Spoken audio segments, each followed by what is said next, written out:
It says we're live. Hello everybody. Welcome back to another day of my NaNoWriMo stream. Let's pin this message right here. And now you can see it there. A little bit of a subscribe message. And we're off. We're ready. It's day 5. It's the 5th of November.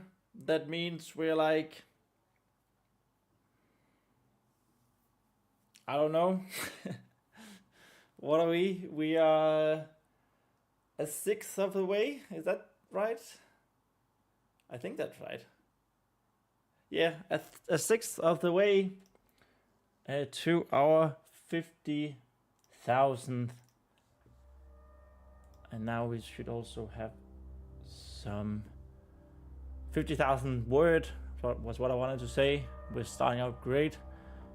Let's start off with Bach's good old cello number 1 in G major prelude by Cooper Cannell. And let's assess how it's going. So as you can see from now that I realized that I can point like this, day 4 yesterday went really great. We are at 9,042 words. Approximately, of course. I'm not counting every word from my every single word in the book. It's like I'm using an approximation.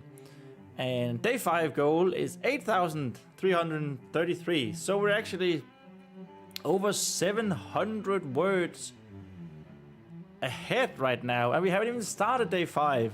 Let's freaking go. And we're doing well. I think so.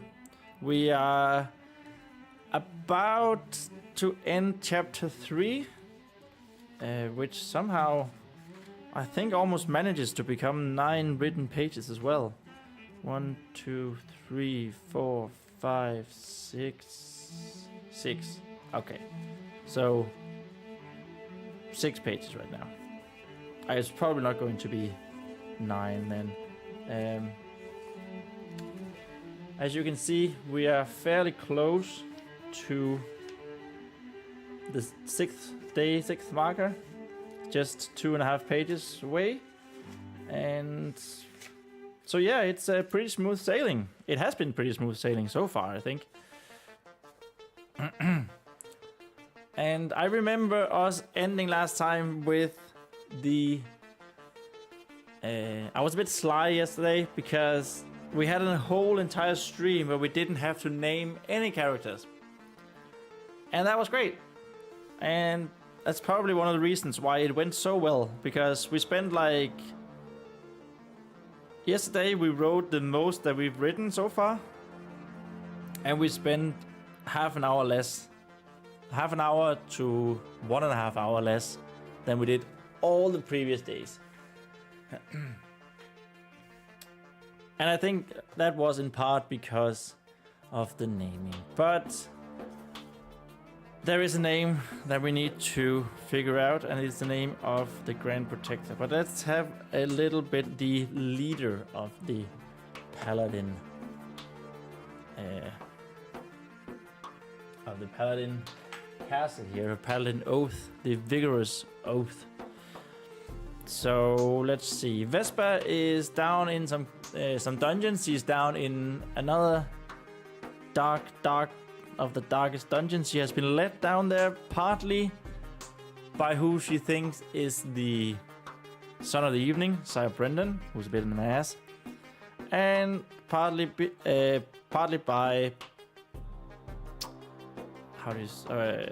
by a voice that she keeps hearing that it's like telling her directions. Just saying, so far it's just said down.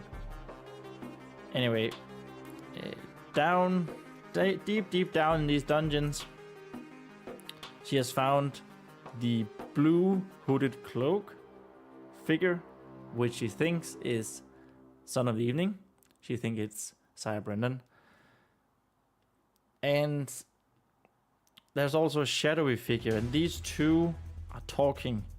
They're conspiring against at least the Grand Protector. So let's start here. Patience. Patience, the shadowy figure said. Your time will come, but there is still much to do. There was something not quite right with the voice coming from the shadows. Besides it sounding like coming from underwater, Vesper thought. But she couldn't quite place it. But rest assured that the things are moving at a satisfactory pace, the shadowy figure continued. Will you let me in on the details? The blue hooded cloak asked. When the time is right, do not worry. But when will I know that the time is right? Vesper could hear the thinly veiled frustration of the man in the blue hooded cloak. Silence followed. Know that you will be the one to ensure the coming of the flood. I will not rob you of that glory, the shadowy figure then replied. I think I want this here to be initiate. Initiate.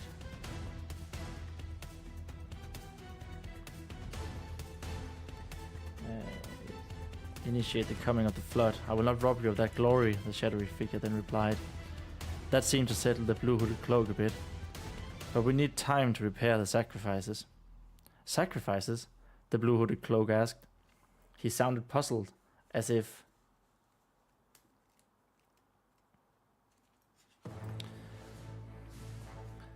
this was the first time hearing it. Who will we sacrifice? Another silence. If Vesper didn't know any better, she would have thought the shadowy figure was smiling just by how long it took before the answer came. There's power in sacrifice. As a drowner, you know that. And drowning powerful beings means even more powerful sacrifice. That doesn't make a whole lot of sense. Sense making? Sense making. Well, I want to say here that drowning powerful beings, sacrificing powerful beings, the more powerful the being being sacrificed, the more powerful the sacrifice is. So who will be this powerful sacrifice? The Grand Protector. The answer came promptly this time. Vesper couldn't believe it. Couldn't believe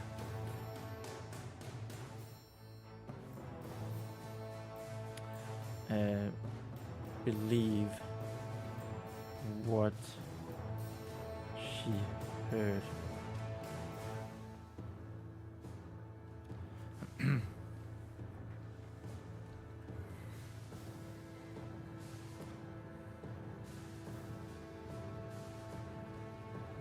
These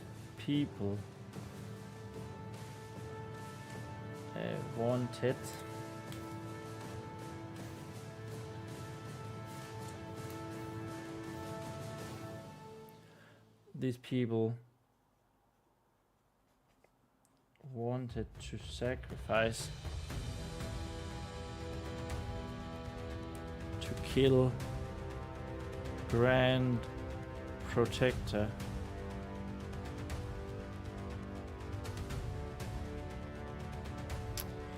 Protector. No. P. Protector. Wanted to kill Grand Protector, and then we need a name. So, all right. Let's go online. Let's go behind the name. And let's find a good... let's go with the meanings first. So I kind of want something... well, we want masculine, of course. We want just the first name. And I think we just keep up with what we've been doing so far, which was English, a bit of Danish, why not, French,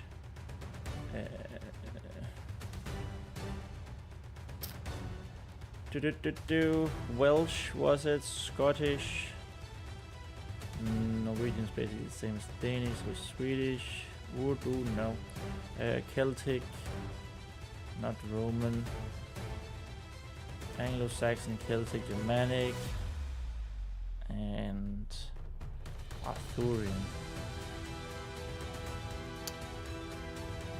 I kind of want something that means like wave. Not wage. Compensation. When does... Oh. Wave. Form of liquid, water, wave, ripple. Adva. Aegis. Aegis. Really? Ancient Greece. Latinized, probably derived from Greek, the plural word which means waves. Okay, additionally means waves. Aegis. It's actually not bad for someone called, for someone who is a Grand Protector. Alon. Bo. Really? Galit. Lane. Undine Unard. So that was the random generator. That was Aegis. Alon means wave in Tagalog. Philippines. Okay, cool. But that's not what I'm looking for. Bo means wave. Oh. Wow, really? In Chinese. I wonder what it means in Danish, because Bo is also a name in Danish. Maybe it just means home. Lane is... well, that was feminine. Estonian.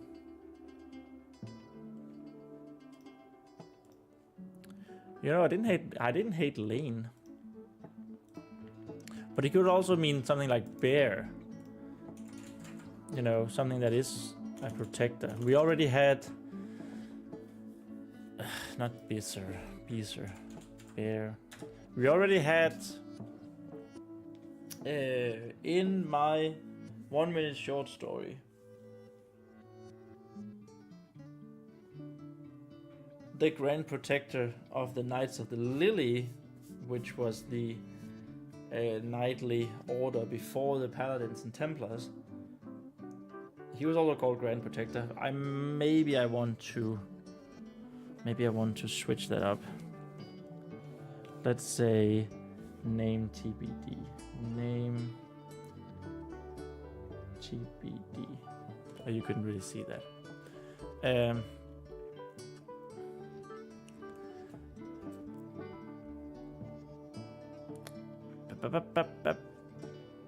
He was called Gion, I believe, which I made from bear. Arash sounds kind of cool. Math, awesome. Arash. Persian mythology. It's not too bad. Awesome. Norman nicknamed. Norman French Ors. Yeah, I was thinking Ursus, like Ursol, but that's a demigod in World of Warcraft, so...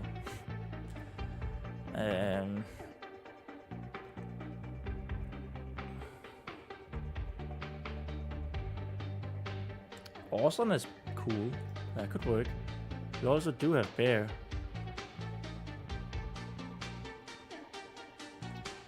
No, awesome. Stay with me. But yeah, there was this thing with wave. Because wave, like, this is all about water magic, right? Paladin's all about water magic. So wave was something. Adrian Goodwin. I feel like that's like good friend or something. Good God wine. Friend of God. Okay, not bad. Cam Ernst. Ernest. Old German form of Ernest. And Ernest was serious or earnest.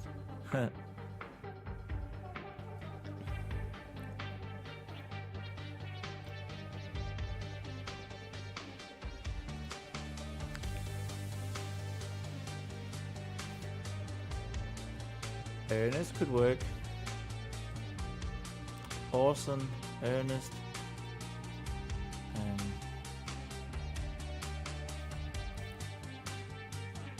Kevin Benton. Fenton! Bent grass. Okay.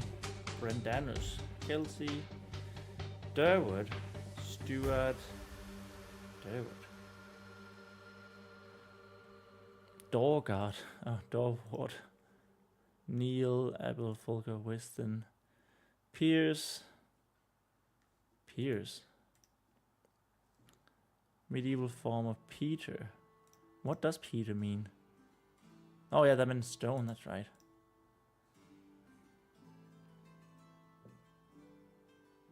We already have a Peter in the story. So let's not. Marwin, Geoff. Geoff, maybe. Geoffrey. Norman French. Form of Frankish name. The second element is Old German. Fridu. Peace. Geet. No. Territory or Walla. Foreigner.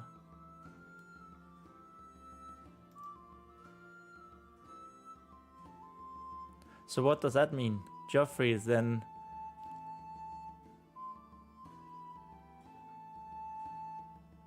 territory of peace or like foreigner of peace? Maybe. Let's leave it. Wallace. Wallace could work. Oops. Oh. Dayton, Ulyss, Josie, Lynx, Sigibert, Sifre.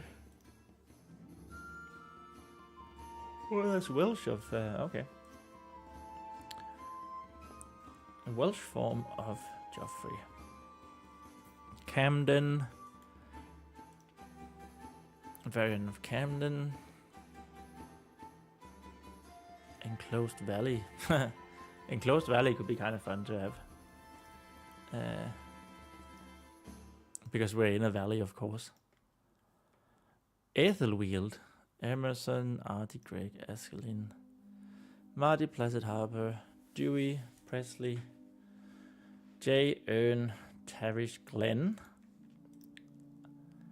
That actually also means valley.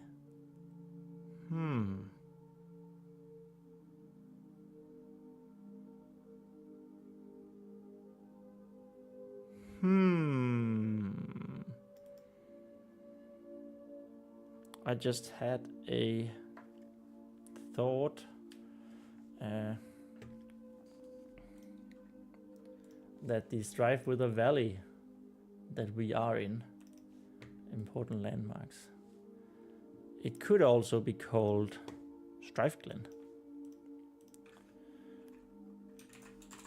Strife Glen.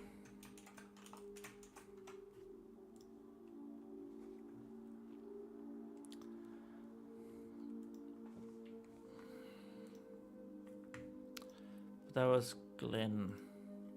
Geoffrey, Aegis.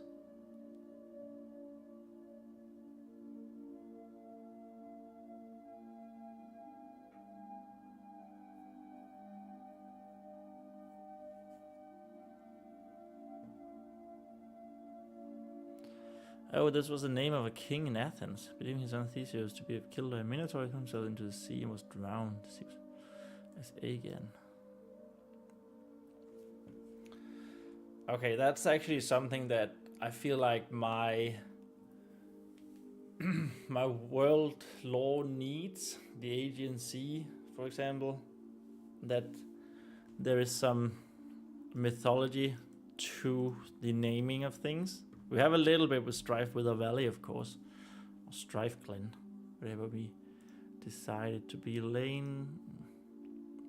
So what does lane mean? With two L's, lane. What?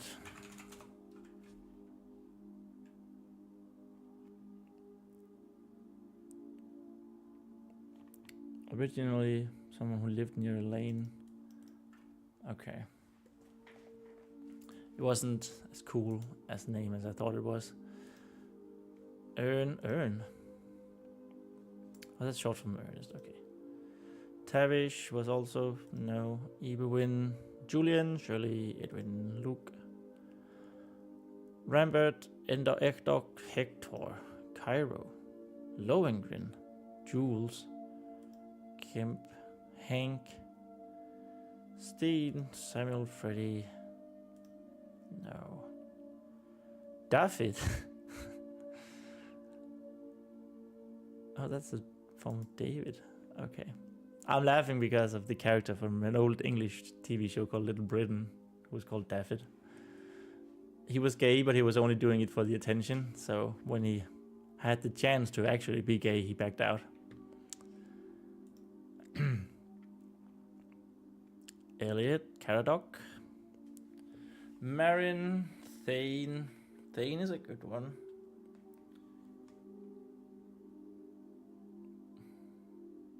It's a noble title.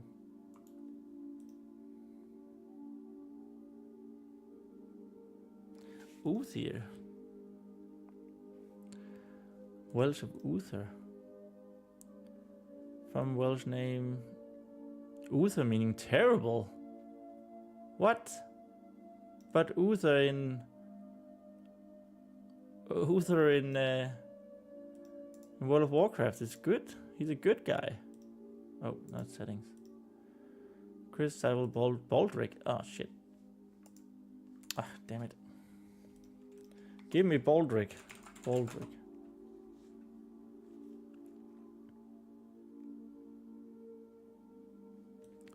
I don't.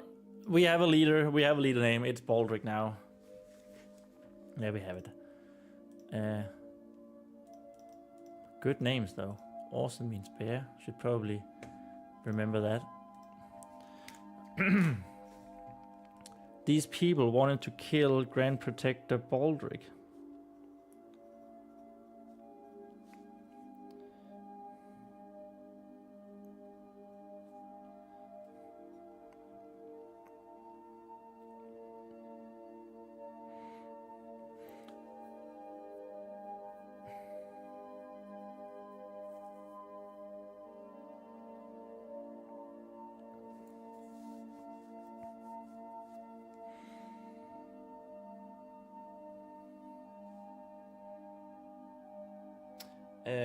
Yes.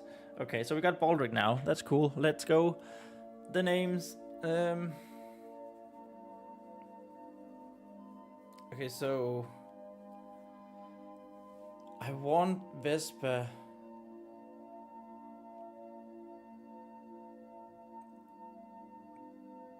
I want Vespa to reveal herself by as a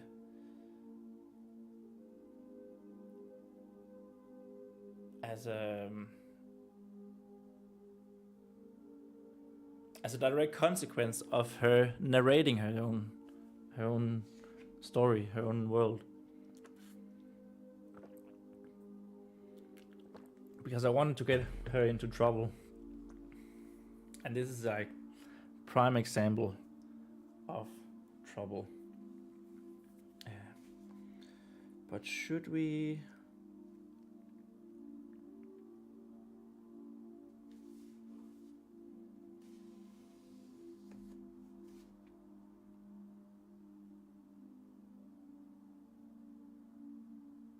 I don't know how to do that. I don't know.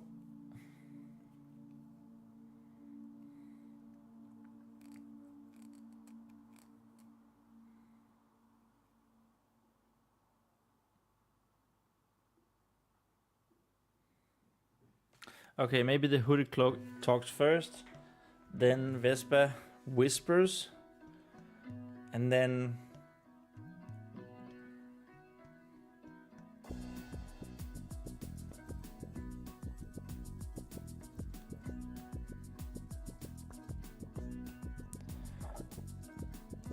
then Vespa whispers, and then the shadowy figure says something all in due time or whatever, and then they like interrupt themselves because of what Vespa says. The thing is, I want them to keep talking, the two characters, the two shadowy figure and the blue hooded cloak.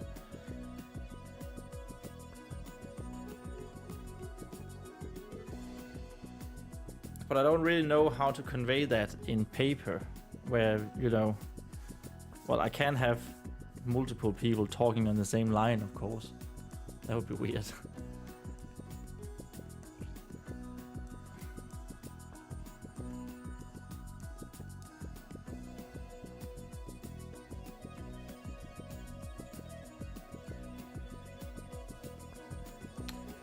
And just a little bit down with my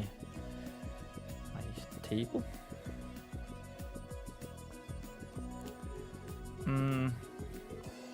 So the blue hooded cloak.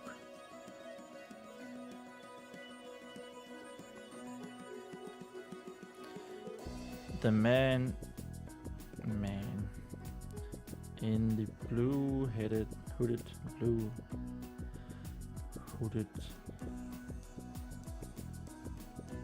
cloak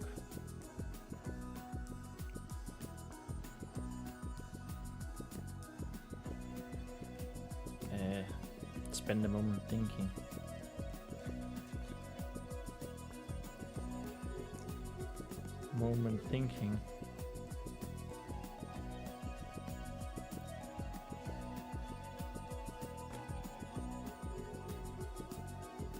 That's an eye. Everyone can see that's an eye. Spend a moment thinking.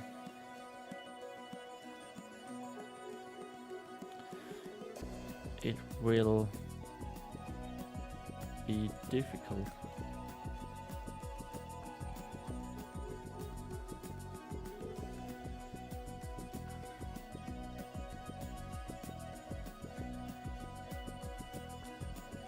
Not only is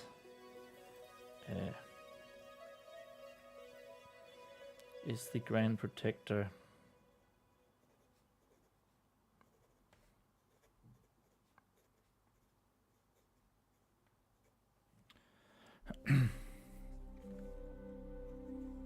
a powerful paladin.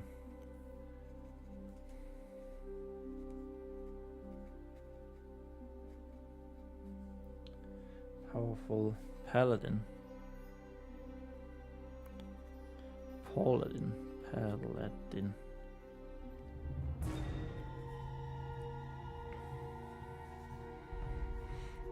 He would also be hard to get to. He would also be hard to get to.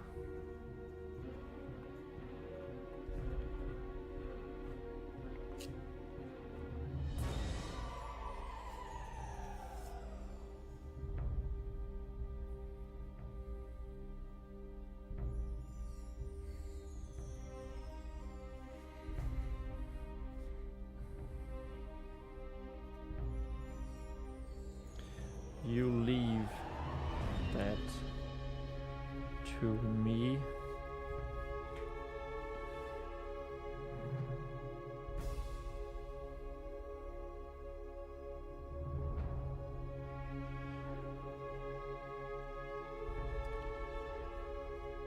For now, just worry about. And then Vespa whispers. So we do a little bit differently than what I've just said.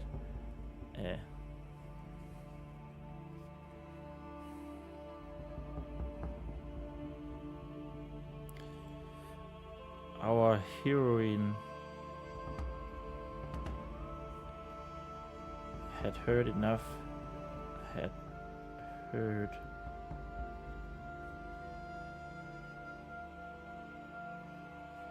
Oh my god, had heard.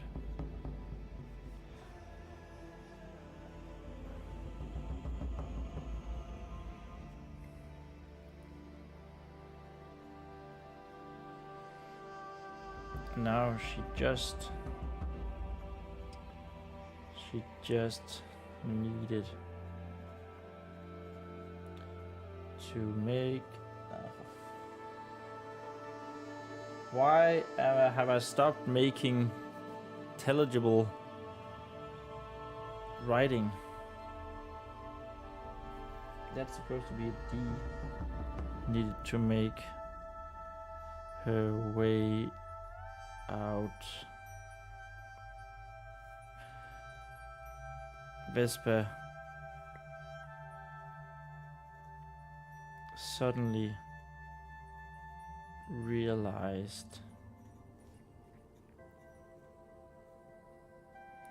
that she was speaking much louder. She was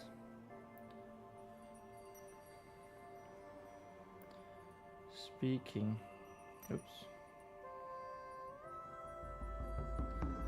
much louder.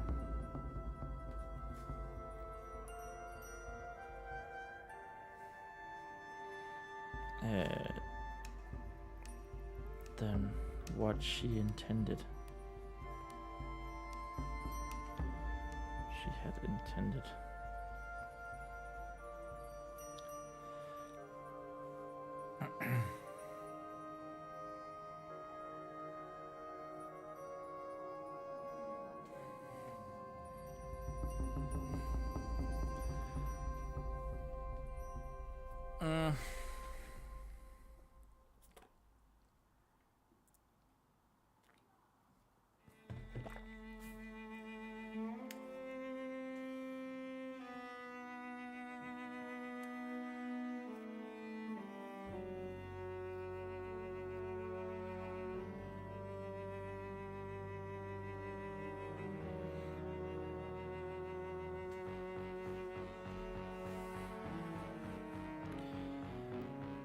Both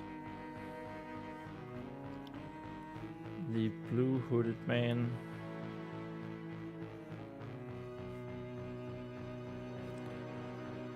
and the shadowy figure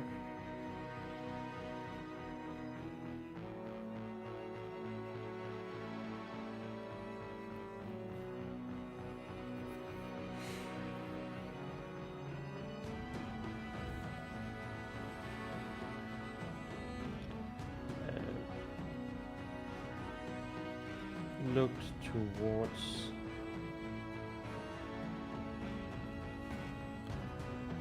Vespa.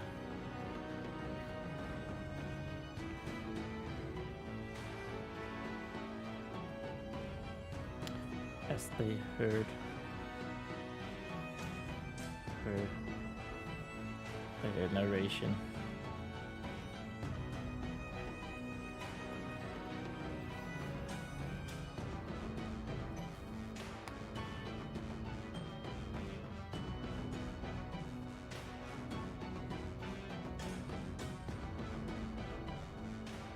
Vespa froze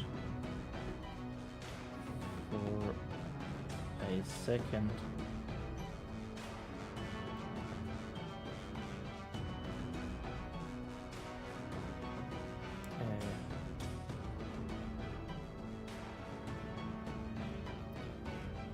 As she realized what had happened.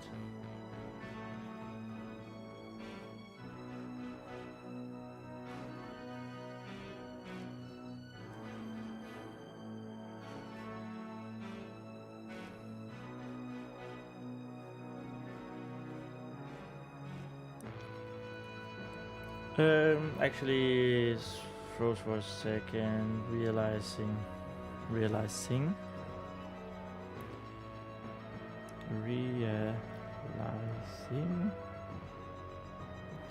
what had happened.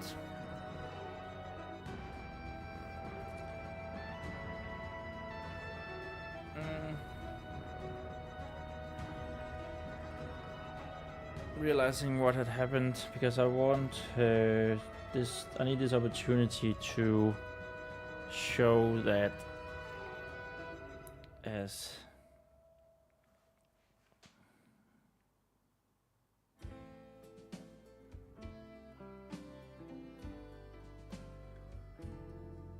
I need this opportunity to show that they have like masks of swirling water, so you can't actually see their faces.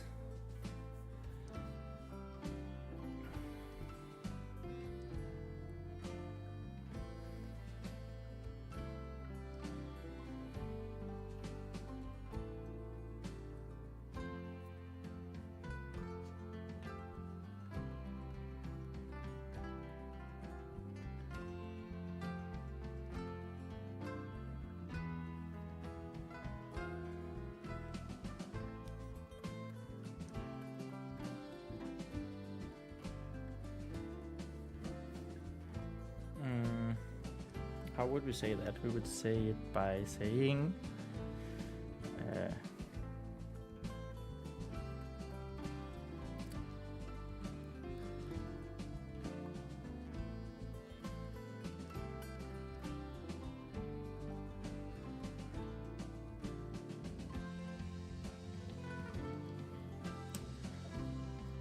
realizing what had happened as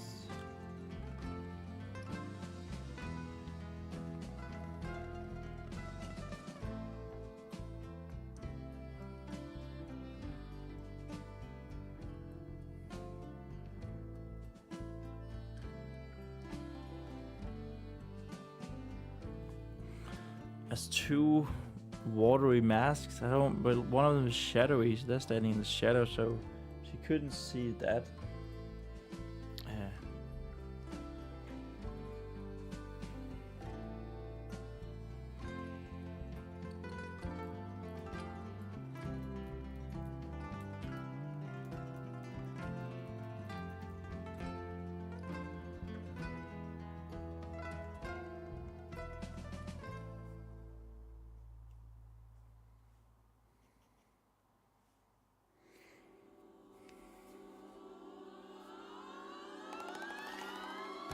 The face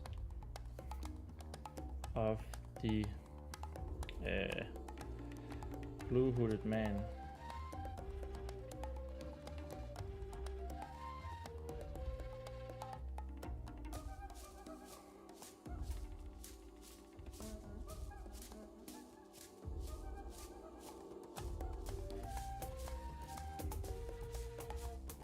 blue hood cloaked.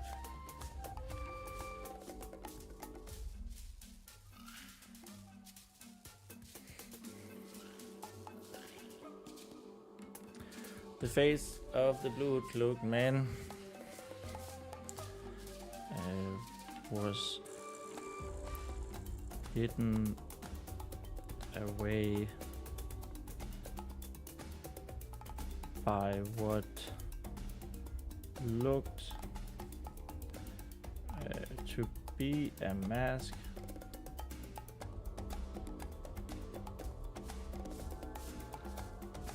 of swirling water.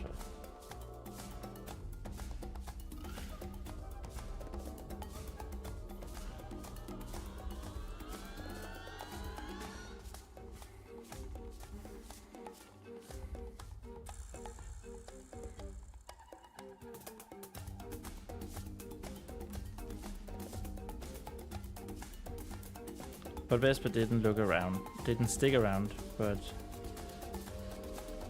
Vesper didn't stick around,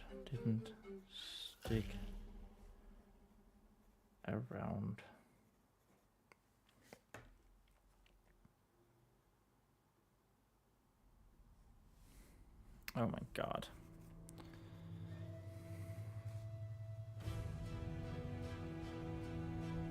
Vesper didn't stick around to find out if that was actually the case.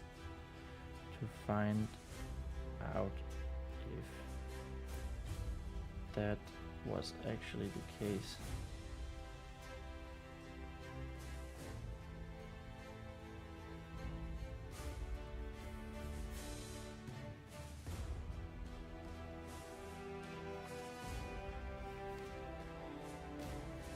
As soon as she regained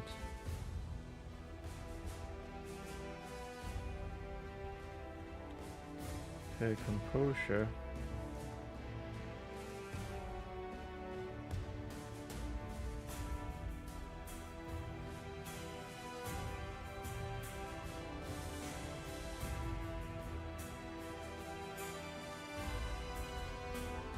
and then like it was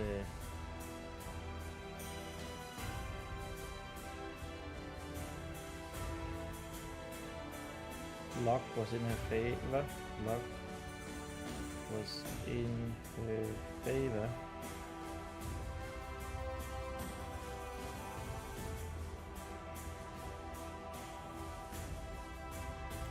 Luck was in her favor as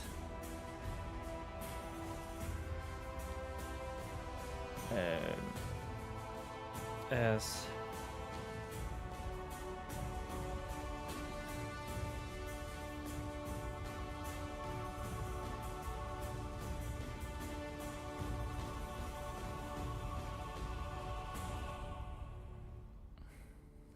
the shadowy and blue hooded figures, shadowy and blue hooded figures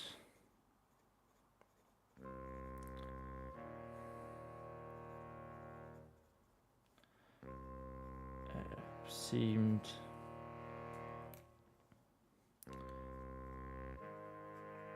confused by her mere presence,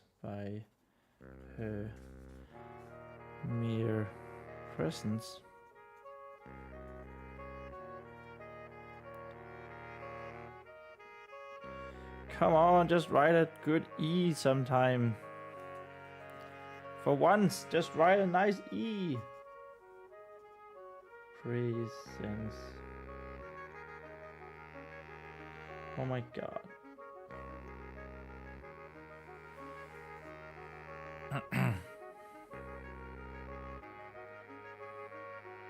Buy him a present. Present?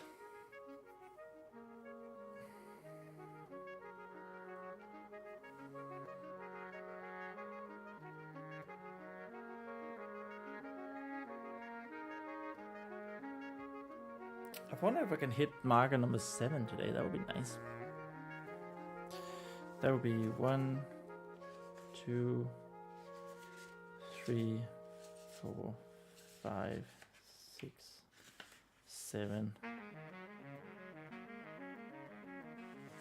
Maybe we would have to write quite a lot. Maybe so, maybe not.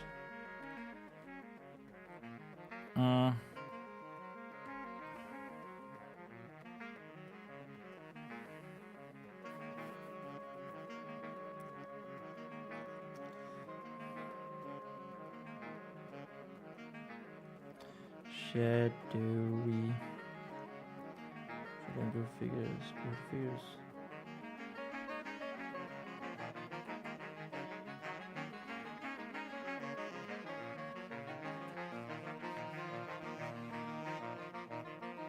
She ran back down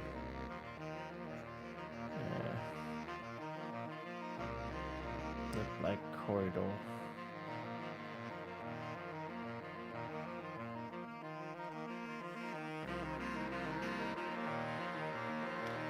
As fast as her little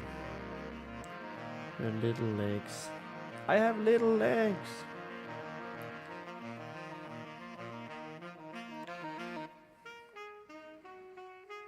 Would go.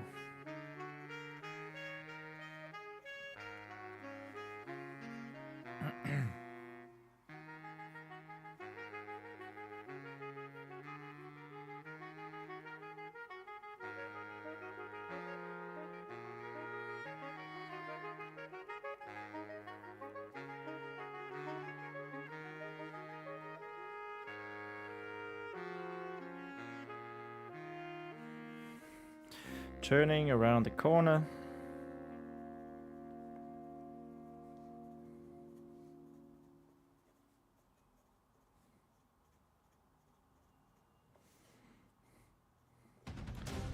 And picking up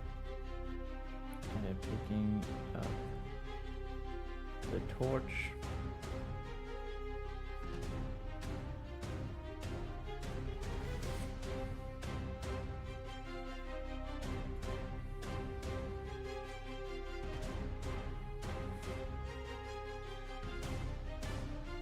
She could finally hear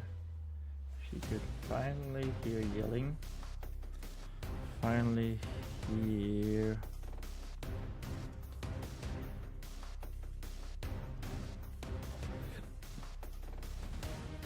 yelling and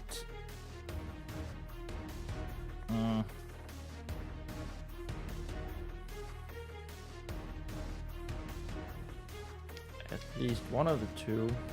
At least one of the two.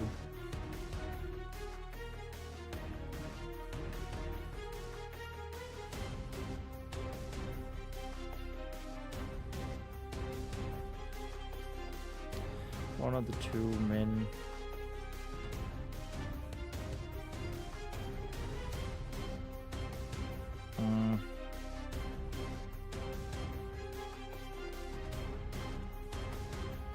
At least one of the two men setting after.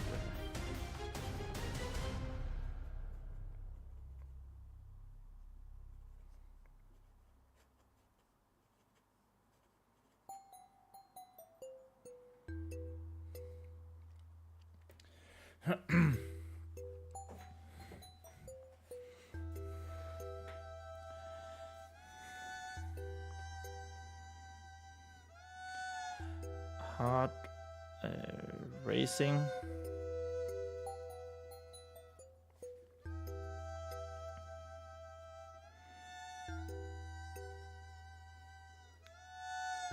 Vespa could hear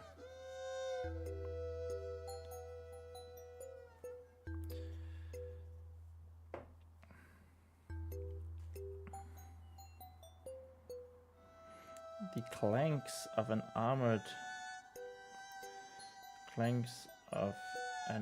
man running, an armored man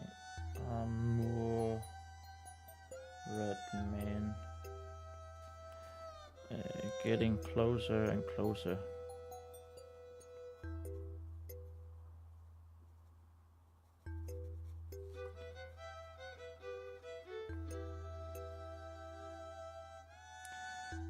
My fucking god.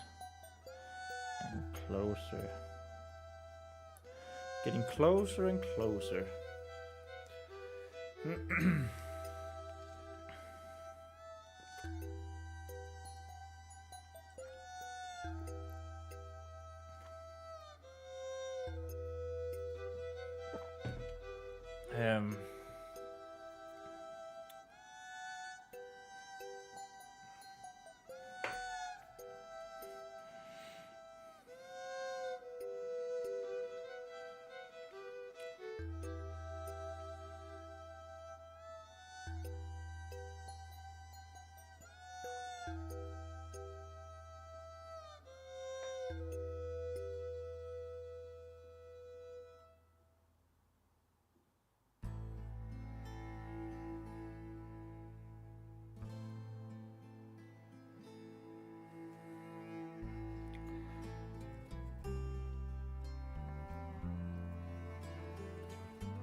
She tried to speed up.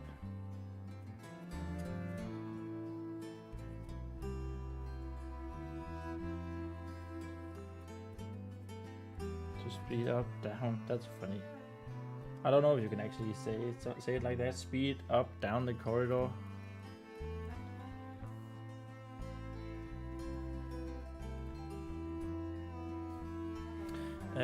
How did we describe the floor? Was it somewhere in the middle of the corridor at down this time around, that the floor went from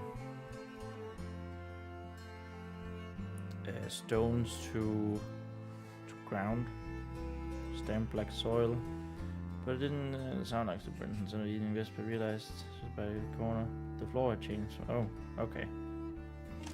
Wow.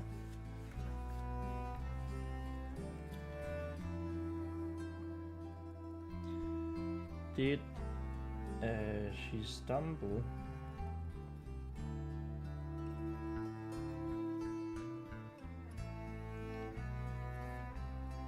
Going from soil to stone. I feel like she could stumble a bit as because you know it's dark and she's running, and you could just you know, hit the edge of the stones.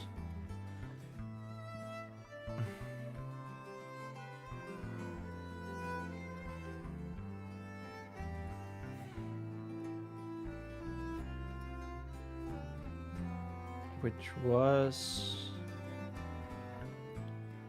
easier.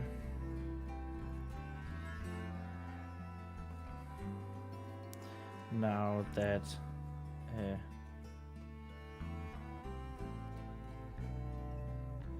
the stone floor was back.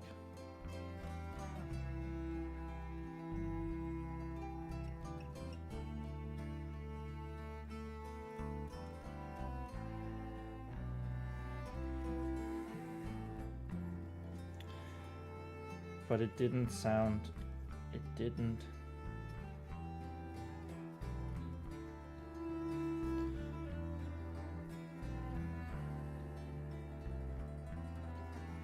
Didn't sound like she, it worked.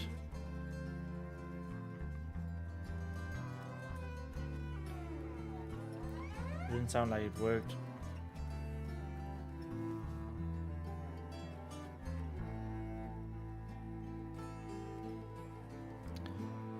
Soon Vespa found herself in the small room with the 4 corridors.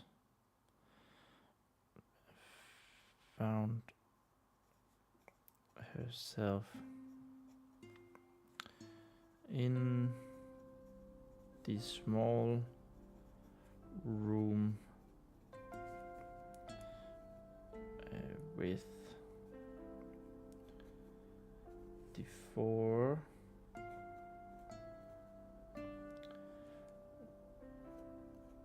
corridors.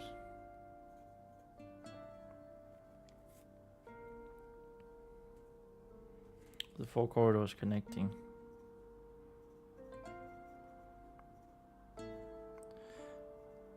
The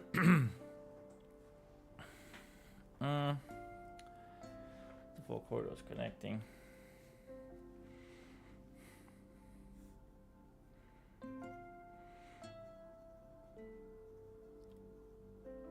Running back up the stairs, back up.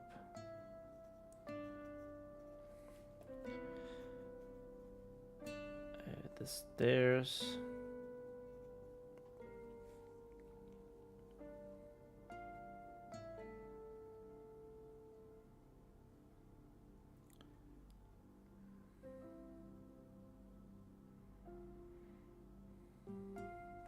The stairs, running back up the stairs. She would surely get caught.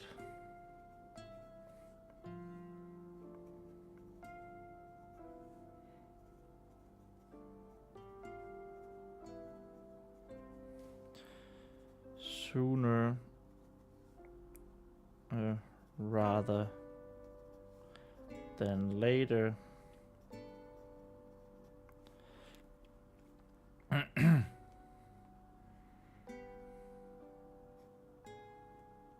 Oh yeah, I forgot that her body was aching.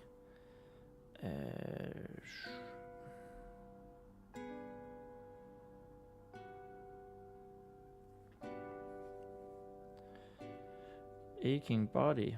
Aching body?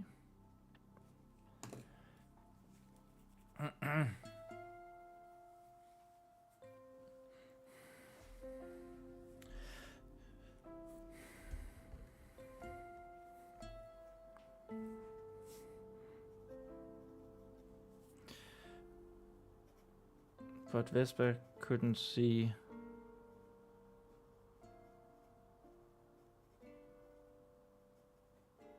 Couldn't see where else she could go. Where else she could go.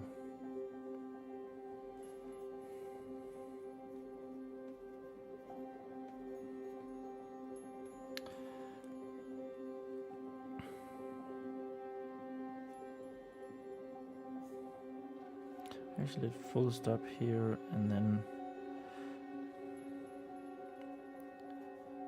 So she.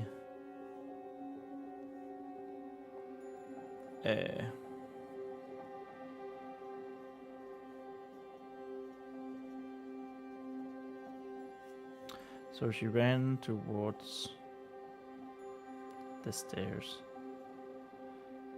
I don't know. I feel like there's a different way of saying that because we have stairs here and the stairs here. And I'm not too happy with that.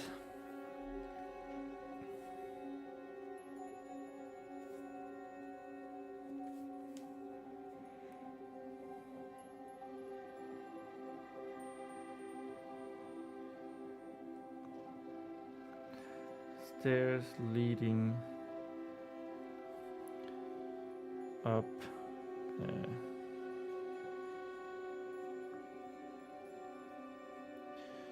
to the. She doesn't know that it's newer dungeons to the other dungeon, I guess. To the other.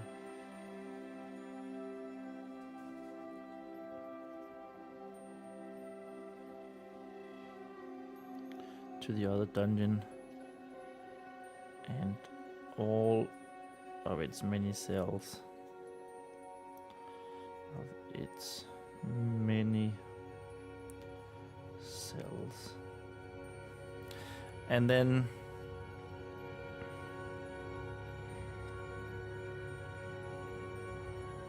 the voice talks to her again. Now this time it says right.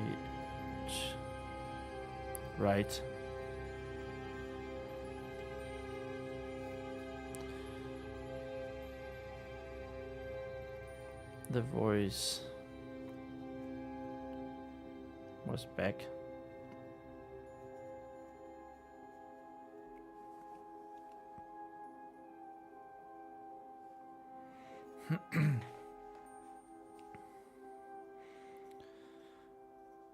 Vespa stopped.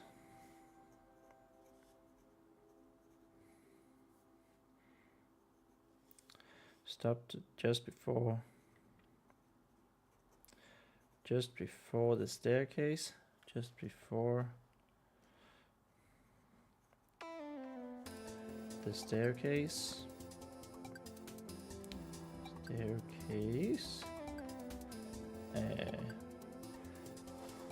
And that's the end of page 26. Woo!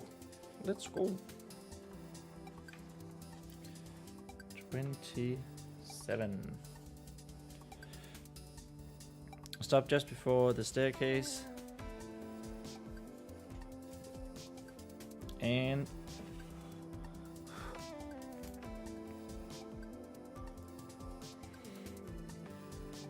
looked in the direction it was telling. In the direction it was telling her.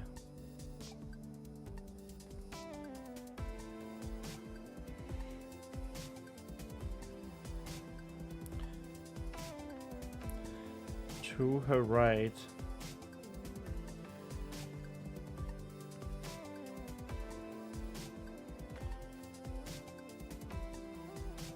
the only thing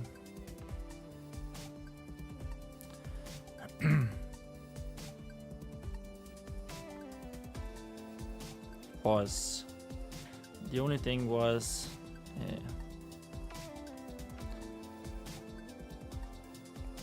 the half walled off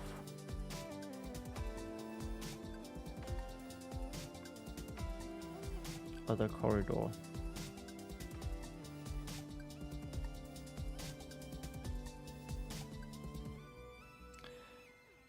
And the black stones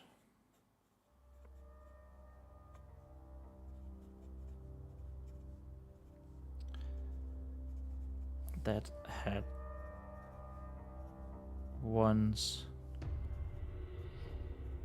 blocked it completely.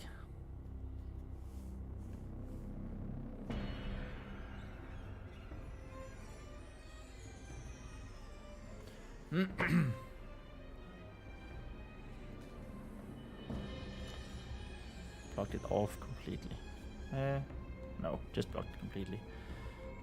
And then it says right. Oof, cursive is not my strong suit. Right. Let's try that again, shall we?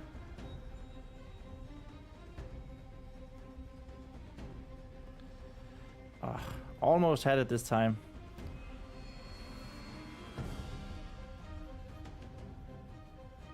Down.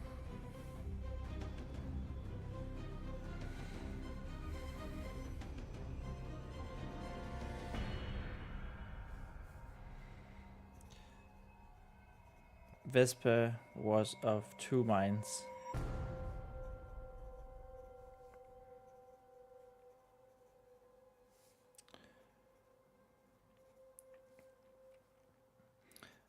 And her racing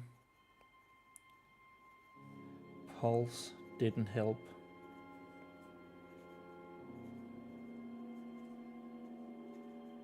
Didn't help either.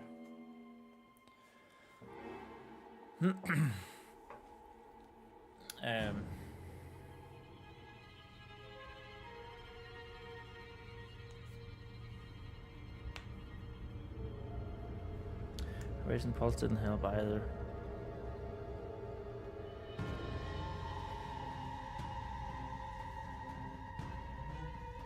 She didn't know. She didn't know who the voice belonged to.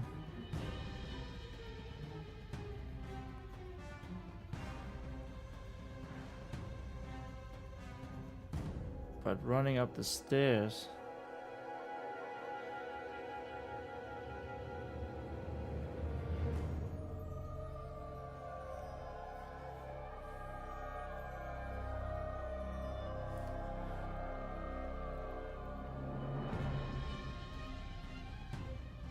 would surely get her caught. Would surely get her caught.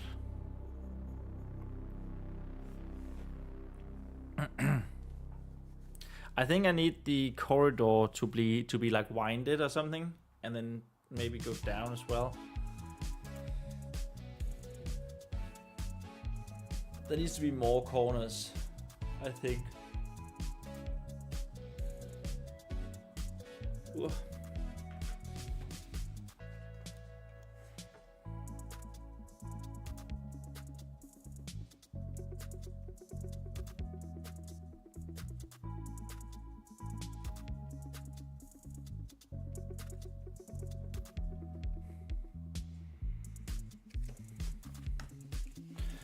Here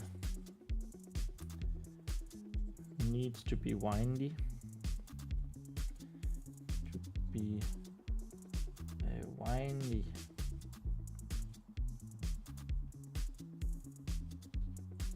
This says windy. I don't know how to say it. More corners.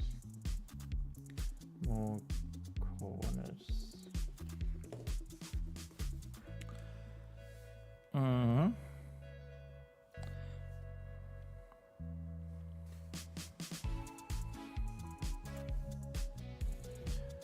Especially now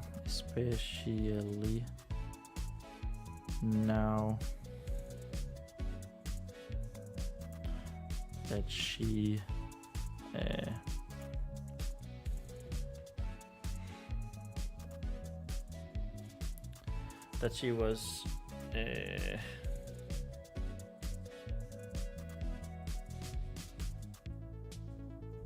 standing still, trying to make up her mind, trying to make up her mind,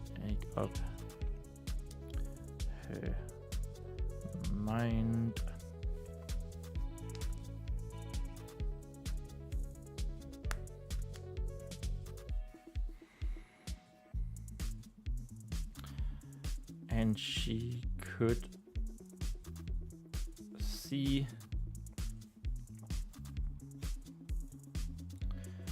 the blue hood cloaked figure. Cloaked man. Blue hood cloaked man.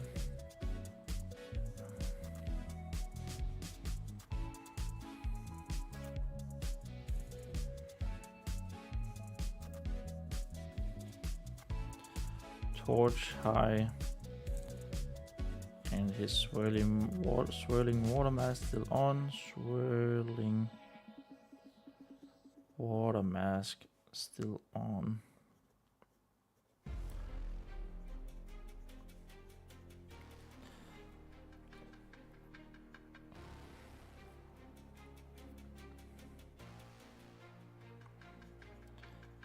Come running now.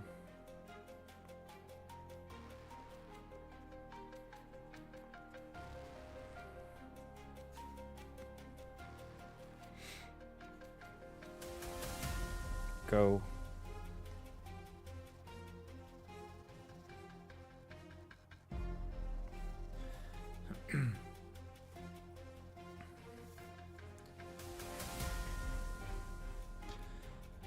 Vespa.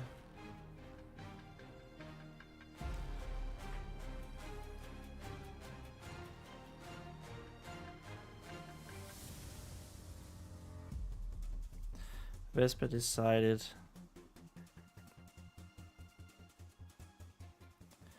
to go with what the voice suggested.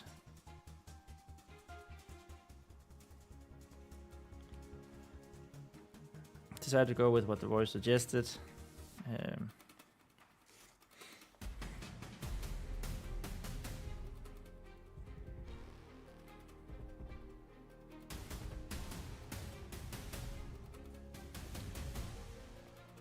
She ran with all the speed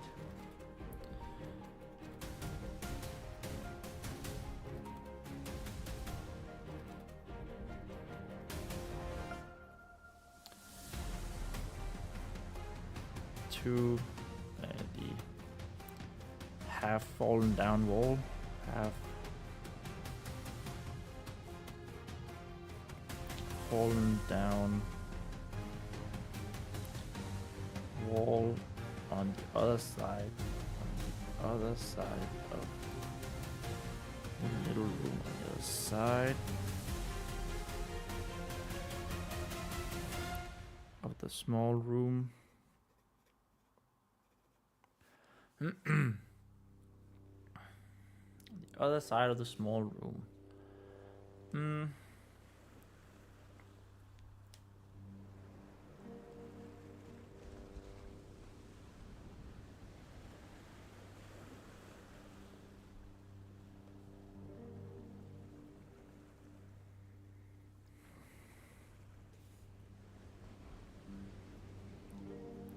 Almost tripping.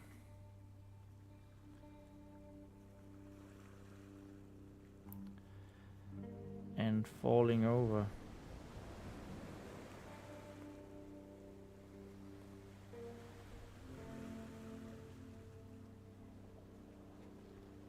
The stones on the floor.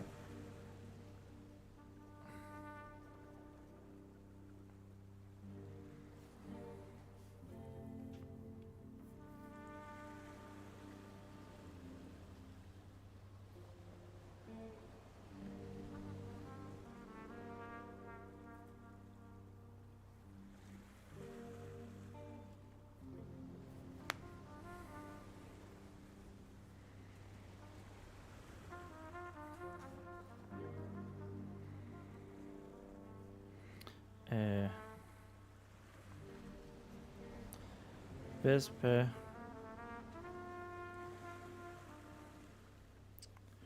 reached the wall and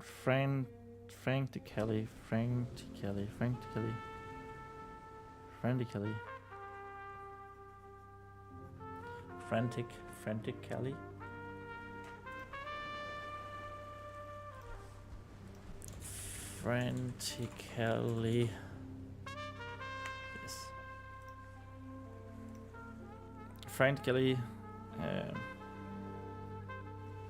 Half wall.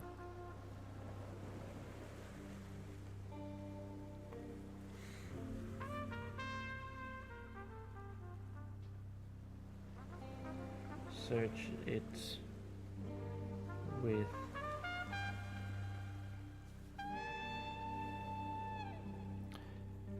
her own torch.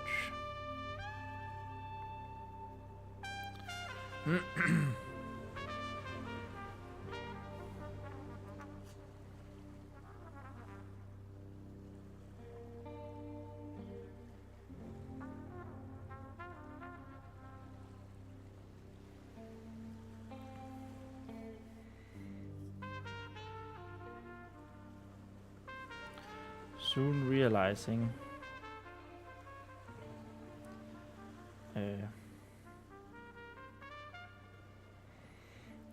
that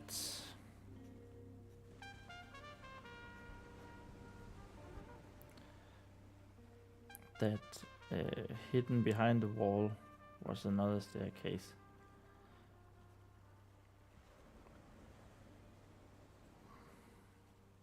Behind it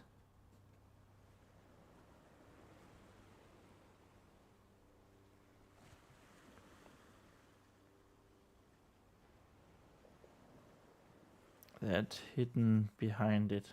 This is a bit of a strange sentence, but we'll fix it in post. With own torch, soon realizing that behind it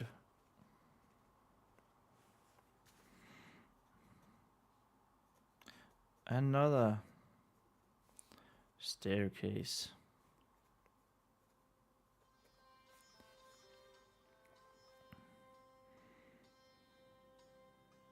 Maybe not half, but broken wall. Broken.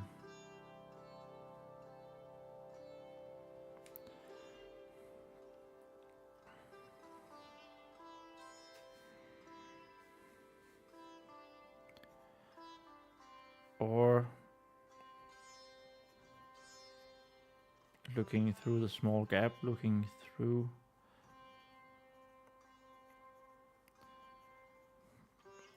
the narrow gap. No. Looking through the hole. Yeah.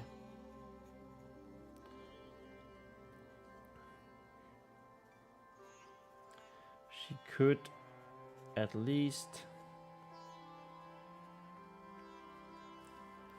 see a couple of steps.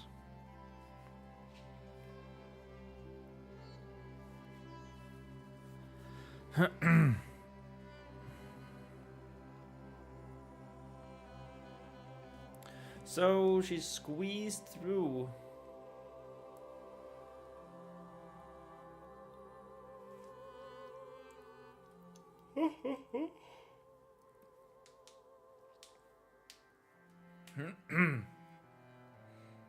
We're very, very, very soon done with the chapter.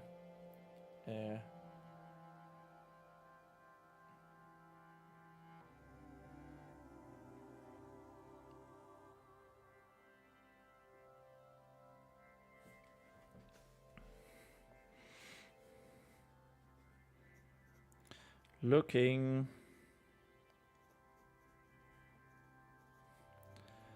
over her shoulder.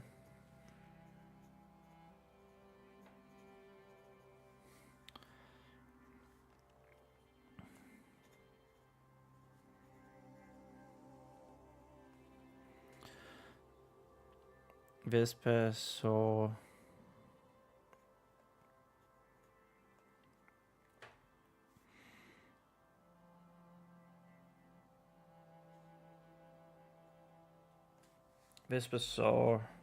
Looking over her shoulder, Vesper saw the blue hood cloaked.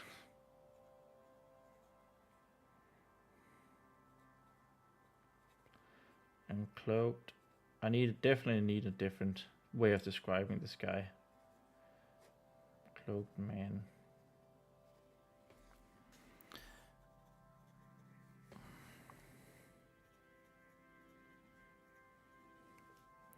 Arrive in this small room.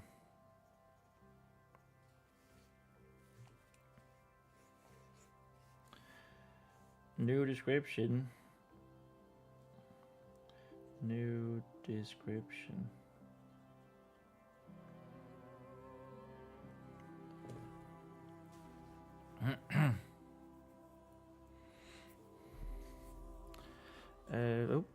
Arrive in the small room.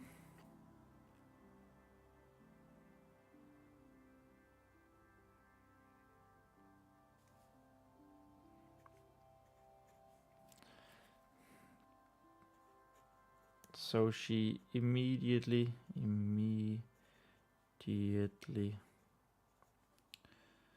squeezed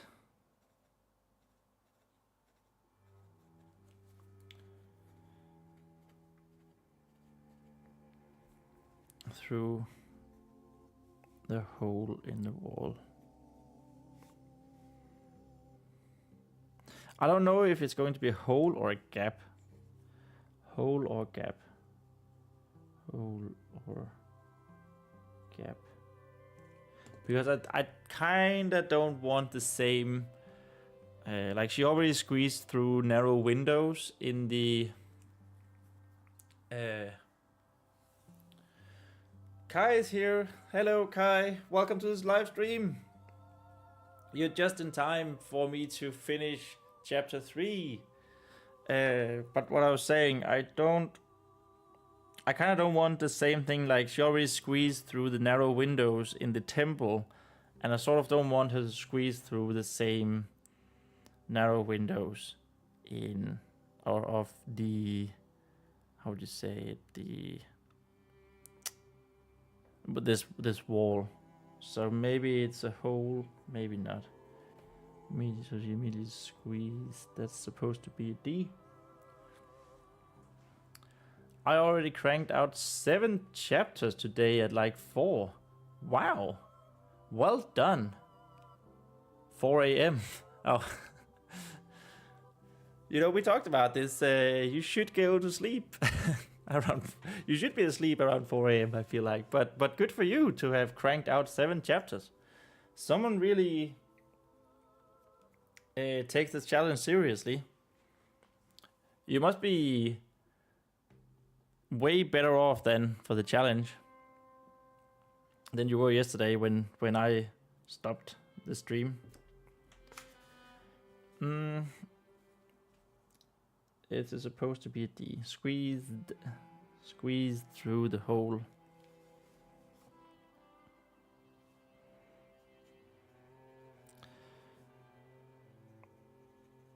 The man in the blue hood, in the blue cloak, in the blue hooded cloak,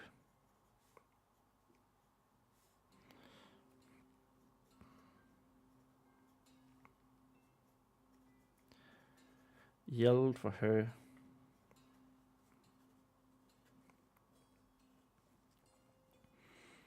Yelled for her to come back.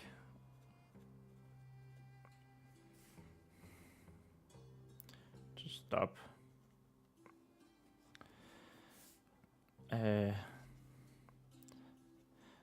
A suggestion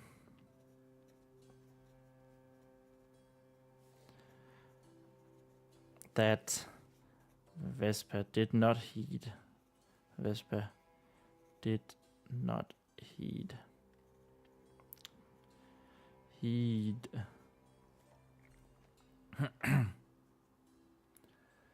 Trying to go to the library. I finally have everything.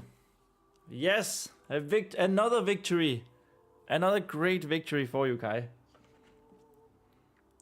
Maybe this will be the day where you finally arrive at the library and can actually get some writing done there.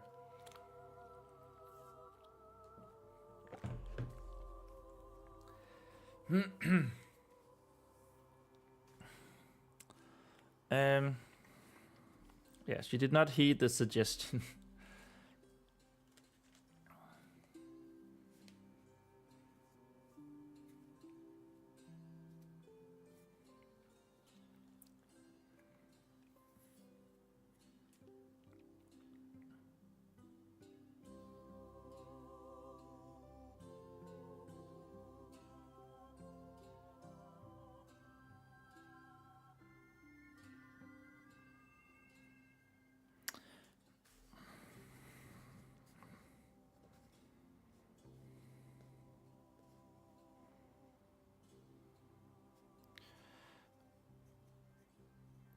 On the other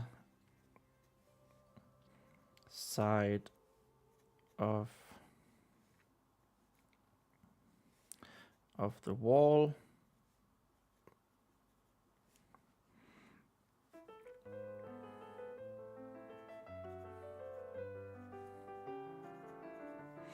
Vespa looked at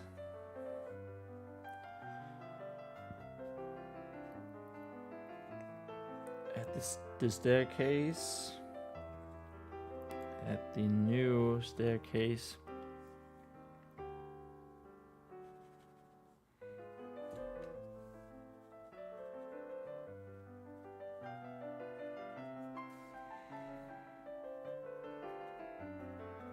Oops, with no lighting it.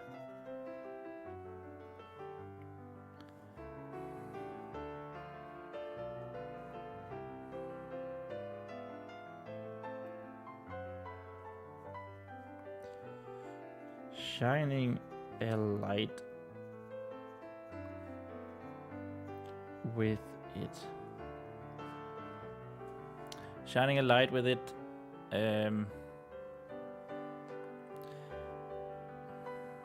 No, shine light on it, not with it, on it. On it.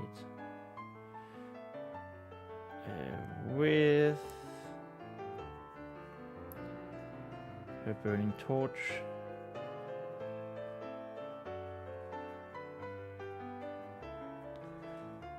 Kai says the chapters I wrote were very short though.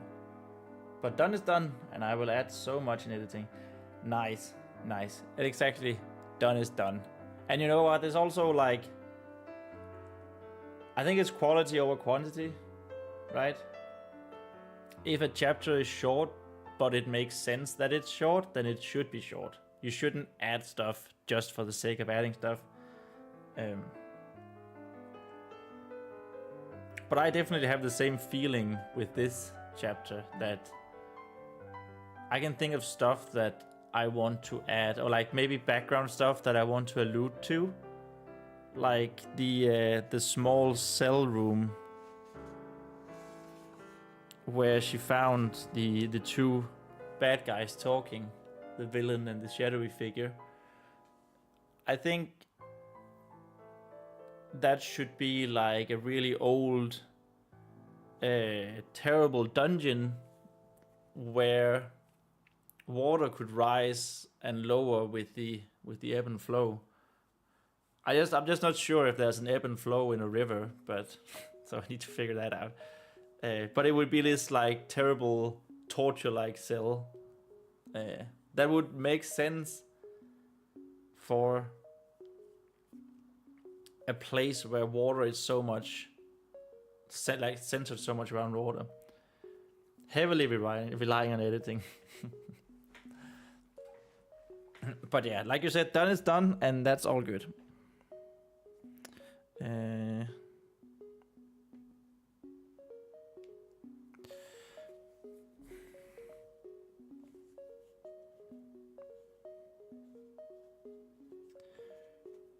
She could still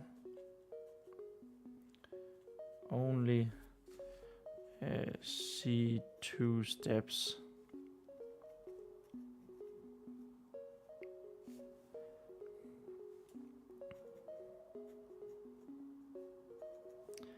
After that,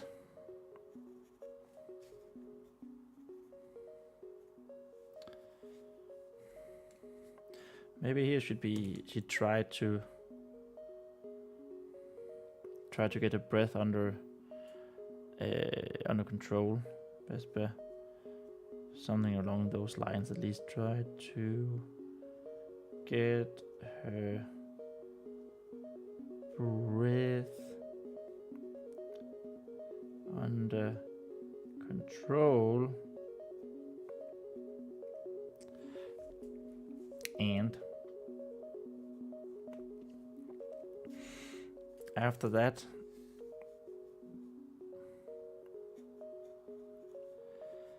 the staircase looked broken. Staircase looked broken.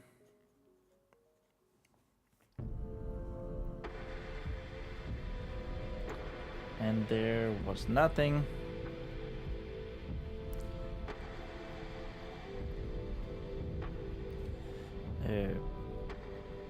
But the empty blackness, empty black shadows of a deep hole, empty black.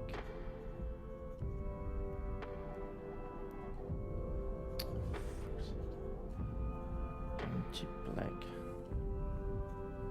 shadows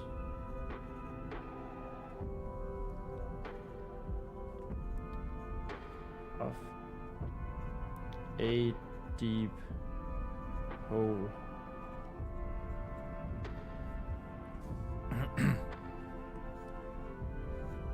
Vesper hesitated.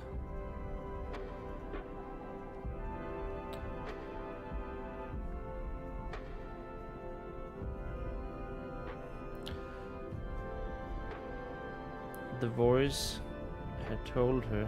The voice had told her.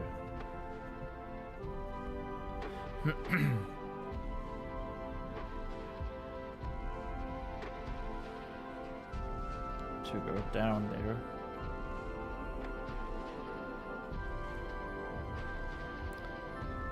But without knowing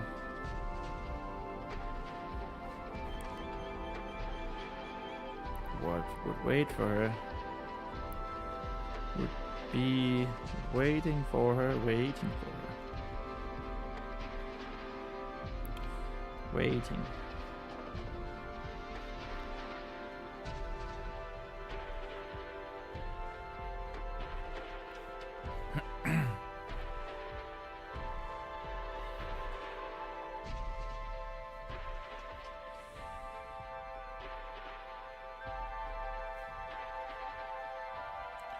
Or how deep the hole was. How deep.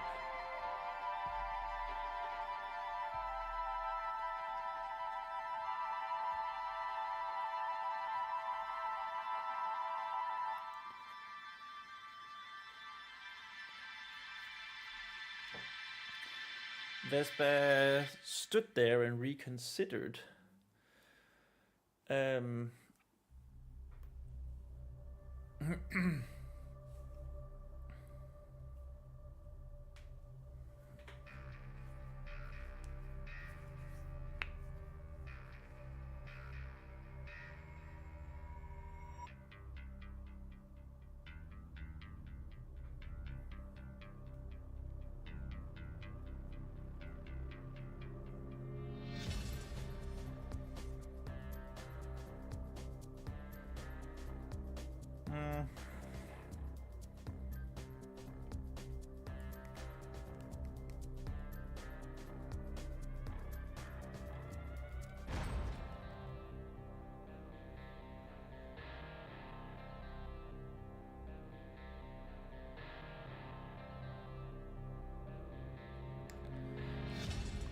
Vespa stood there.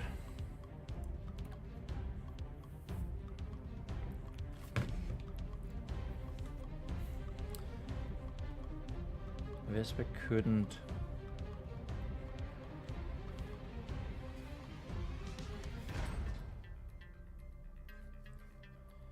Couldn't quite get herself to jump.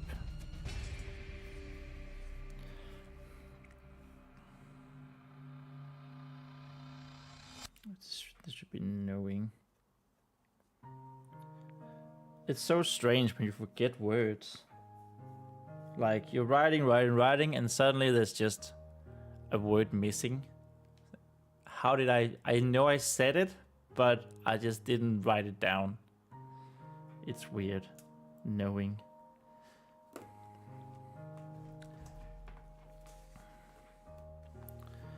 Just gonna round 1, 3, 2. Missing word.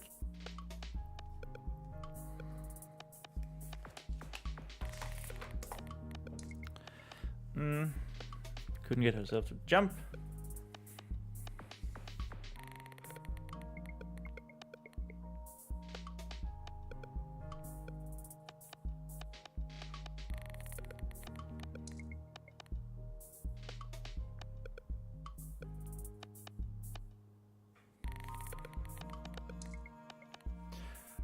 What if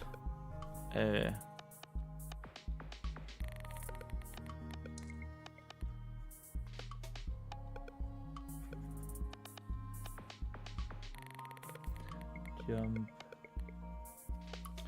What if jumping down didn't save her?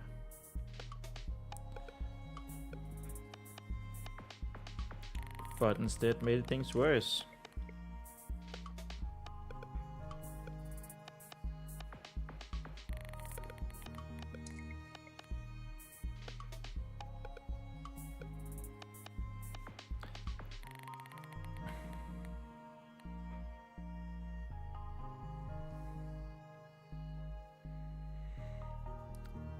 And who was supposed to save her? Who was supposed to save her?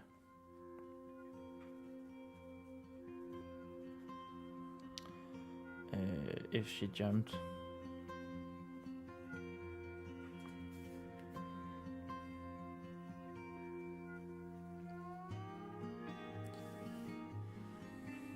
Oh, we're soon done with page 27. Oh yeah. Oh yeah.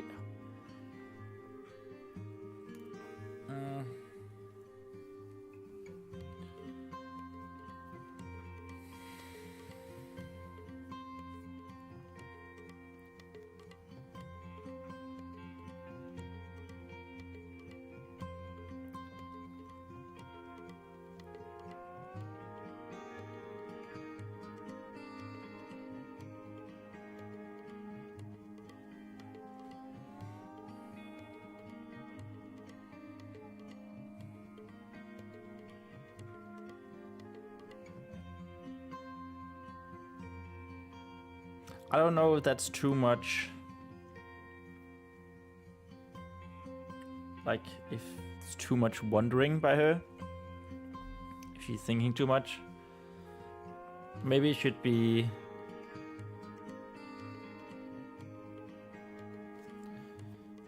Maybe it should be better conveyed that she's actually scared here. It's scary.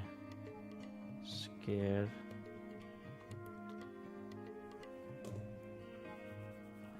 That'll probably work.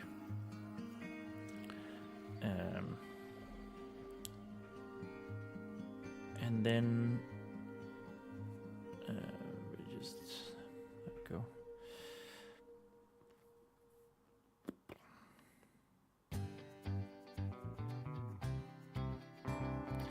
All of a sudden, all of a sudden,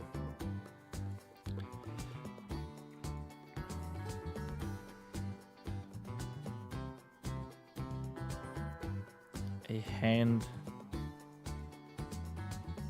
grabbed hold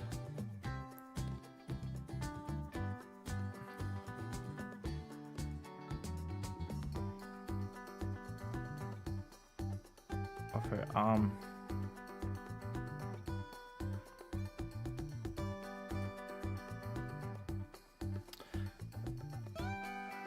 Of a ladle wielding arm.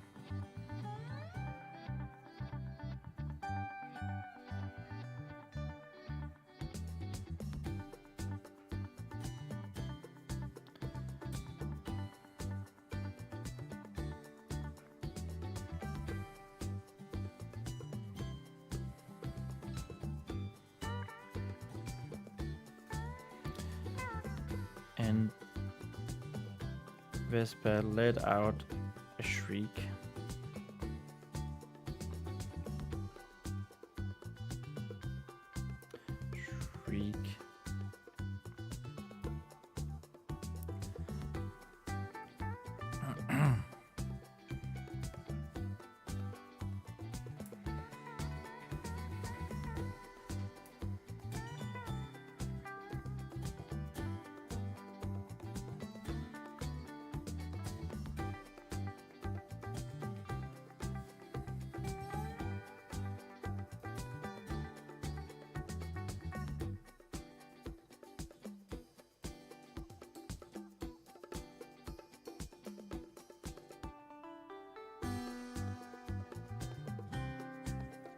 So I was just thinking he's wearing armor.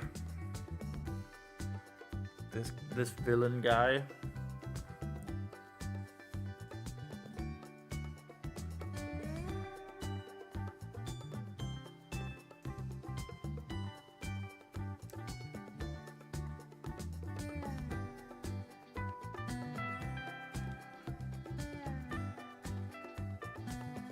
Maybe not. Maybe he's not wearing armor. For corridors.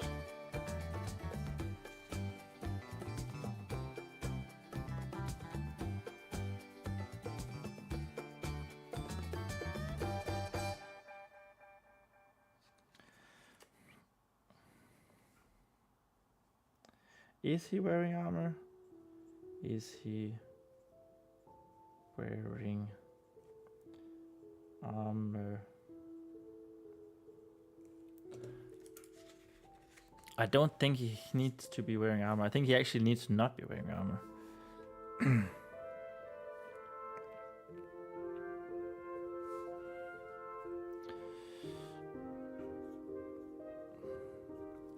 Don't think that you can get away that easily.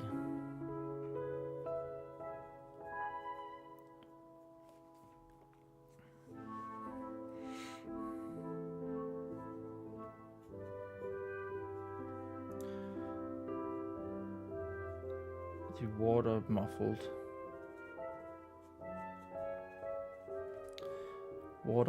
voice of the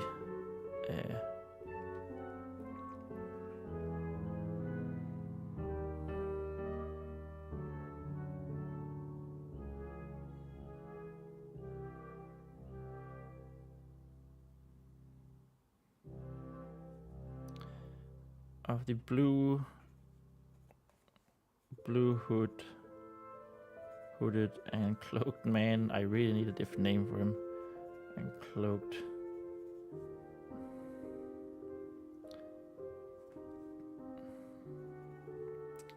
This man said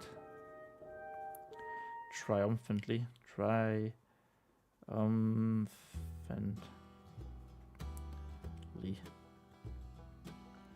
Should probably be an exclamation mark.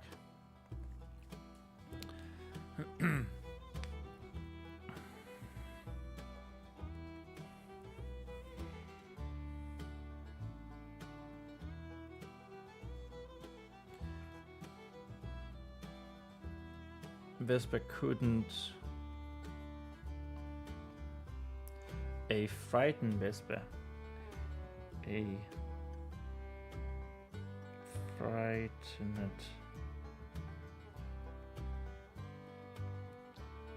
frightened Vespa couldn't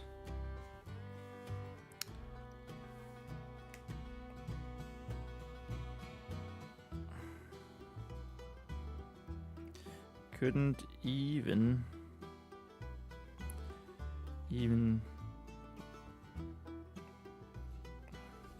see any facial features.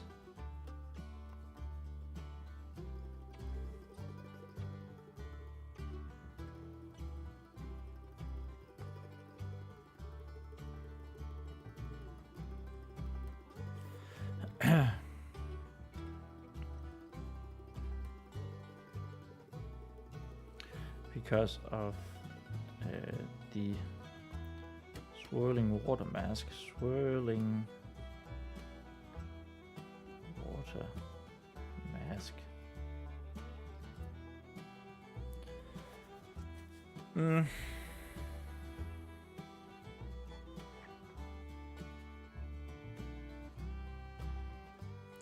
Despite him being just on the other side, just on the other side of the broken wall.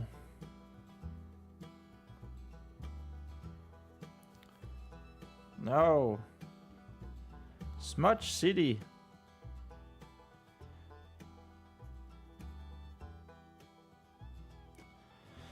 Of the broken wall.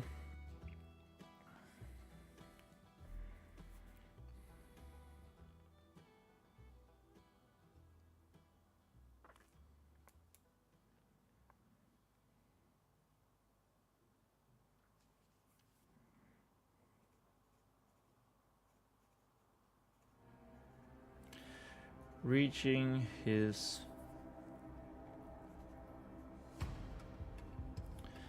blue shimmering. I gotta be honest, I thought that this chapter would end like up here somewhere. We almost wrote an entire new page. Blue shimmering.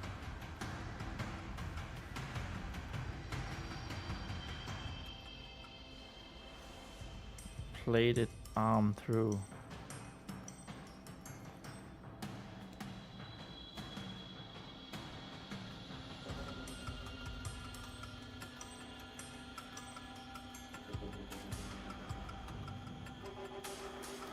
His left hand.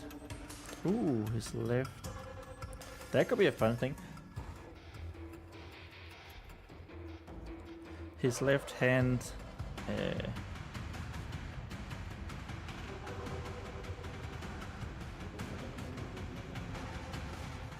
That had grabbed.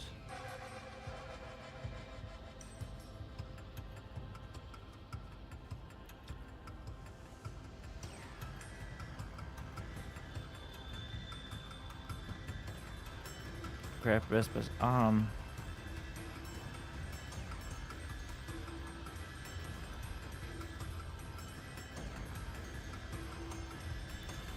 Was not armored. Armored though. That just... I think we should have then... Whenever he throws his gauntlet, announcing last judging punishment.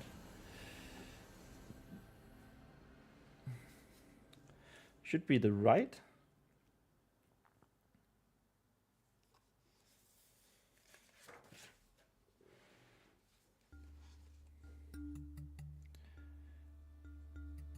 Right hand. So just so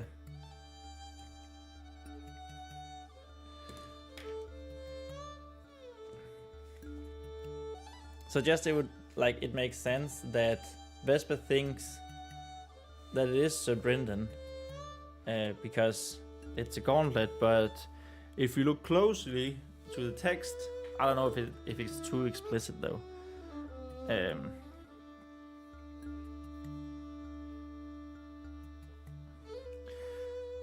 Then that's not him. Too explicit.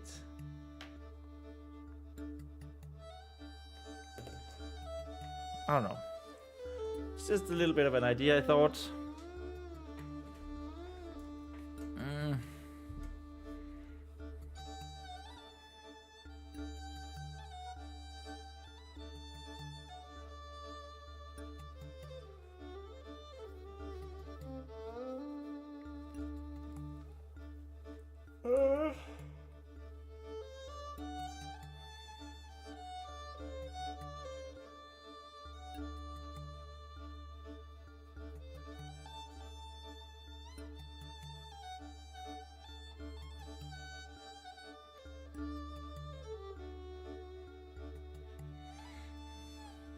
Maybe.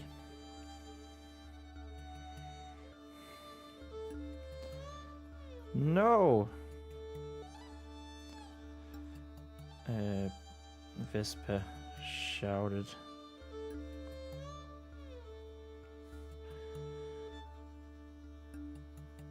Wiggling and trying to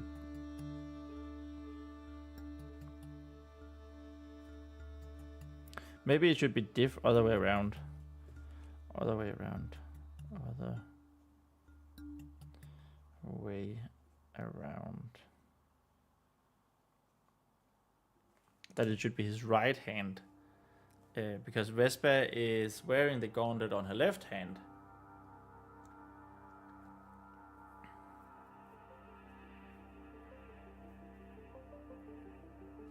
When did she wear it? When did she put it on?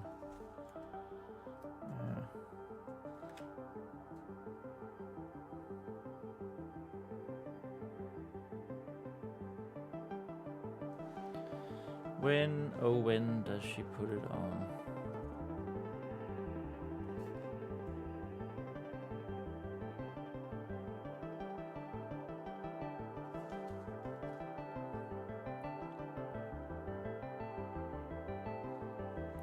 Torch was still burning.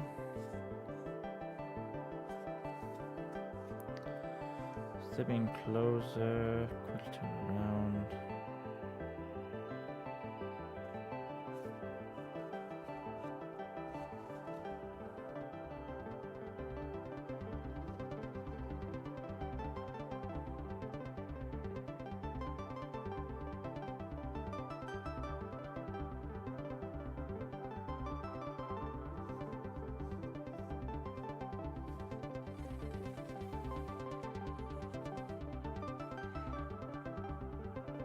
This should be the left and then the right.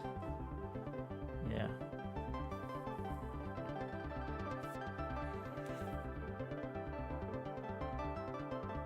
So yeah, that would sort of make sense. We probably don't this is in editing, so it's not ready for now, but we probably don't say that which gauntlet it is by Sir Brendan when he throws it to the ground in the temple, but then say that Vesper is right-handed somewhere, maybe in the beginning, and then we say that she puts it on her non-hammer wielding hand, which would then be the left, and then this one is his right hand. Yeah, that told him that's a very non-explicit way of explaining things. Shouted, wiggling and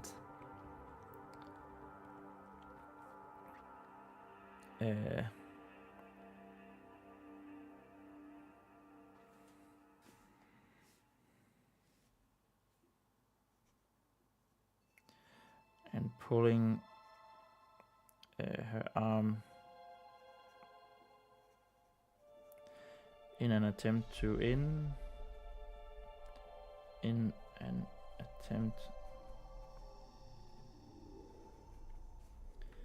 break free.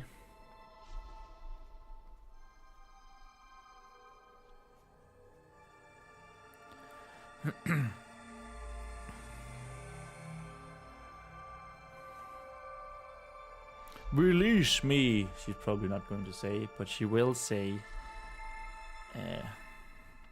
what will she say? She will say,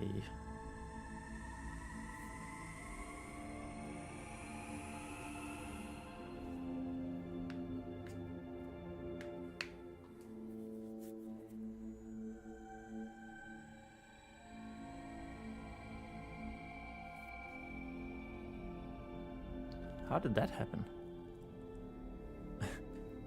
Let go of me. Let me go. Let go of me.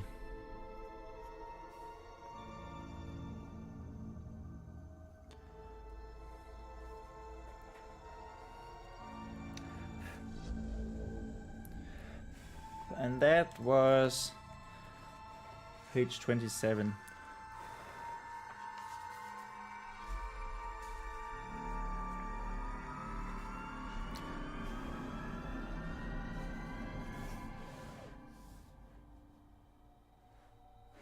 That means we are on 28. Oh yes. Oh yes. Let go of me.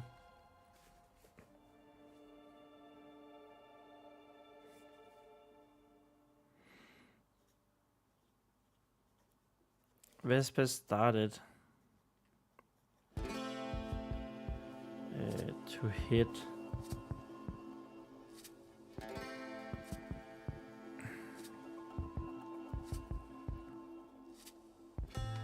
the hand with the end of a torch. The end of the torch.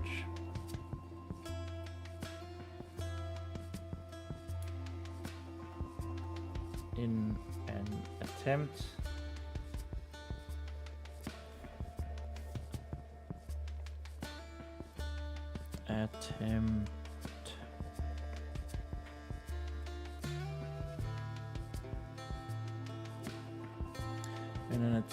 to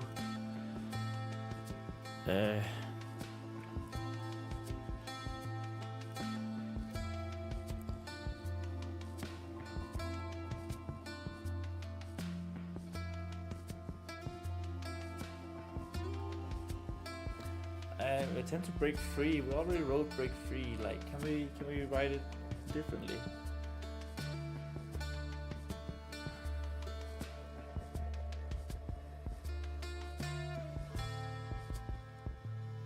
To get it to let go, that does not sound good. To get it to let go. Ugh.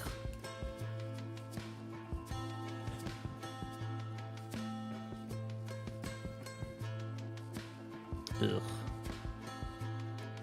Dot dot dot.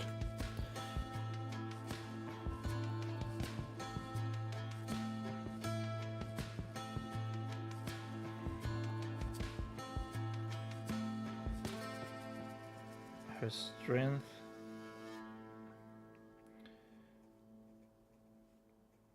seemed to be working somewhat.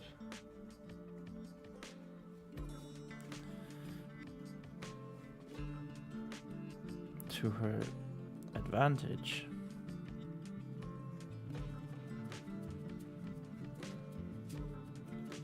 No.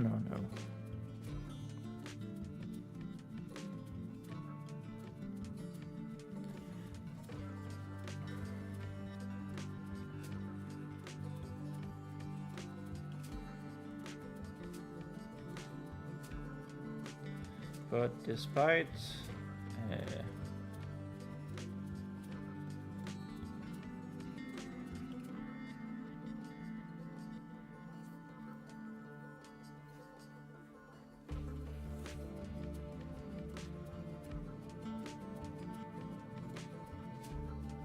louder and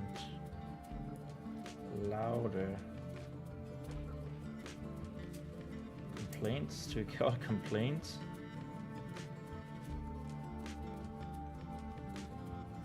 Ouches.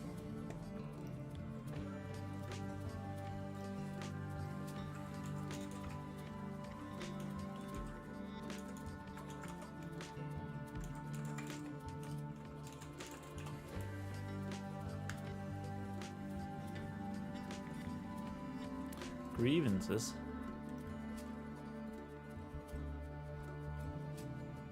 Yeah, let's go with that. Grievances. Grievances.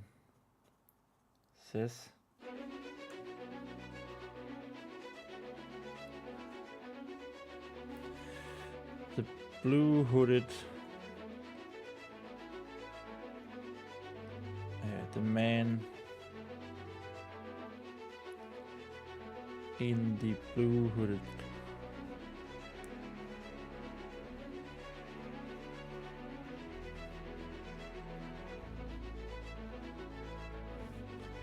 cloak did not let go.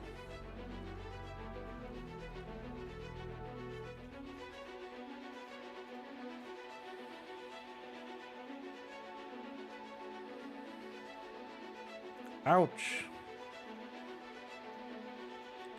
Stop that.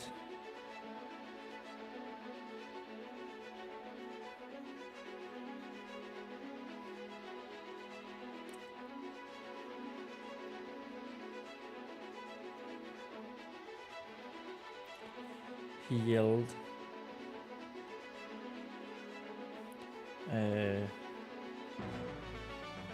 From the other side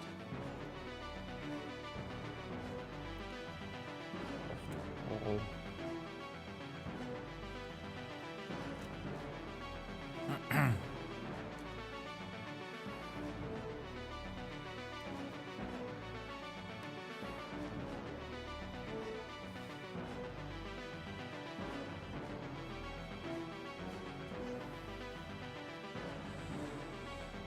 And then an idea entered Vesper's mind. An idea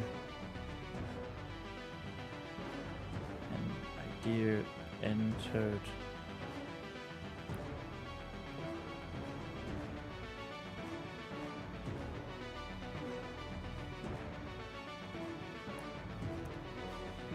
she stopped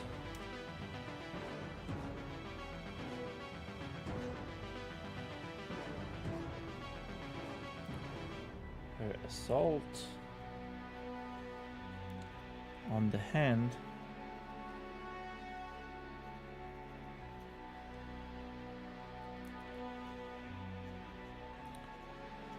with the end of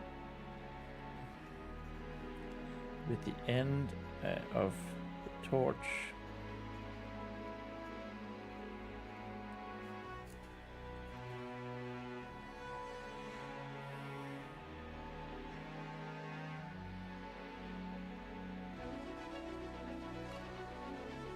And instead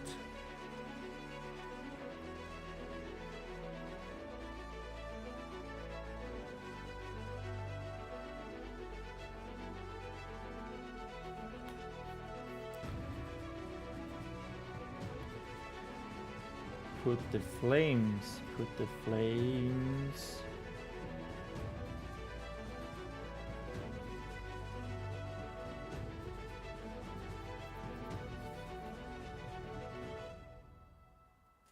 the flames to use.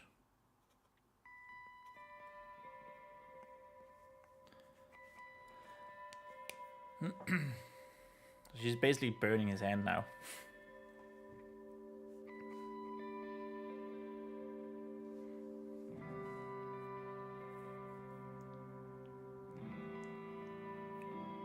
But look at how close we are for day 6 marker.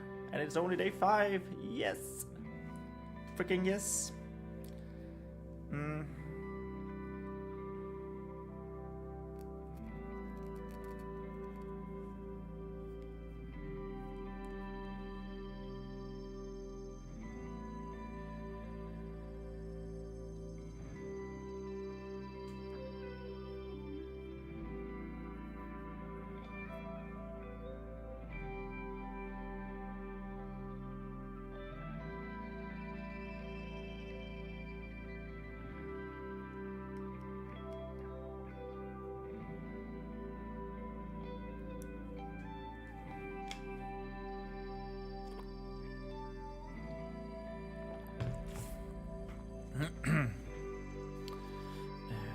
Instead, put the flame to good use.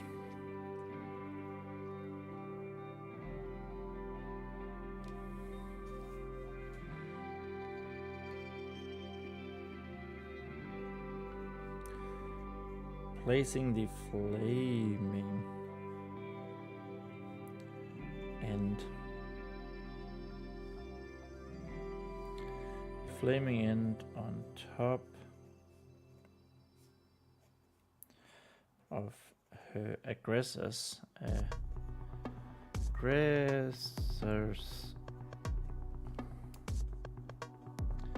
hands.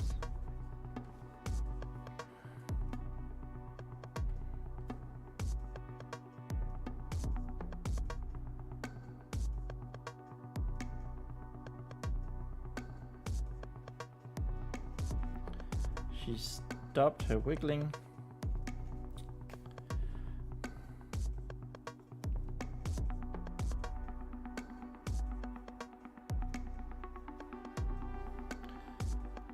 And waited.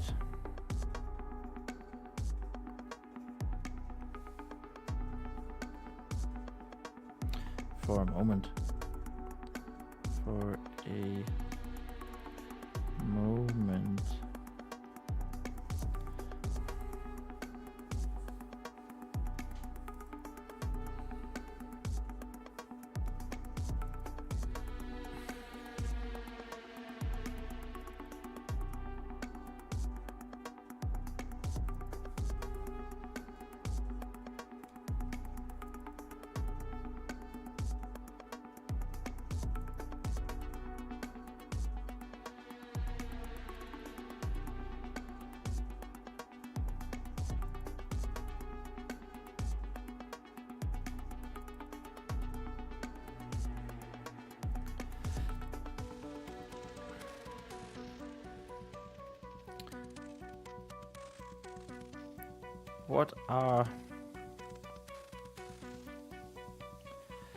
What are you doing?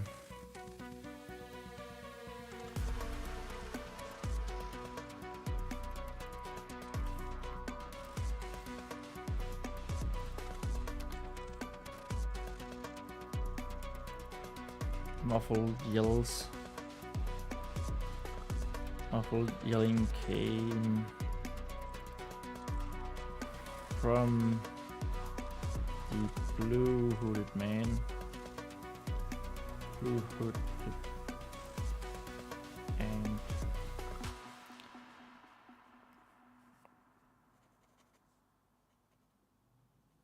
and cloaked man.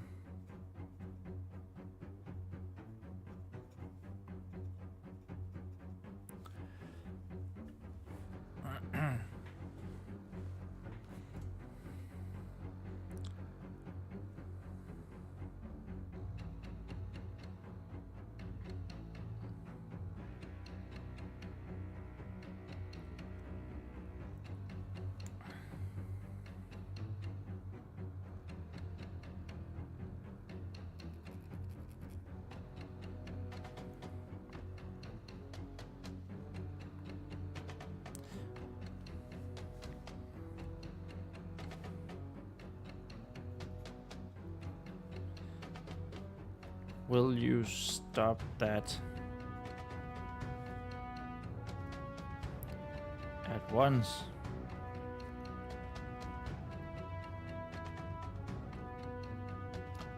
not a question mark, exclamation mark.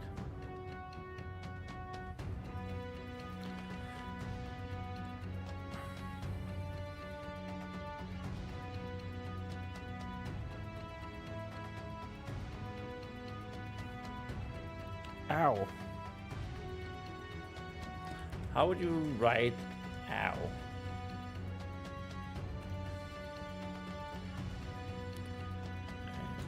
Ow.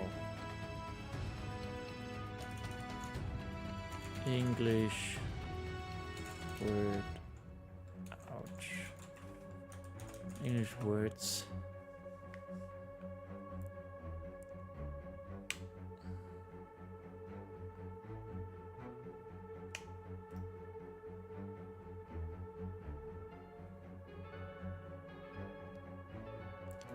Related words to ouch. Alright.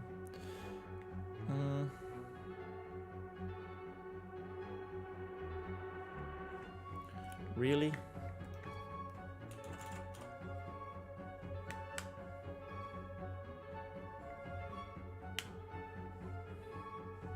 I feel like there should be like an ow. Ow.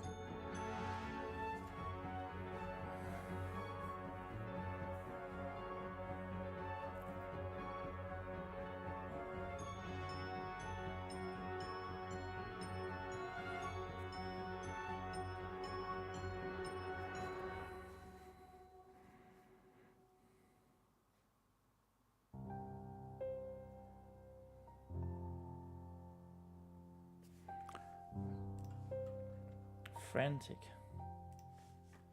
Frantic. Frantic.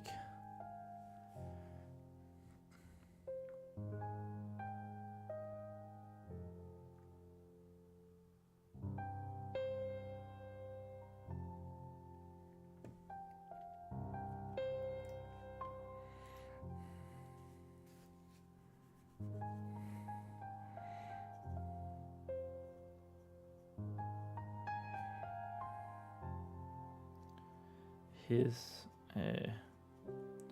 voice was becoming increasingly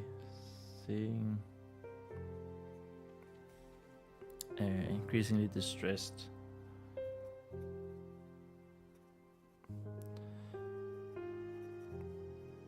As the torch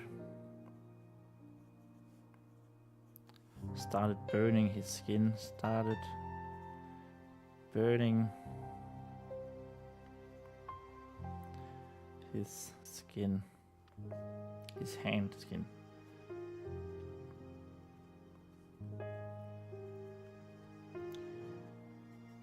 He still did not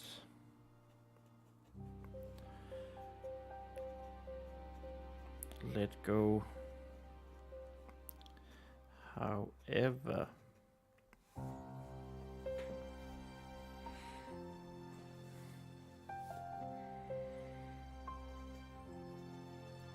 water started to move.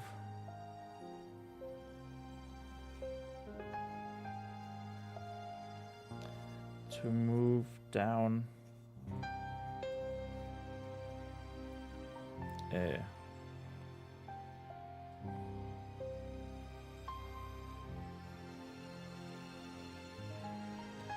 down towards the hand.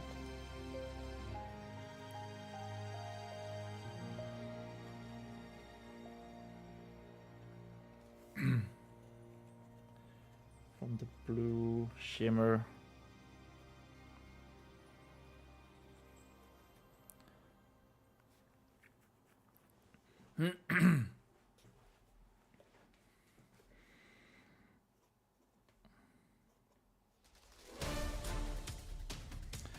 on the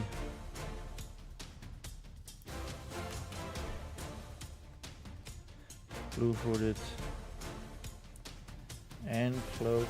Yeah, we're definitely going to need to have man. I need to find a better descriptor for him. That's way too long. Maybe just blue-hooded man. That sort of implies that he has a cloak on as well.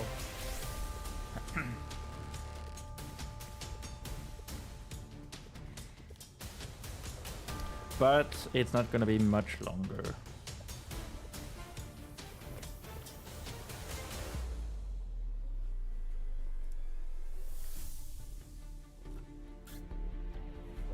He's not gonna be in the scene for much longer. Do do do do do.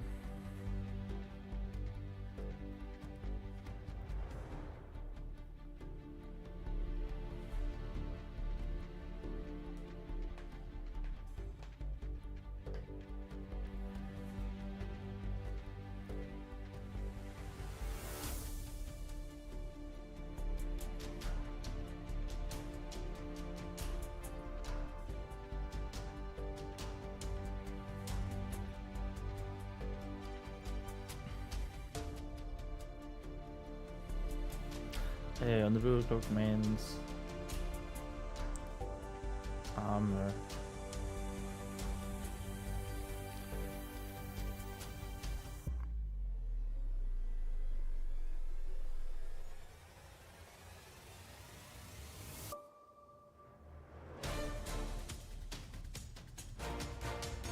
Vesper realizing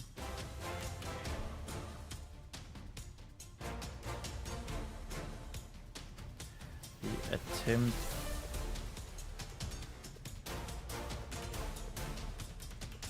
realizing the attempt to put out the torch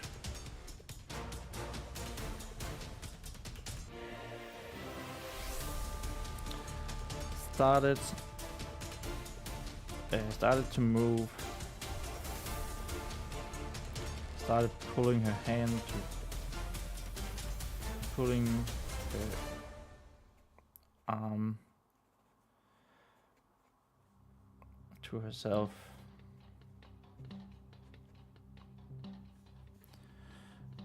and from side to side.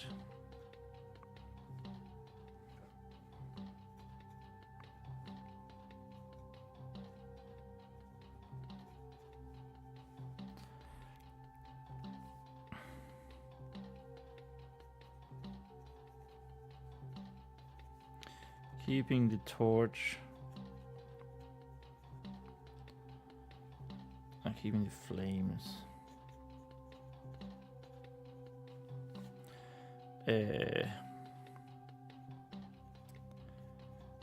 in contact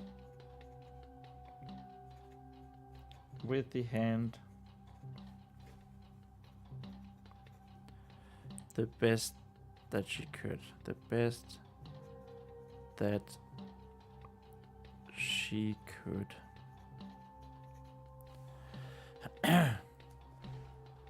Oh, we're so close to the sixth day marker, and then it's all smooth sailing and good things from there on and out.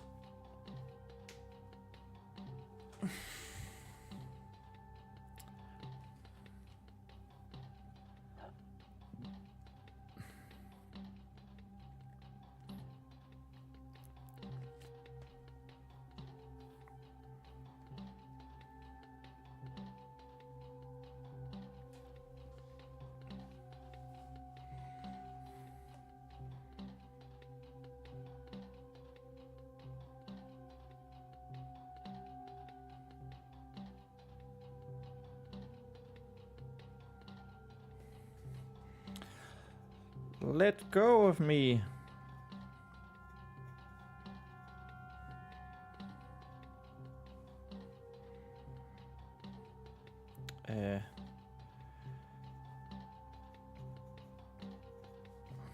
She yelled and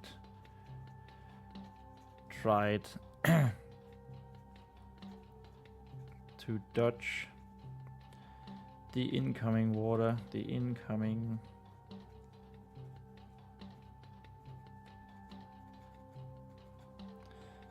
water with the torch.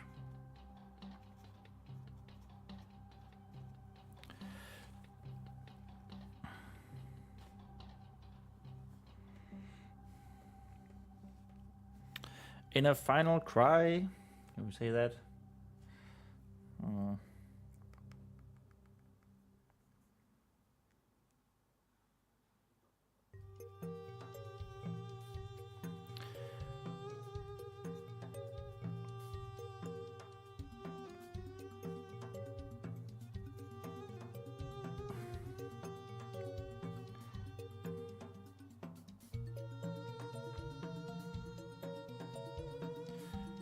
She was using all of her strength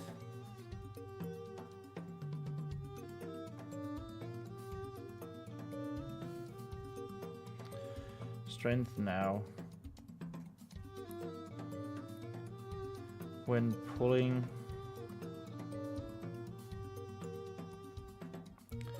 her arm back. And then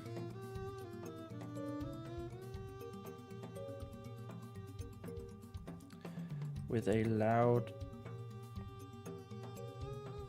and painful cry, she ripped her own arm off. No. Loud and painful cry.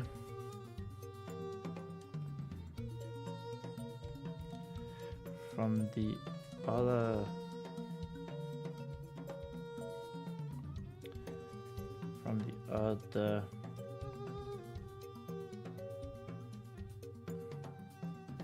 side of the wall.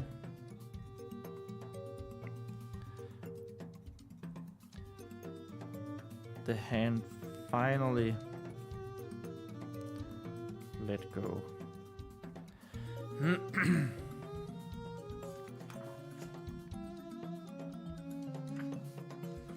I honestly don't know if this passage with her grabbing her, the hand grabbing her, like, if that's too long.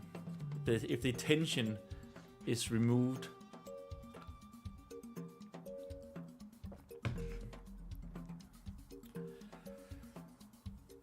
Oh well. We'll see.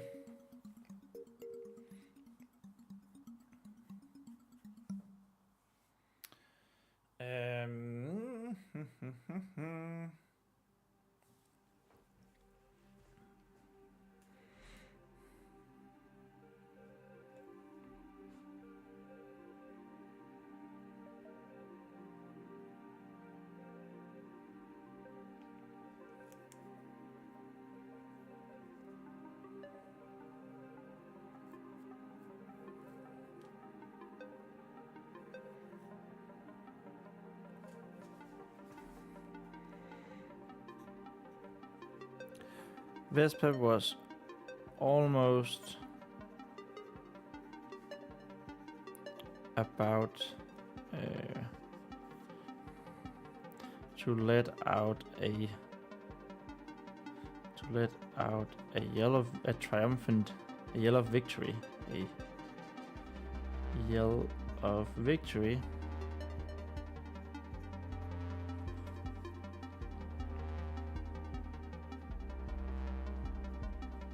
as she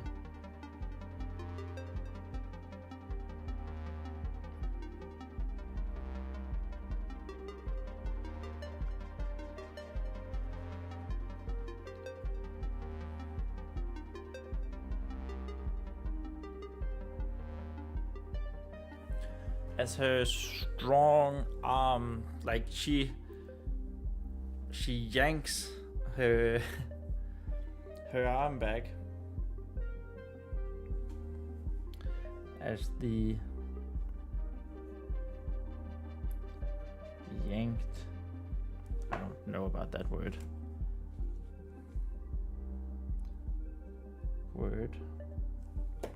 as the yanked back arm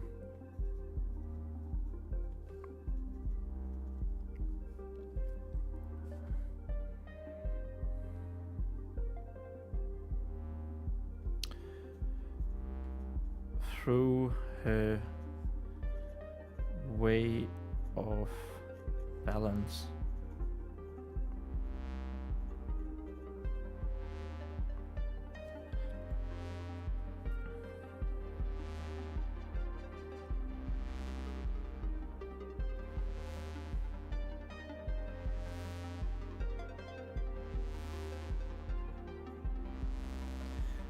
She took a step back.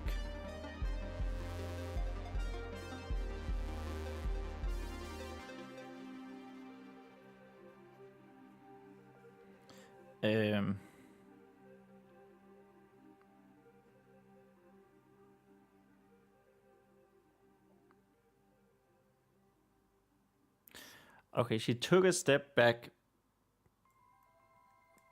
but the staircase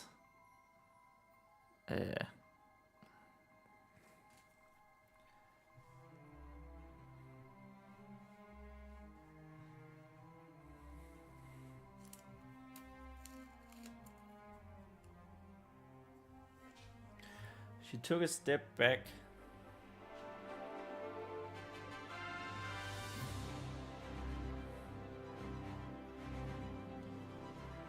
But her foot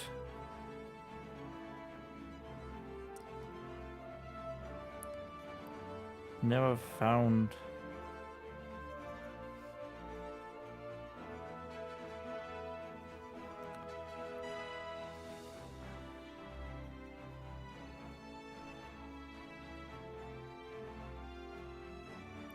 the still remaining staircase. Still remaining.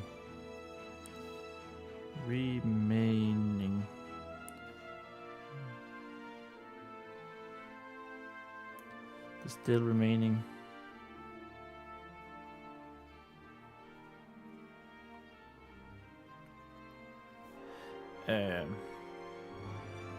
I want to end the chapter with, and then she fell.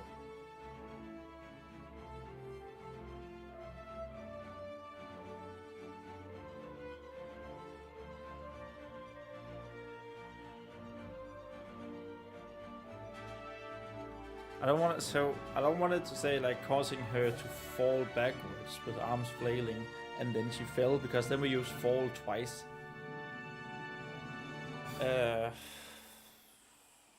How do we work our way around that?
Never found the still remaining staircase.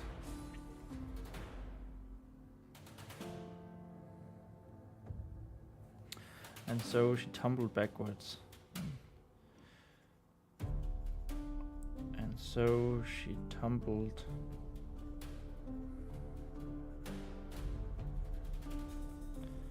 tumbled backwards.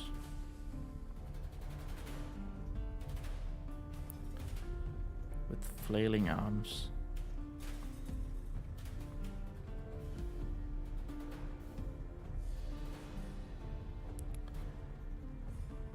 And then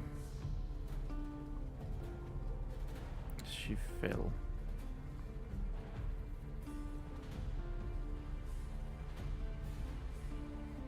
Then she fell down into the empty shadows.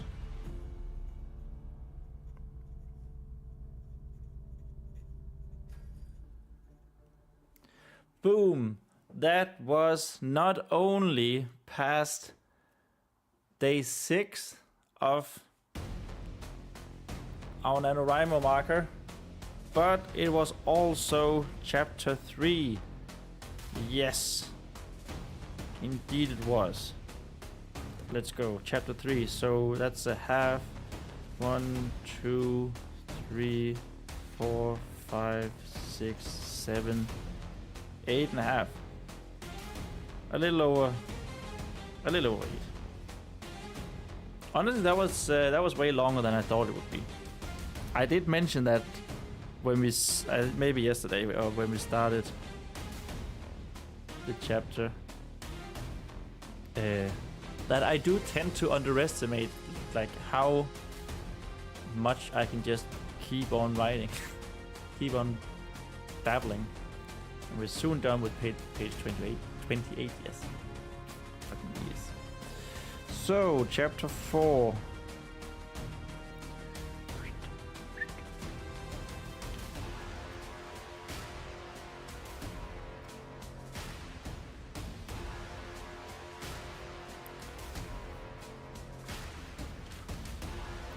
Use a dot there, full stop.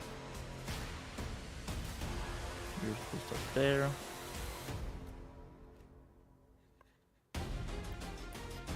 Prologue.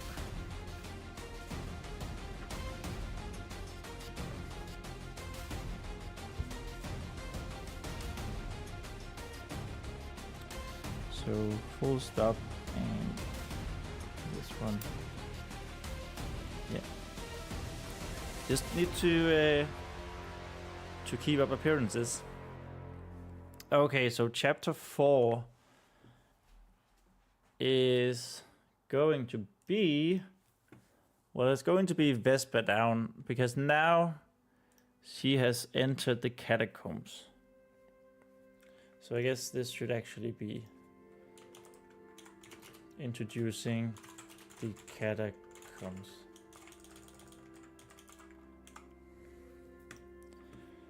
It's going to introduce Levin, and it's going to accidentally introduce the mentor, who is the spirit of Renaith. You can't see that. If I just do like this, the spirit of Renaith, that's the mentor. That's why he's important. Why we have the prologue. Well, one of the reasons why we have the prologue. Okay. Let's see what we wrote.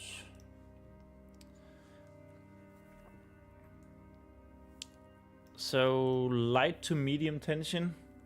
This is like, it's not going to be tension as an action that I think we just did with her getting chased and the arm and everything, arm grabbing her and all that. It's more going to be that she's scared and she's hurt, and she's going to hear another voice, which is Renaith. So Vesper is a bit hurt. She's actually quite a lot hurt. She is hurt from falling into the dark catacombs. She's scared, given that she's alone and does not want to alert the villains again. Maybe, yeah, I guess it still makes sense. She keeps narrating to calm herself, though. She hears a subtle whistle, which Vesper can only interpret as someone or something being hurt. Vesper fumbles through the darkness, talking and receiving whistles back. At some point, Vesper goes on all four as the whistles come from the floor. She accidentally grabs a hold on something, which is the mentor's weapon, Renaith's weapon, and clearly hears a voice.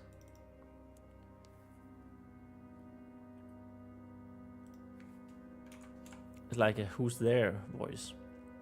Vesper lets go as she asks who it was, which no one answers. Then Vesper finds Lemon and determines her to be a bird by feeling her feathers in the dark. A fire calls out for Vesper and saves them. First meeting with one of her own spirits. That's the subplot. That's Renaith's spirit. It's not going to be hugely important here. It's just like, it's Renaith. Yeah. Okay. So let's see. So this is the second time that she's fallen down somewhere and is hurt.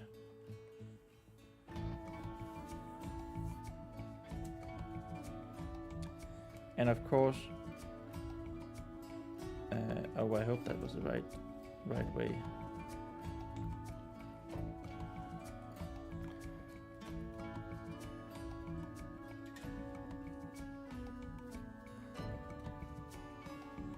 Oh my god, I do hope that was the correct position. I just need to check that actually. Luckily, we can do an instant replay on YouTube. So, staircase and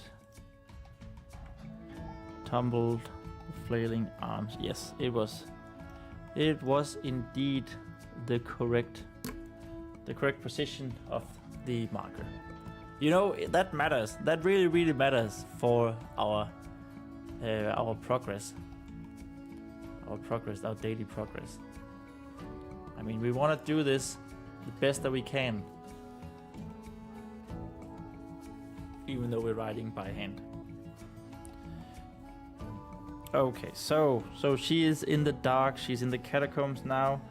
The catacombs are gonna have like a brook below, and there's also going to be air whistling around in the room.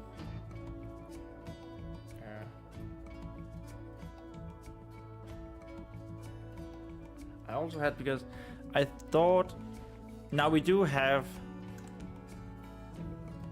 the torch down there now, because she fell with everything and the torch has gone out. But I did wonder, there we go. I do wonder how long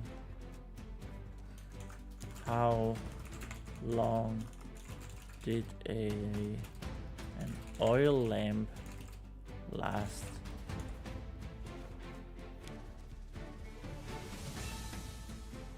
An oil lamp can last for several hours to days, with the exact time depending on the amount of oil, wick size, and type of fuel. Because I was just wondering, that could be like a plot point later, that Vesper brings down an oil lamp, and then it's lit. The oil lamp is lit.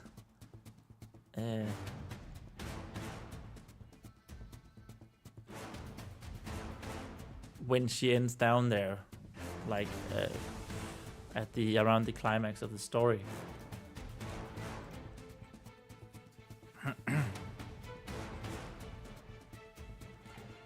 But right now she's just down there with the torch is down there, which we could also leave. I think that's the initial plan I have, that we leave the torch down there. But we want to have a reason at some point. We want to have Vesper have the remedies to turn it on, to light it again later. And I need to figure out a reason why she would be walking around with a flint and tinder or something. But anywho,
Yeah, I was just thinking.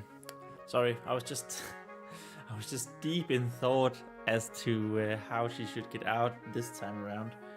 We want a fire to come and save her, but I was just thinking if a fire should drop down a torch, and that torch would not go out for some reason. Sorry.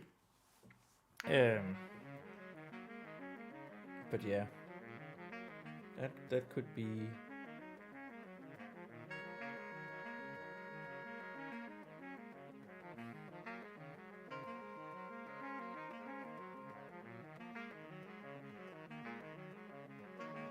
Or we want to say something about darkness. Complete darkness.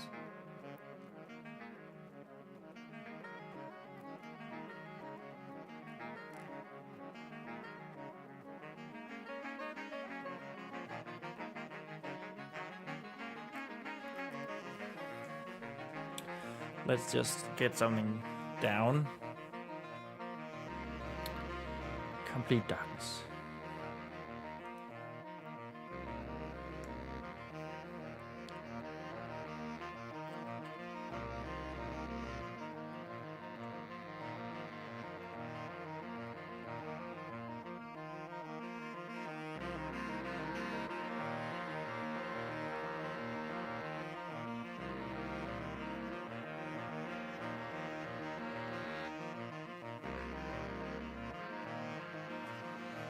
Oh, how do we want to start it? How do we want to start the chapter? I don't want to like last time she fell, we went like ugh. Like this time, it's really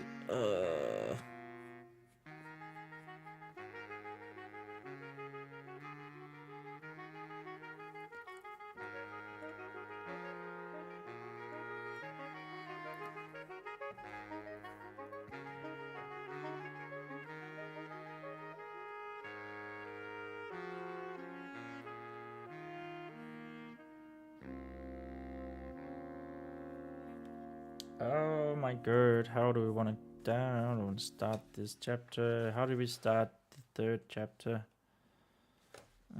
Angrily.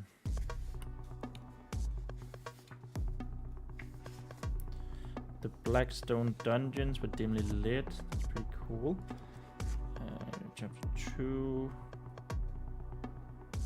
It was a funny looking sight. Oh yeah, that was a weird start of the chapter. Funny start to the funny chapter where she got scolded. The dragon's lair was near.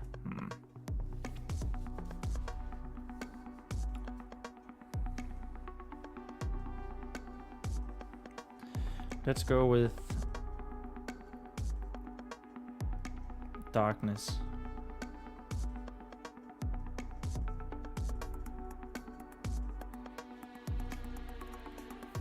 I already don't know if I like that in the beginning. I also very wary of starting my chapters and my books and short stories with the, because it seems like such a... I know that's just how the English language work, but if you keep starting with the same letter, it just seems very... How would you say it? Very...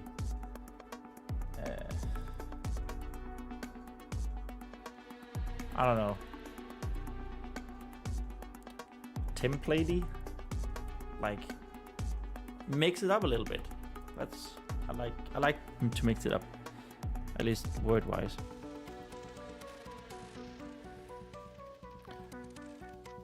But we're gonna keep this one. That was the only thing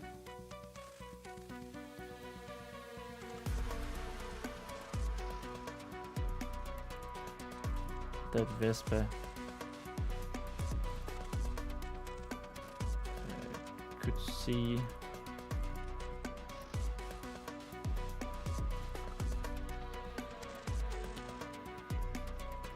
Pitch black darkness.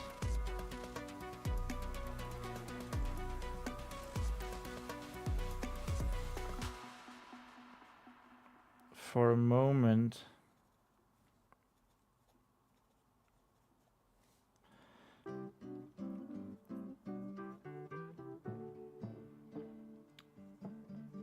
She wasn't even sure. She wasn't even sure if she had opened her eyes.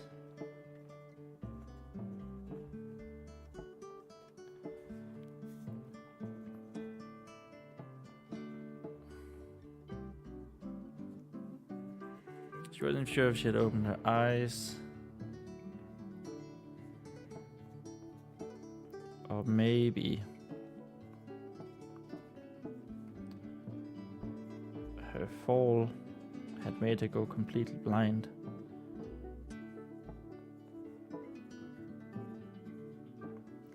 Had made her go completely blind.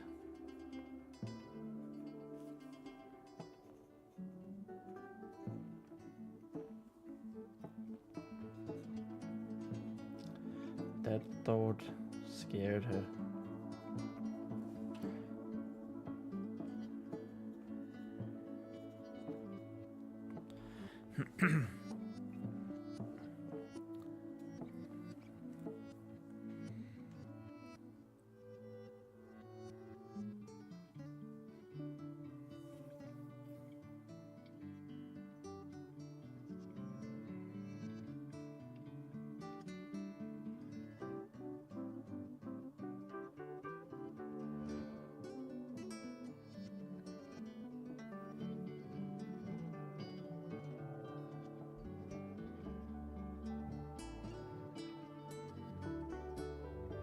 That thought scared her. Right.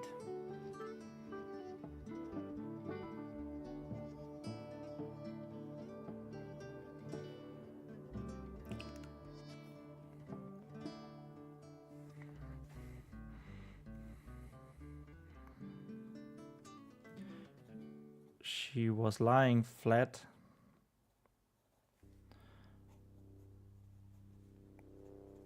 on a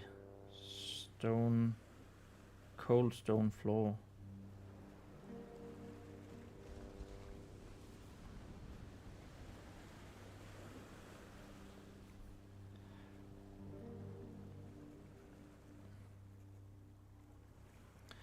The air still damp.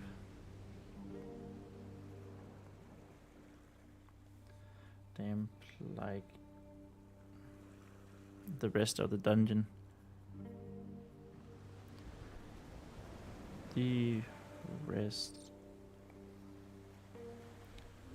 of the dungeon.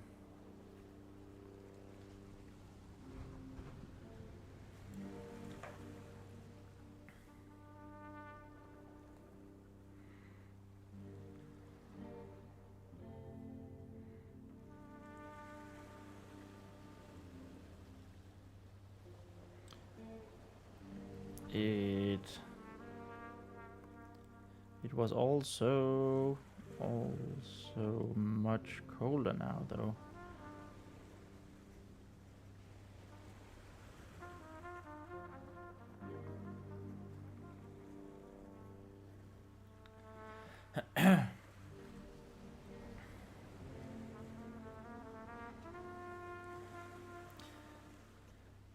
As Vesper tried moving,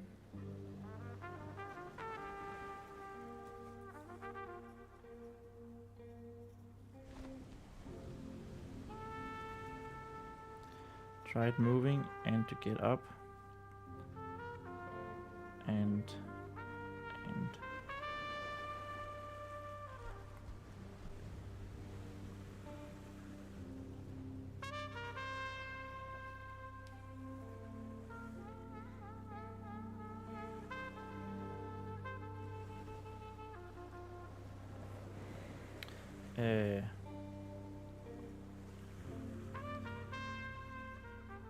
the achings of her body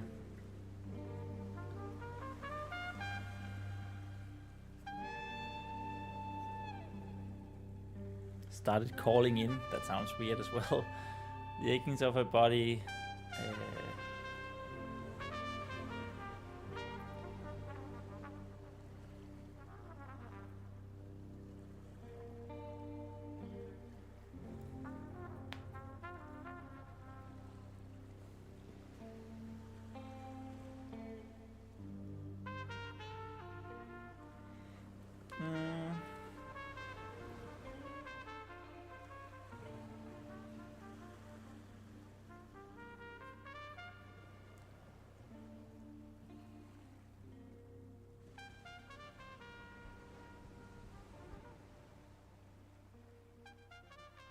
The achings of her body. Come on.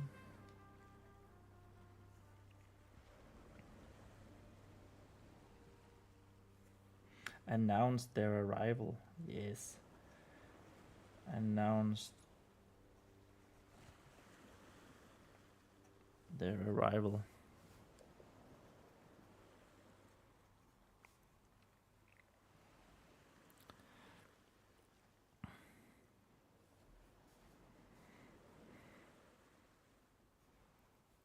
She was still hurting. She was still hurting from the last time that she fell.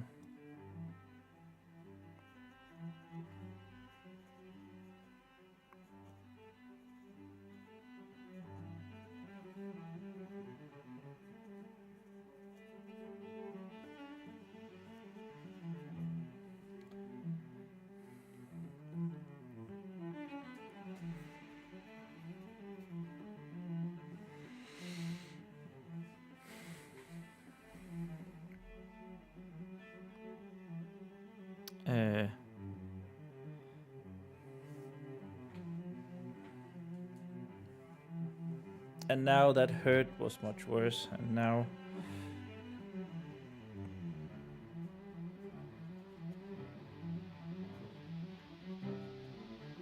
that hurt seemed much worse.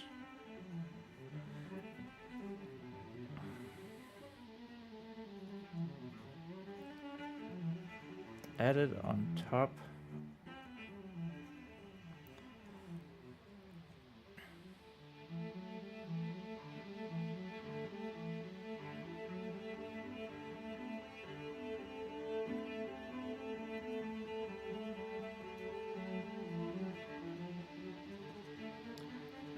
Her head.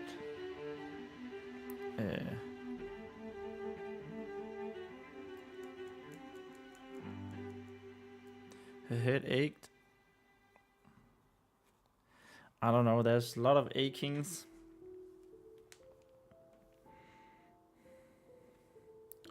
To repeat.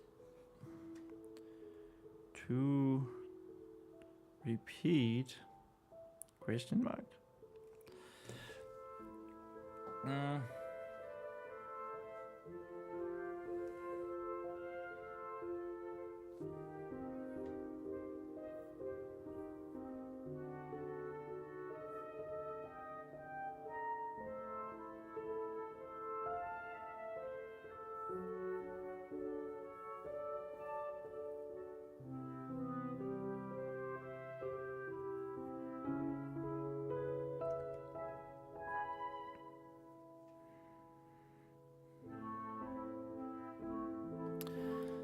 Her head ached. I don't remember what she was hurting with last time. She probably figured that out. No.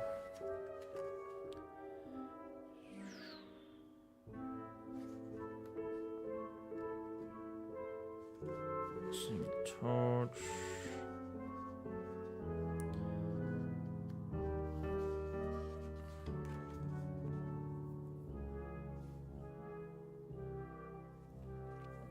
There.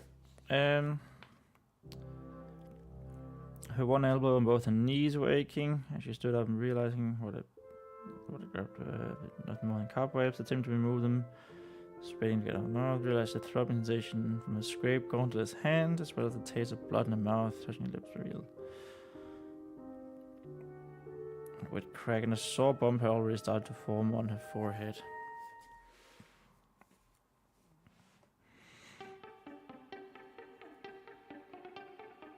And another bump.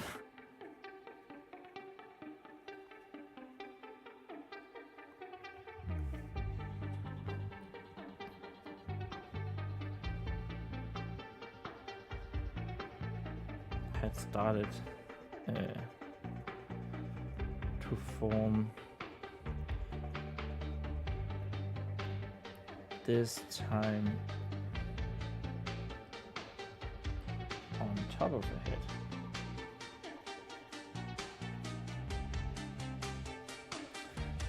That was page 28. Let's go. Yes. And was also almost 3 pages in today. And well, we are pretty much on schedule. Almost 3 hours of live streaming. Page 29. Yep.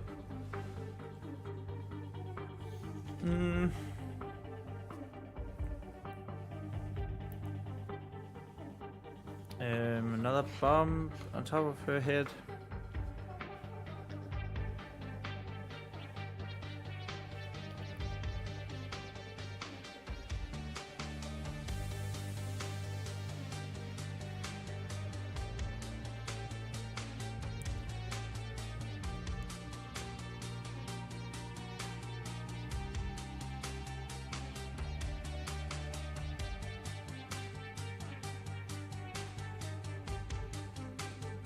Feeling her face for more injuries.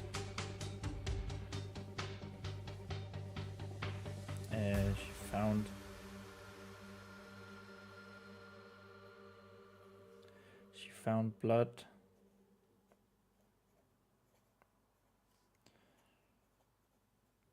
Running.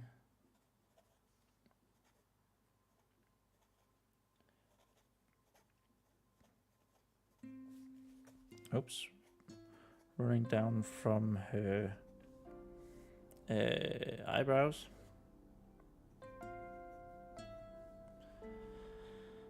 Eyebrow.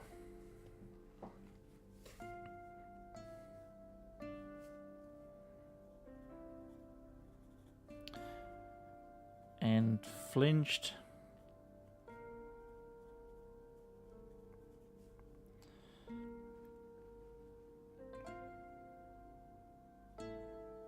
Flinched by the burning sensation.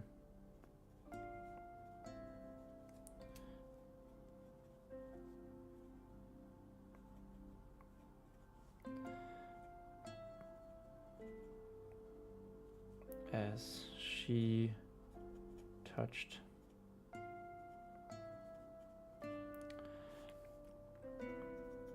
her chin.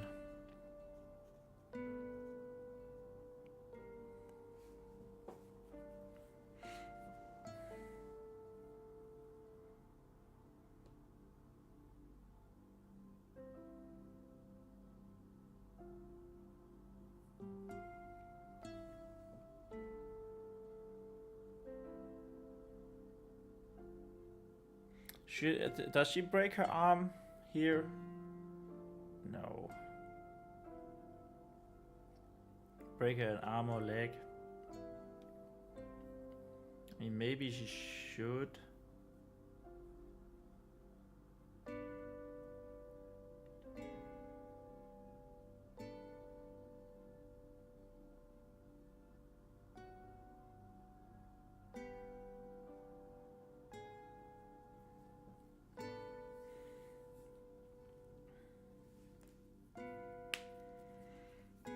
Maybe she should, but I don't know. No, because she needs her arms, but we can.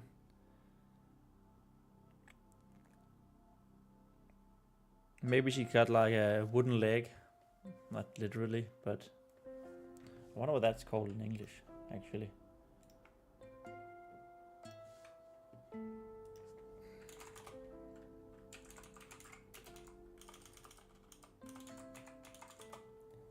Dead leg.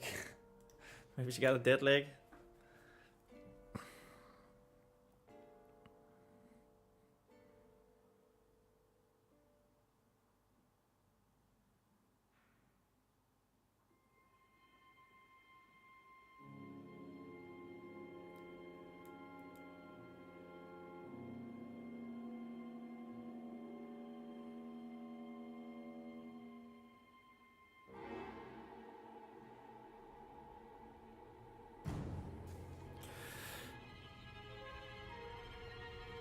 Both her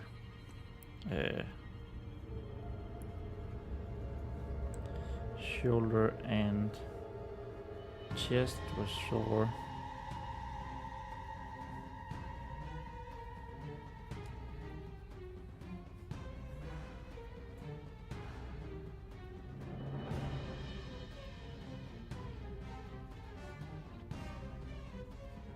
And as she tried to get up,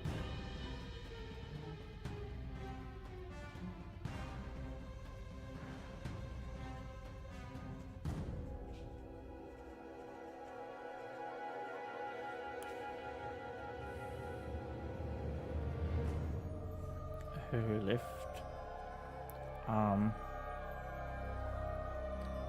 didn't immediately respond.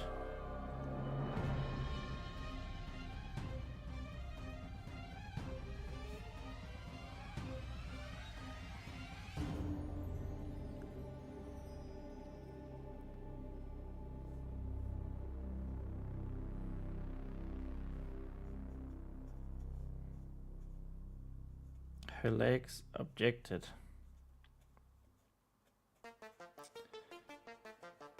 to her endeavor as well in the war.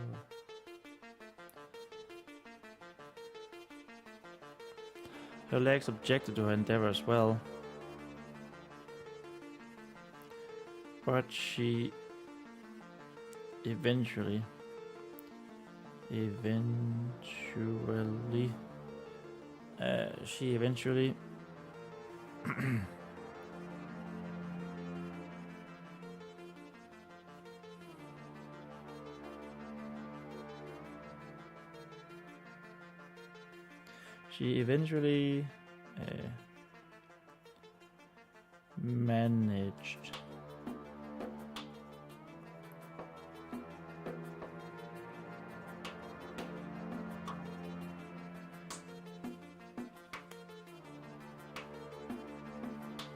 managed to get her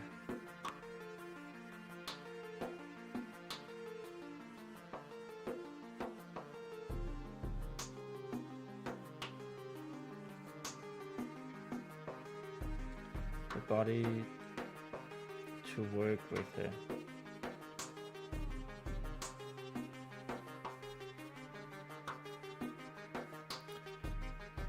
Through groans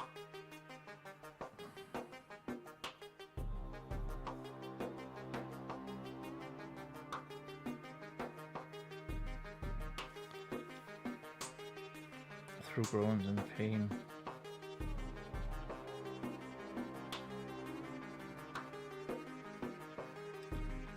Now she only needed her side back. Only needed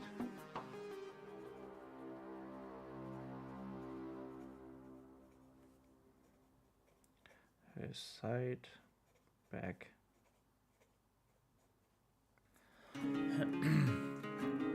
Now she only needed her side back.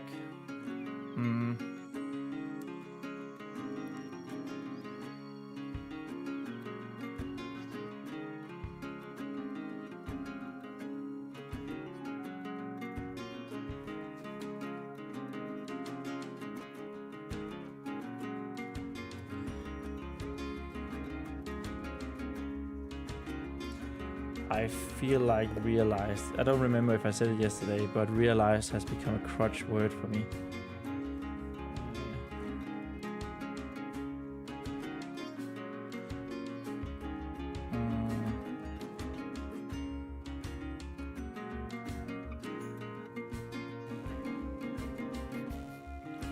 Torch.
That her torch.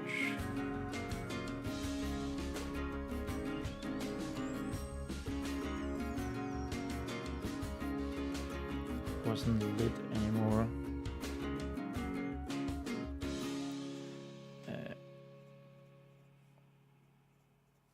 Or maybe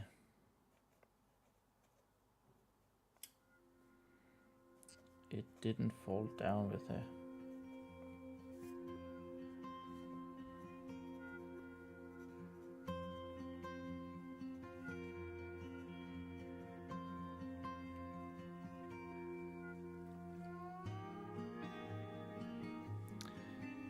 But she seemed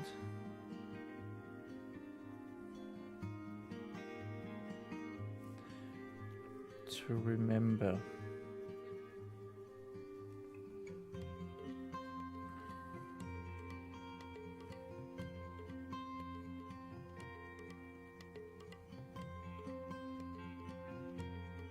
She seemed to remember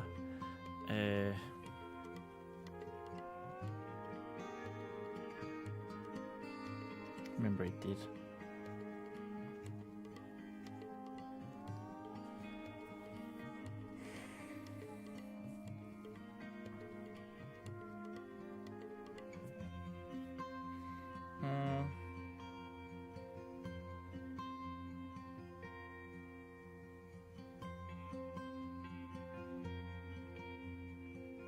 Maybe she was really blind.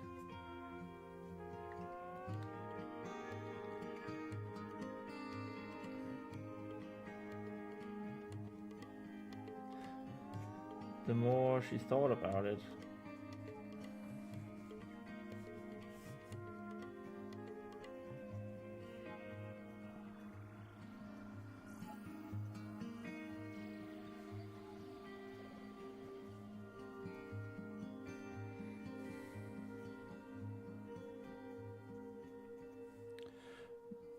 the more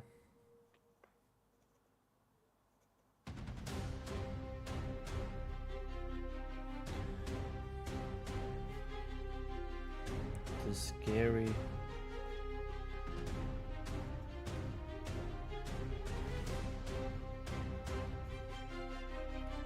thought of being blind.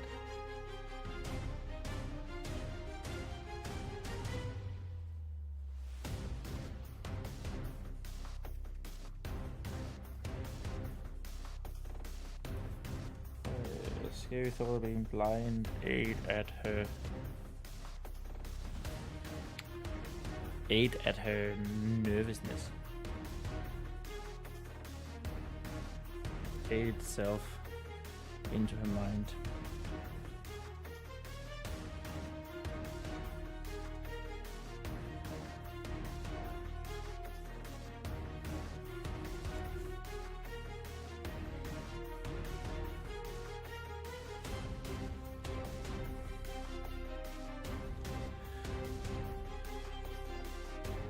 But even though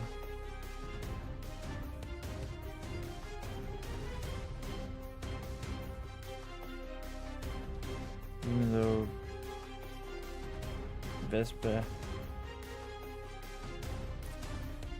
all alone,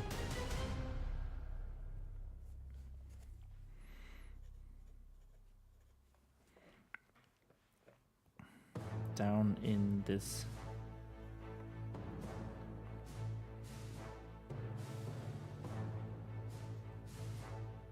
dark place.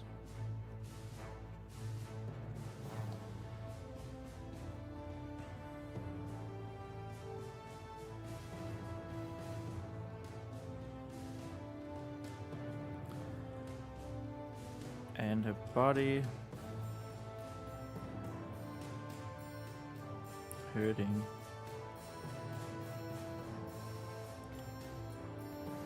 Like never before.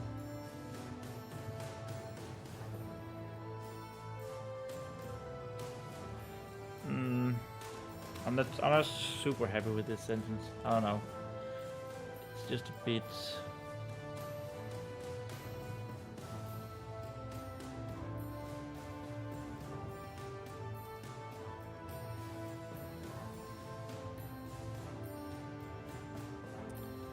She tried. Okay, maybe we can have like a fire taught her that. She taught her to stay calm in dangerous situations.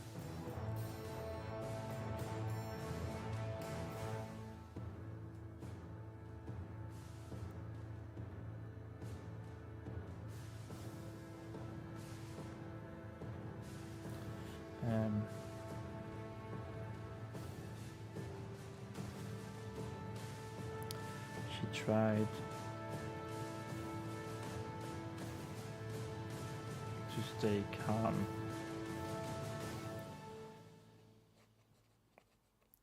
Afaya had told her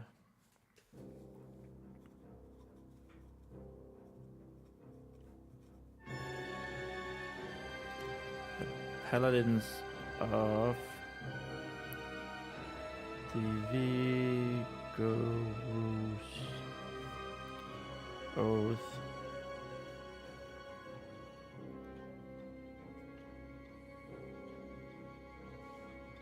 had told her. There we have it again. Word is missing. I know I said it, and then I just don't use it. The Paladins of the Vigorous Oath.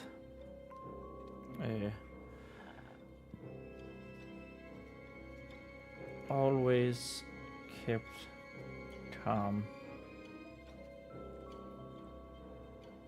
in dangerous situations.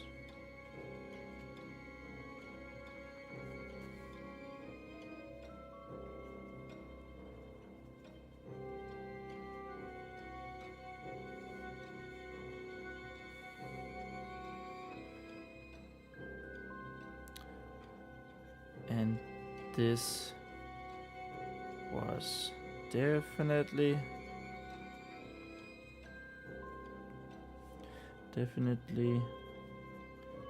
one of them.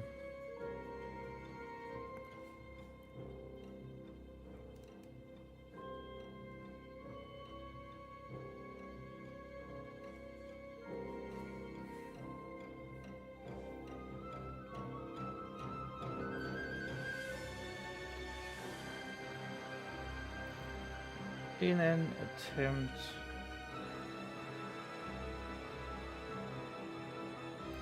to do what her older sister actually I realized what the time is. So we're gonna have a break here, and just so we have a little bit of a, let me just go like this, and then this one here. Yeah. Yeah, it's probably right,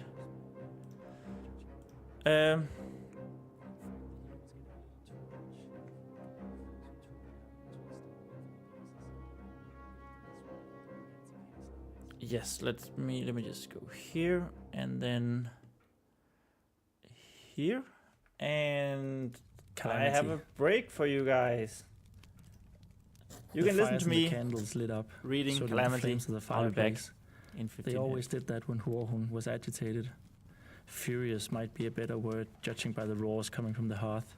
In fact, the heat was getting a little too much, even for a dwarf, so Tu-Wei-Han took a step away from the blazes.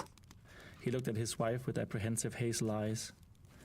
"You are not leaving," Huorhun almost shouted, trying to get some of her fiery red hair, those strands that always eluded her braid, under control. She was standing by the dinner table made of solid dark granite. The matching granite chair she was sitting on moments earlier had been toppled over when she jumped to her feet in anger. Huorhun let out an irritated groan as she gave up on the flaming red logs, turning her attention back to Tu-Wei-Han. "By the slumbering giants, who put this stupid idea in your head?" Huorhun asked. The question was followed by a stare so intense it seemed as if she was trying to light her husband on fire that very second. Tu-Wei-Han looked at the black leather jerkin in his hands. He was wearing his brown one already, on top of a dark green linen shirt, ready to leave as soon as he was done packing. His grey woolen travel cloak was hanging by the door. The Chapitas and their entourage are leaving Shina Kien to spread the teachings of the 5 pillars to more lands, and they're in dire need of craftsmen. So I figured I would lend them my skills as an iron artisan, Tu-Wei-Han explained as he placed the black jerkin in his travel chest. "And what? Because they asked you nicely, you're just gonna uproot your whole life and leave me behind?" Huorhun asked as she took a sudden step forward. In her current state, she didn't notice that she almost tripped on her black silken kun skirt, embroidered with beautiful red and ember roses. "When were you planning on telling me about this?" "No, it's just that..." "Just what?" Huorhun interjected with a sharp voice. "Huhu," Tu-Wei-Han pleaded. "You have to calm down." He tried to speak in his calmest voice as sweat started to form on his forehead. "Don't hoo-hoo me," Huorhun protested, never breaking her stare. Tu-Wei-Han could feel her eyes like ruby red daggers that bore into his soul. He wasn't sure which was worse, that or the blazing heat. "No, Tu-Wei-Han paused for a moment to make sure that he chose the right words. "I didn't just mean me, I meant the both of us. I want you to go with me so we can continue working together as we always have, and being together. I mostly want you to travel with me so we never have to be apart. It's true, I've already made preparations for you to join as well." Huorhun replaced her stare with a look of angry confusion. "How long have you known that these humans were leaving?" For a second or two, Tu-Wei-Han just looked at his wife. And then he answered with a nervousness clinging to his voice. "For a couple of weeks." "For a couple of weeks!" A burst came from every source of fire in the Monarch Weaver household as Huorhun shouted the words back to her husband. "And for all this time it didn't occur to you to talk to me about this?" "It did, and I tried several times, but..." "But what?" "I just..." Tu-Wei-Han sent her another pleading look. "I just couldn't." Huorhun wasn't quite sure what to do with that information. "Why couldn't you tell me?" she asked as the heat in the room dissipated a bit. "I was afraid of..." Tu-Wei-Han needed to find a little more courage before finishing the sentence. He knew how it sounded even if it was true. "Afraid of how you would react." He didn't look at her, but kept packing his wide-sleeved Shidu robes as he finished. Huorhun tried to digest that answer. "And you thought this was the way to do it?" she finally muttered. "No, Tu-Wei-Han had nothing. The pair stood in silence, looking at each other. The daggers had dulled, however, as Tu-Wei-Han noticed the beginning of tears forming in the narrow corners of Huorhun's eyes. Tu-Wei-Han was the first to break off as he went up the small steps to their bedroom for more clothes to pack. "Think of all the good we could do if we traveled together," Tu-Wei-Han said loudly from the other room. He didn't wait for a response before continuing. Somehow he found it easier to speak with his wife not in sight. "We could maybe even teach the humans some proper blacksmithing, you and I. You should see some of the flimsy tools and whatnot." Tu-Wei-Han chuckled a bit behind his small but full chestnut beard as he re-entered the large dining room. A chuckle that quickly faded as he saw Huorhun standing in the exact same spot, not having moved a muscle. And she was still staring directly at him. But most importantly, he added in a sincere tone, we belong together, you and I, at the forge and in life. Do we now? Huorhun countered. And this is how you express to me that we belong together, by suddenly leaving, never having said anything to me. Tu Wehan knew she was right, but dodged the question. You have to come with me, Hu, he exclaimed, probably a bit louder than intended. You know how great we are in the smithy together. When you are handling the fire and I'm at the anvil, I feel like we can make anything together. Things that could compare to what the first dwarves made in the stories. Don't be ridiculous, Huorhun scoffed as she dismissed her spouse's claim. You know it, I know you do, Tu Wehan continued. When you truly feel the flames and the metal starts singing to me, I swear it's as close to magic as you can get. Tu Wehan had stopped packing and instead walked towards Huorhun. And you also know that I'm not the only one to think so. Or do you question the will of our Green Empress?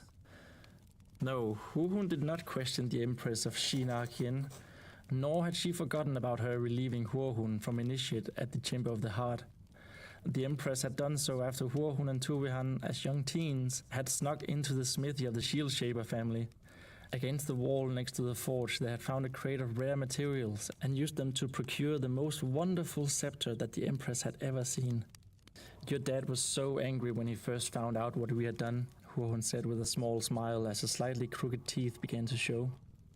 And he had never been so proud as when he saw the Empress's reaction to the results of our little stunt. I think it also helped that she replaced all of the materials so he could finish the ceremonial shield she had ordered. Tu Wehan gave another chuckle. He was standing right in front of Huorhun now. Sometimes I wonder if it was just because he didn't take a loss and not so much that the Green Empress graced us with her kindness. They both looked at each other smiling, although Huorhun's eyes were still wet. But that's why the human needs us, Hu, Tu Wehan said as he laid his rough hands on her for a dwarf narrow shoulders. Please come with me. I feel like we have to help them because we have so much to offer. Tu Wehan had always been such a helpful and caring person, Huorhun thought to herself. It was actually one of the biggest reasons that she loved him so much. He was always right there with a helping hand no matter the problem. But this was too much, even for him. Before she could say anything, however, Tu Wehan spoke again. And isn't this what you always wanted? All perplexed by the sudden question, Huorhun couldn't manage to get any other words out. You know, back when we used to skip my classes and your initiate duties in the Chamber of the Heart, when we explored every nook and cranny of Shinar-Kien, pretending to be explorers of the humid jungles to the south, or finding ancient artifacts of the first dwarves in the frozen wastes of the north. Huorhun did remember. In fact, those times when the two of them managed to sneak away were probably her happiest memories from her time as chamber initiate. Remember that time, Tu Wehan continued, when we laid on the roof of one of the western guard towers looking out over the rice fields and watching the sun set on the vast lands beneath the giant? Again, of course, Huorhun remembered. She clearly remembered sitting on those faded green roof tiles that stuck out from the side of the giant, feeling the last rays of the sun as they disappeared under the horizon. And she also clearly remembered the feeling of warmth when looking at Tu Wehan lying down next to her with his eyes closed. I do remember, she said, smiling a little brighter. Keeper Jiaohan gave me a whack with the ever-burning staff and made me clean up the medicine chambers for 21 days after I came back, but it was all worth it. My heart keeper made me recite dusty old history books in front of my entire class, Tu Wehan said, meeting her smile. And my mother made me promise never to see you again after that. He shrugged as they both laughed. I also remember that you, on that roof, made me swear that we would someday travel to the other slumbering giants that are out there. Tu Wehan grabbed Huorhun's hands and squeezed them ever so slightly. And I remember you making me this brooch out of twigs, leaves, and some sap so I wouldn't forget that promise. Huorhun reached out for the brooch adorning Tu Wehan's chest just above his heart. You've always worn it ever since, she stated, and felt her eyes welling up again. It was so long ago. I'm surprised it's still intact. I will never let it break, he told her, but I have had to mend it a lot. It's not made of the sturdiest of materials. Tuvehan's smile turned cheeky as she looked at Huohun, awaiting her response. This time it was her turn to let out a chuckle. You even wore it on top of your fancy brown shido when we wed. I did. That time it was you who made the promise and not me forcing you to swear, Huohun recalled. I did that too. It was important for me to let you know that I meant it. The two of them got back to simply standing there. Tuvehan was looking at his wife's fair, round face, while Huohun was fiddling with his brooch. The anger and desperation had left the room, if even for a moment. Huohun was the first to break the silence. I'll never forget the pain of waiting for you to turn 20 so we could get married, she said, still looking at the brooch. Me neither. And I'll never forget the pain that came next and was so very different either. Tuvehan pulled up the left sleeve of his green linen shirt, revealing a strip of scorched skin across the wrist. Huohun likewise pulled up the white sleeve of her new green roo, showing the matching mark on her right wrist. I don't know what I expected, Tuvehan said as he rubbed his scorched mark. I mean, they did pour molten lava over our joined arms, even if it was just for a couple of seconds. I didn't care, Huohun returned. They could have lowered me into the fiery heart itself if it meant that I could finally call you my own. Huohun caressed Tuvehan's cheek and his always neatly combed beard. And if nothing else, Tuvehan added, the look on our family's faces when Her Highness entered the heart chamber, wielding our scepter to name us monarch weavers, was incredible to say the least. I still think that your parents were a little disappointed that we wouldn't continue the line of shield shapers by name. If they did, they hit it well. I just remember both of them shining almost as much as your father and mother, and they seemed happy to simply be at the Chamber of the Heart that day. Well, you know how big it was for Mom and Dad, Huohun added. Being a rice tiller rarely grants you any privileges, so seeing her green grace up close was quite something. It's still my mom's favorite story to tell. I know, and I always let her share it when we visit. Tuvehan continued to smile, but Huohun's demeanor suddenly changed. But you're not gonna visit them anymore, are you? The silence fell upon the couple once more. This time it was Tuvehan to break it, though his smile had faded too. I swore to you that I would take you to see the world, he said in a heartfelt tone of voice. That I would take you to see the mists of Wu Na Kien, the frozen peaks of Sai Na Kien, the restless sleep of Hu Na Kien, or any of the other slumbering giants. This is me trying to finally keep that promise, or at least the start of it. Tuvehan had gone back to packing as he started listing the different giants sleeping across the world. He had found several belts, both for everyday work and some formal ones decorated with beautiful jade to take with him. Come with me, Huhu, so we can explore where no dwarf ever has, just like we dreamed of doing. Huohun had trouble finding the words again. Don't know what you're expecting of me. Part of her wanted to say yes to Tuvehan's proposal, to travel by the side of his spouse, help the humans, and see where it would take them. A bigger part of her, however, reminded her what had happened so long ago when she was still living among the rice fields with her family. She stammered. Not like this. It's too similar, was all Huohun finally managed to say. Too similar to what? Tuvehan replied, having found a bunch of woolen pants to pack, mostly of grey and black, but also different shades of green and brown. You know, Huohun didn't want to think about it, much less say it out loud. She took a deep breath before finishing the sentence. About the time when they came. The memory of desperately looking over her shoulder as 3 elder heartkeepers led her from her family was a wound that had never truly healed.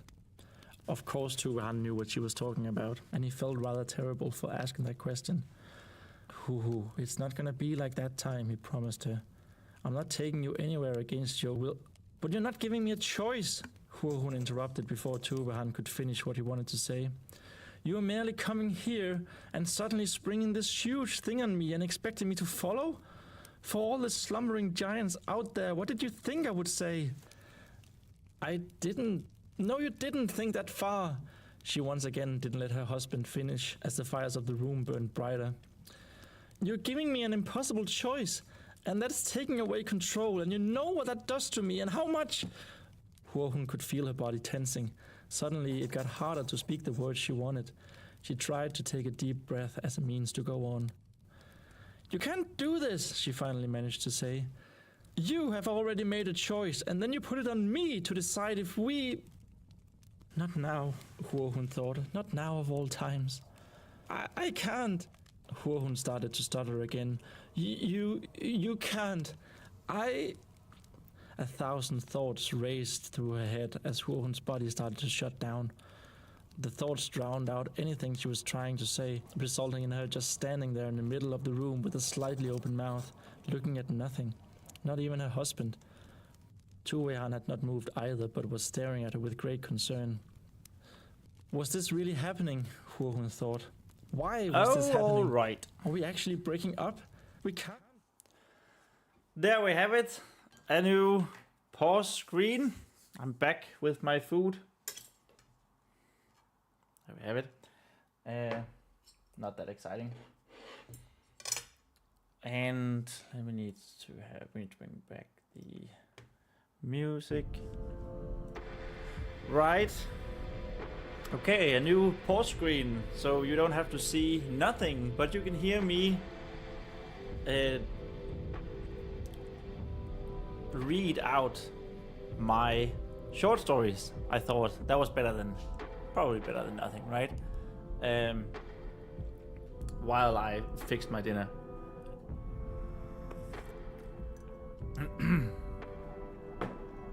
And that's all good. You can of course watch Calamity yourself on my YouTube channel, or you can go read it on Forgotten Songs Fantasy.com.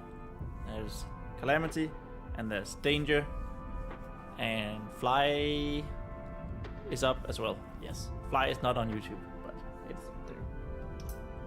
Alrighty, Roo. Let me just get something to eat.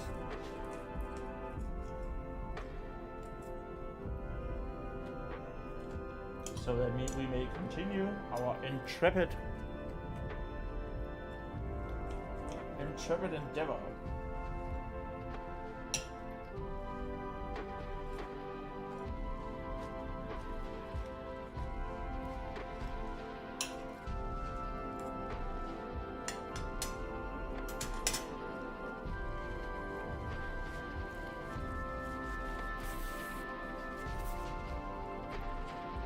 And I also found some tea. Hint, I didn't actually find it, I made it.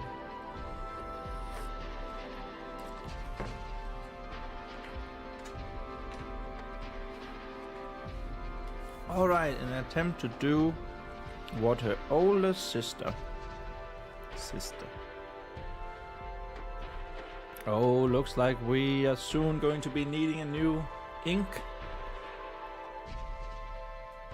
Huh. Oh, okay. Yeah, I can definitely see it. I don't know if you can see. It's almost empty. A new ink cartridge soon. What her older sister.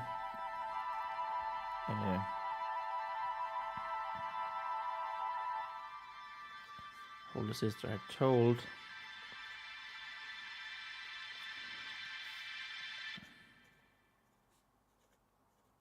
Vespa. She how do you say she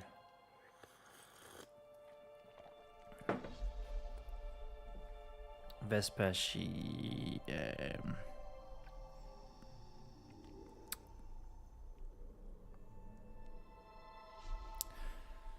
did what she always did. She resorted to what she always did.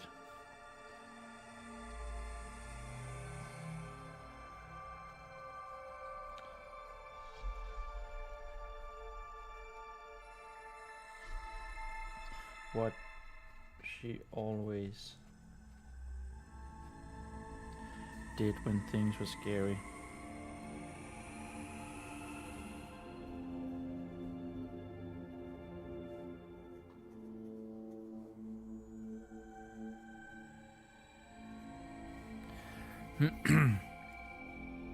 She starts narrating herself as a Vespero of the Vigorous Oath, of course. Yes, there's no other way.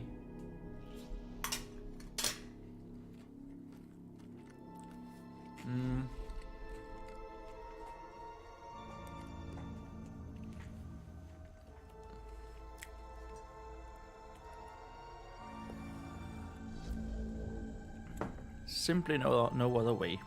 Mm-hmm.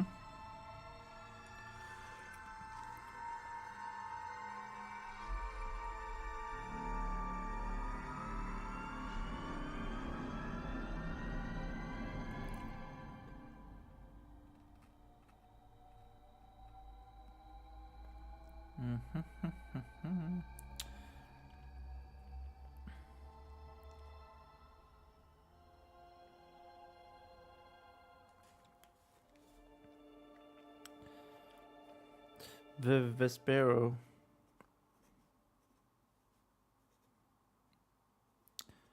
Vesper of the vigorous oath.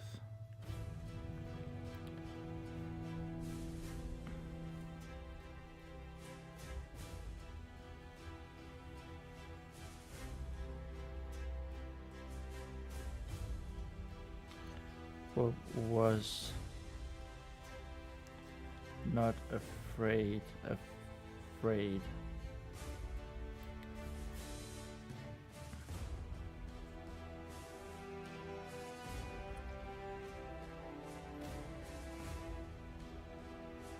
She spoke quietly.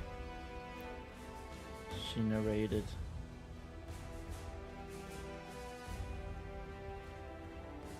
In a quiet fashion, in a quiet manner, because, of course, she don't know if the bad guys are coming for her. She narrated in a quiet manner.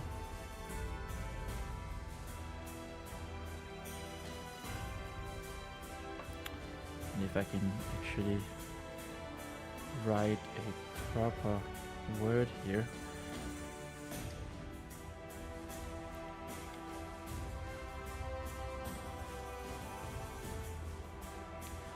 Making sure that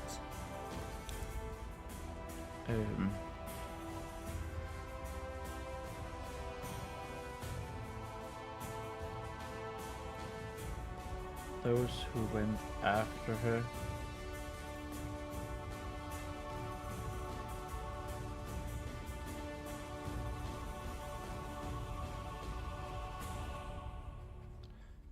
wouldn't be able to hear.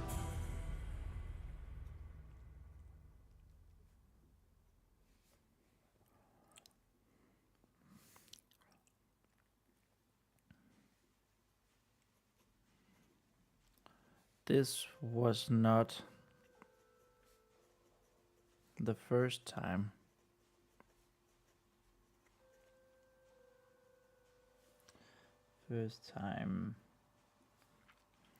This was not the first time that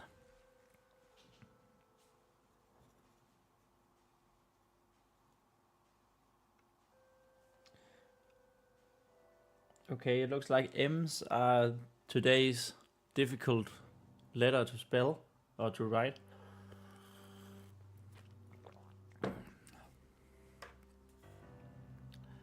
The first time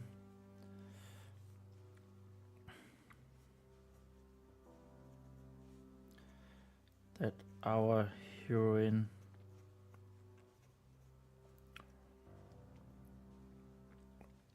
had been in such a terrible danger.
Terrible danger.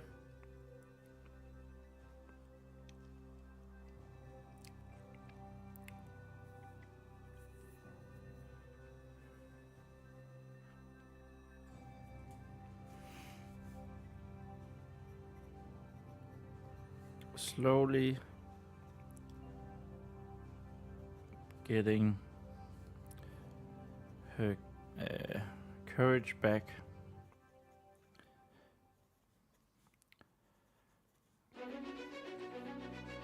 As Vespa of the Vigorous Oath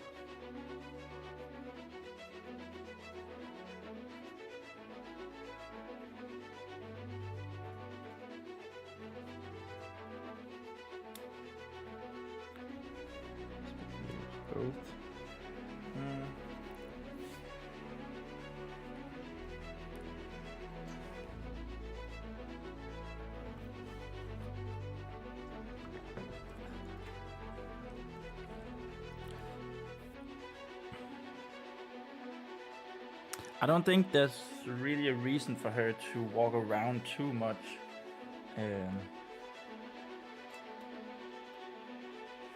Maybe Vespa tried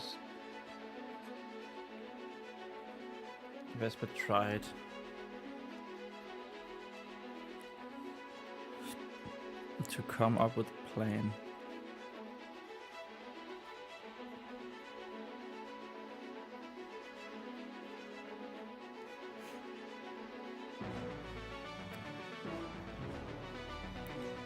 First, though, she needed to find out. Oh, terrible F. To find out if she really was blind.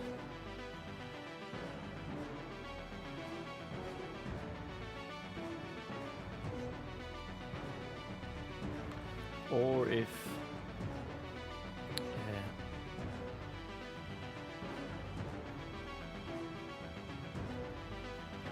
wherever she had ended up was just that dark.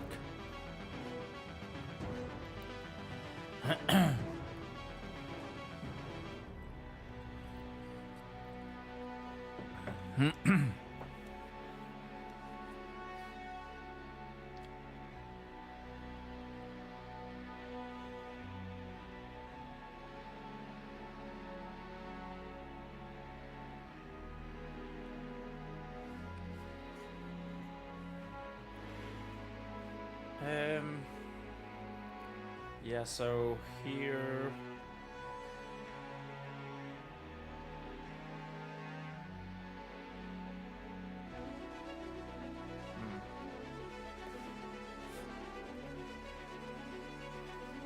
okay, we want Lemon to start whistling.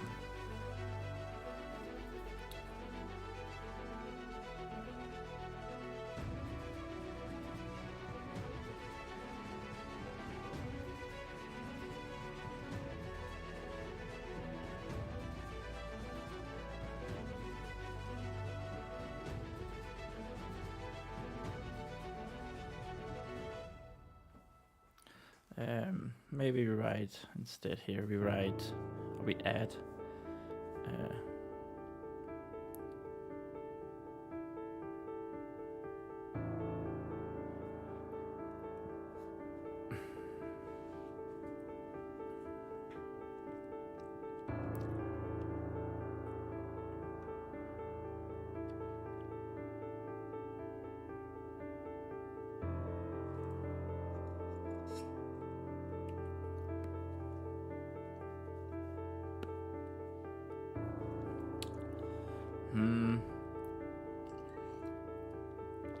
I wanted to add something like she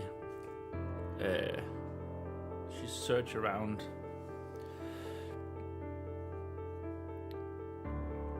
So she started I also feel like starting a sentence with so feels like a crutch. Feels like I'm doing that so much all the time.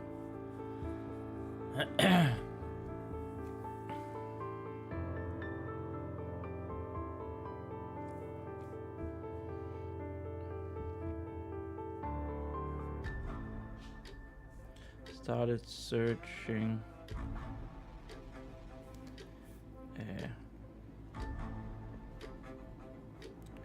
for her lost torch.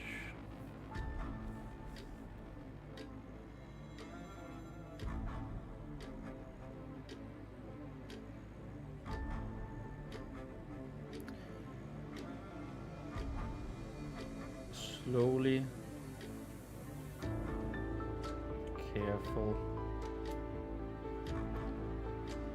and with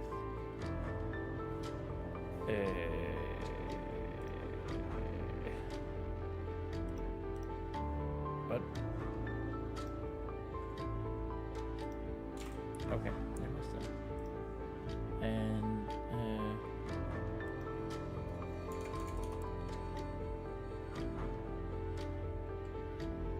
with great trouble, yeah, and with great trouble.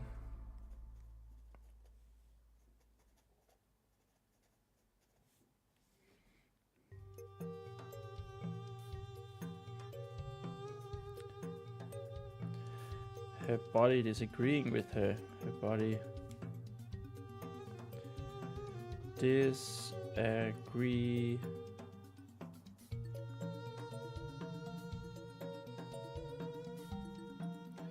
with her by the smallest movement.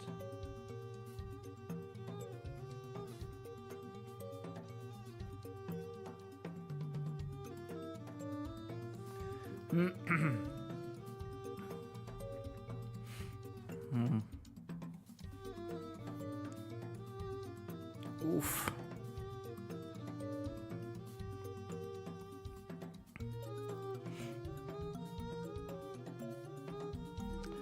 Our heroine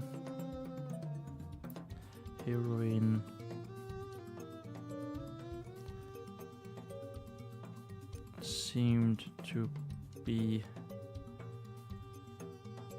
badly hurt.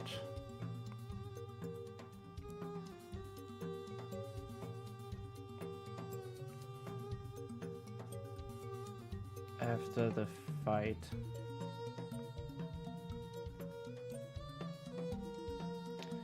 With the great worm beast.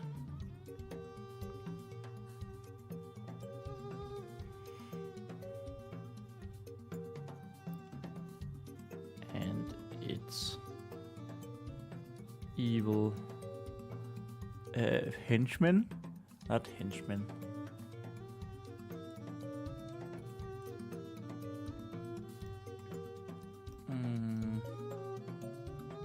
Accomplices.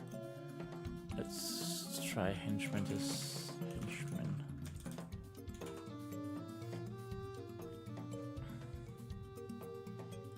Follower. Evil allies could also be one.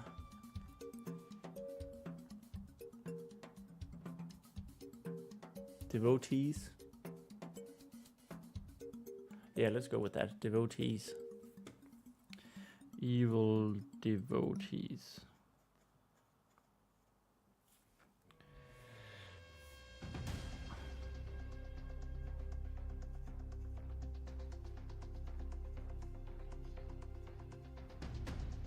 Vesper continued. Taking small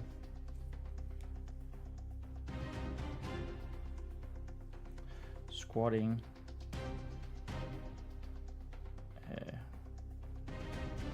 while squatting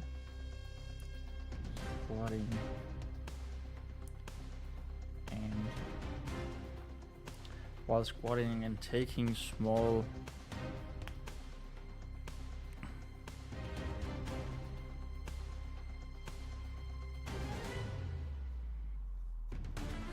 small steps.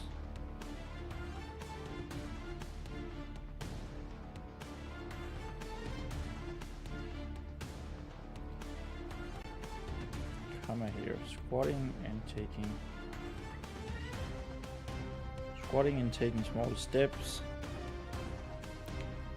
while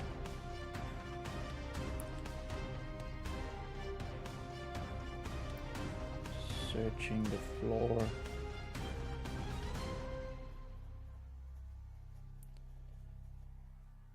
With her bruised arms.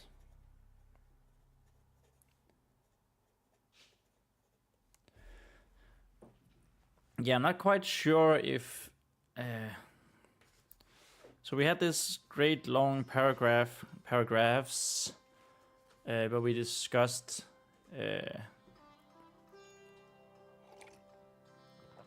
where we talked about like all her injuries, and I don't know if it's just better to do it like as we go on. Might be. Not that I'm going to change it up, but you know.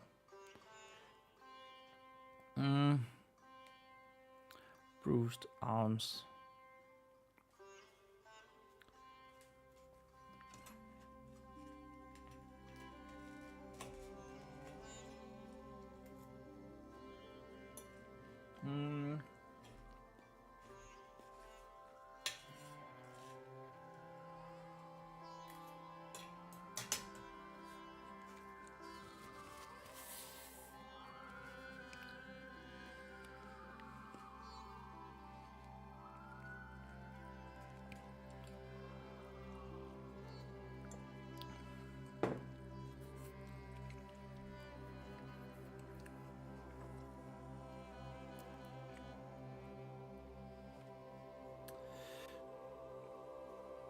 She suddenly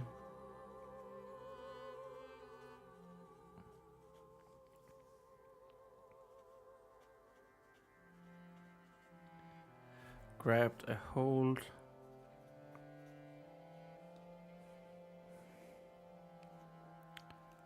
of something wooden.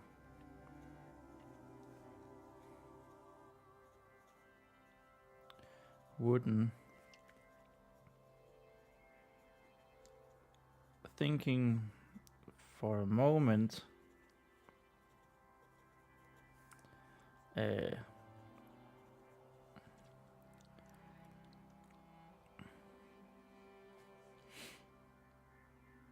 you found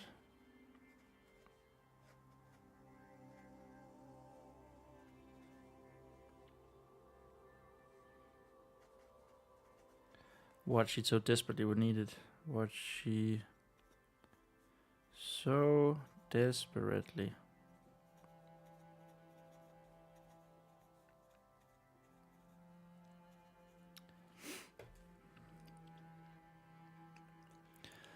but it wasn't.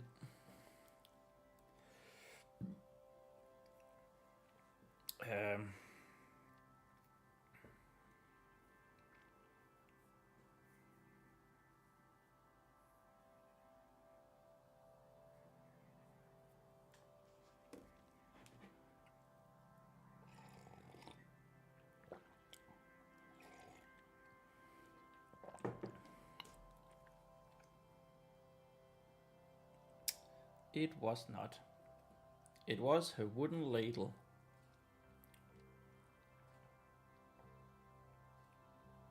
Should she realize that she had no way of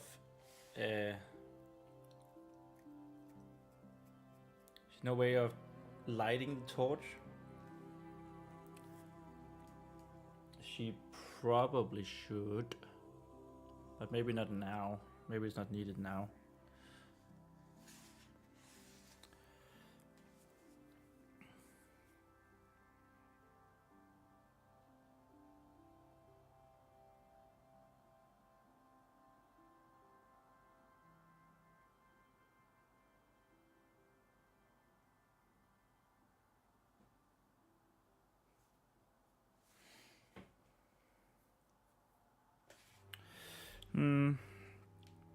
what she so desperately needed.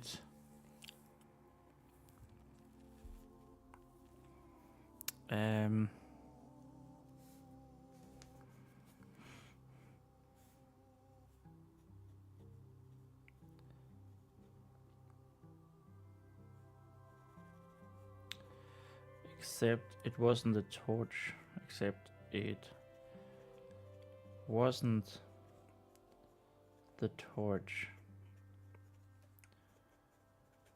that she had found.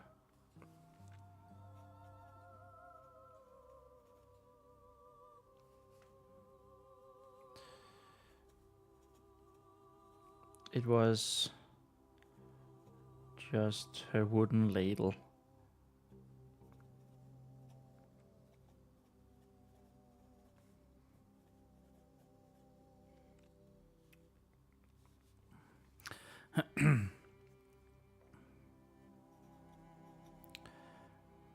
At least our heroine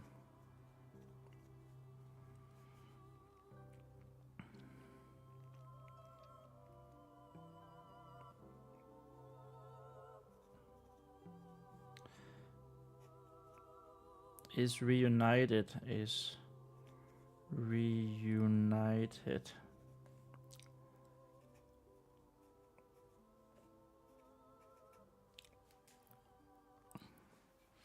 With her trusty warhammer.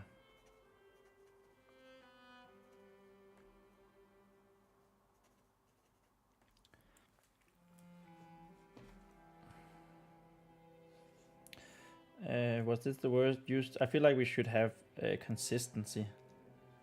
I think consistent. I think I called it reliable earlier, but I don't actually want to check it.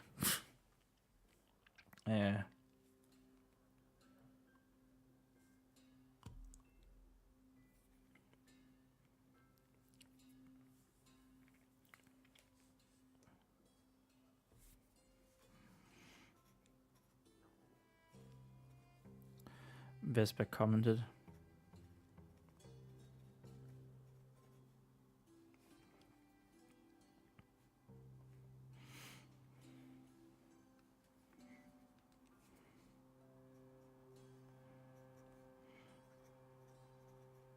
It would be a sad day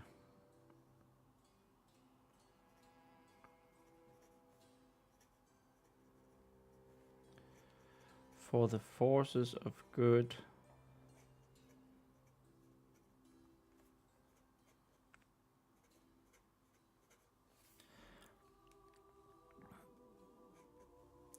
if Vespa of the vigorous oath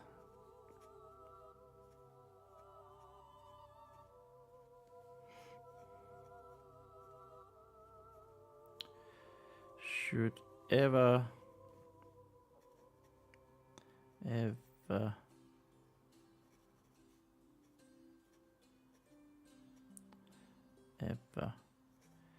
depart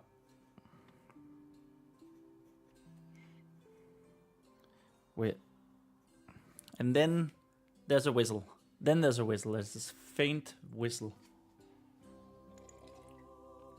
We're soon done with page 29. I just realized something yesterday, actually.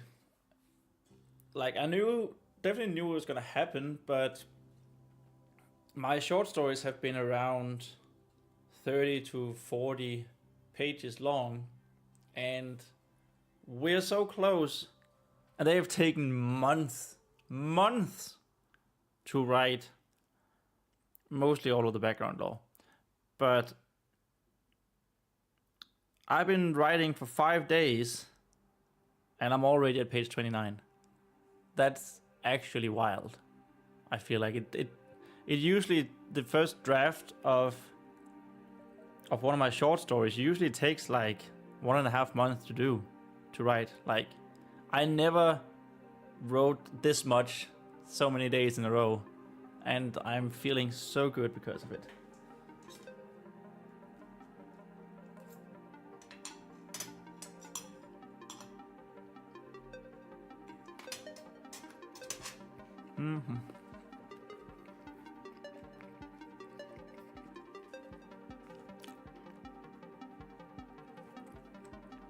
Like, the motivation from NaNoWriMo has just been off the scale.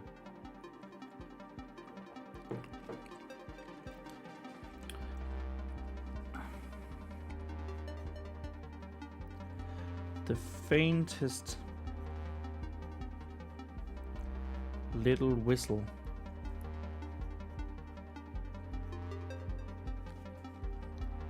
interrupted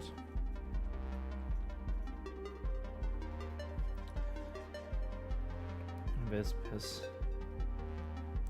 narration.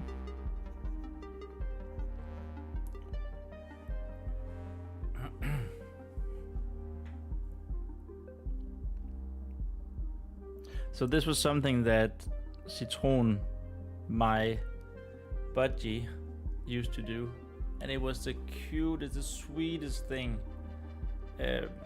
When she was tired, and she was like sitting in her cage, and she couldn't really see me. Like, if she wanted to know if I was there, she did this small whistle. I almost can't do it anymore. I copied that so well that sometimes my ex-girlfriend didn't know whether it was me or Citron who did the whistle. It was just this cutest little...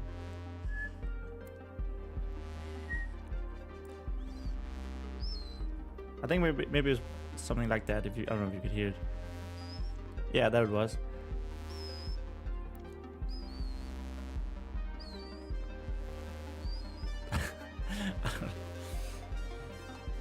Wow, that takes me back. But that's the same type of whistle that I want.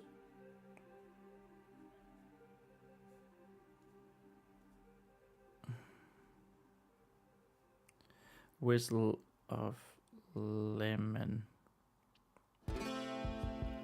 And she would just sit in her cage and go like,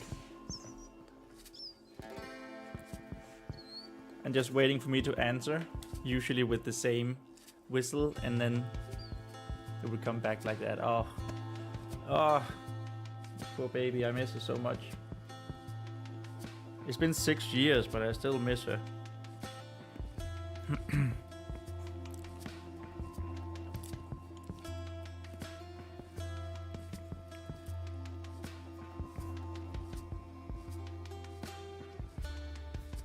Interrupted, maybe we say the heroic narration. The heroic... What the fudge is that? The heroic...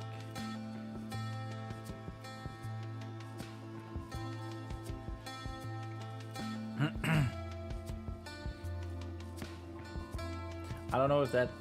Like, I did say that one of the things that when we knew it was Vespa who did the narration, then one of the things would be her calling herself heroine and heroic.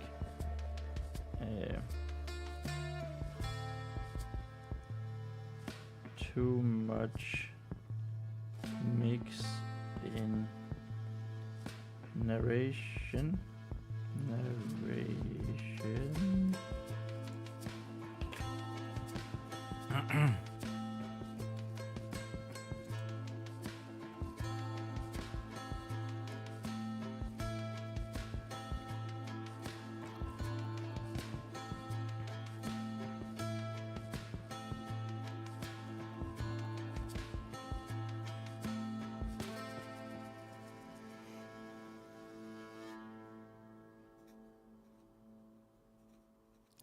Vespa turned and got up.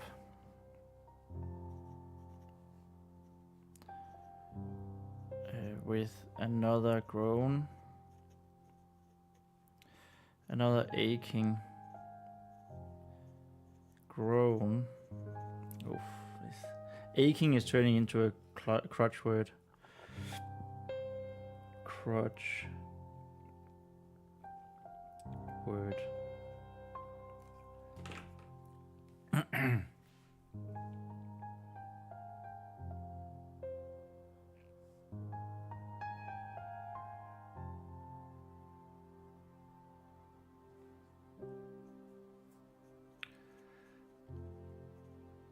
Looking into the darkness.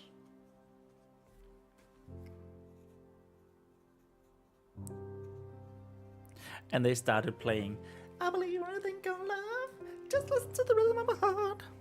Oh yes, beautiful. I'm such a good singer. In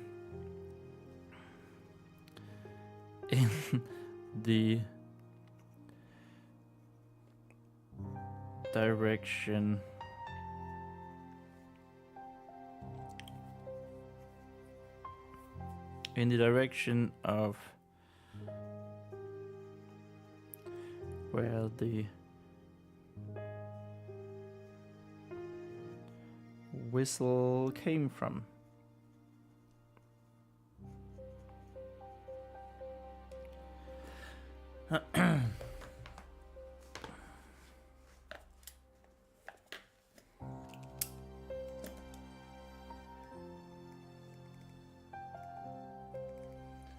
The darkness.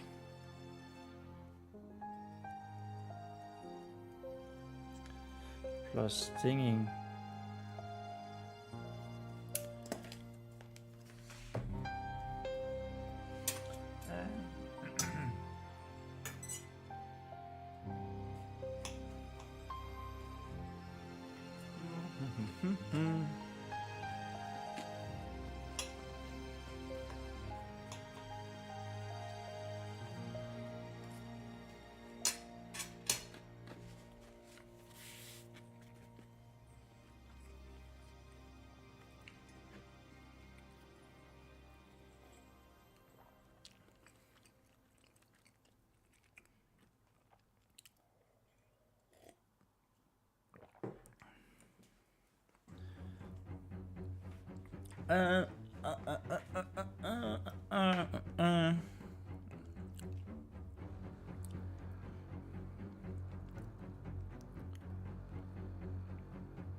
So I guess you should talk again so that Lemon can whisper back.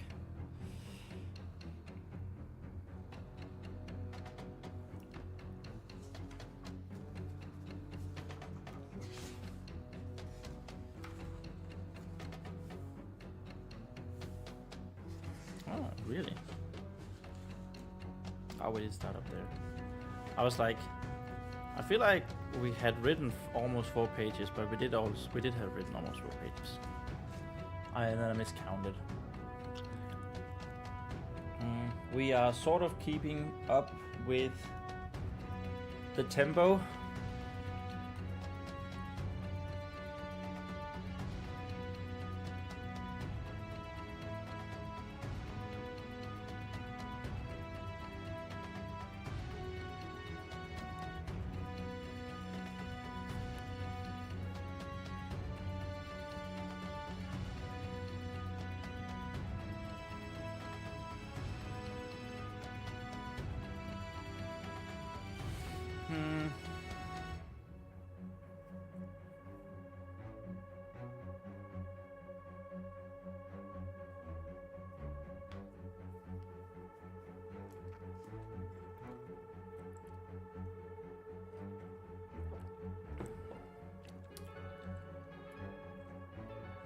Okay, I just had an idea for later,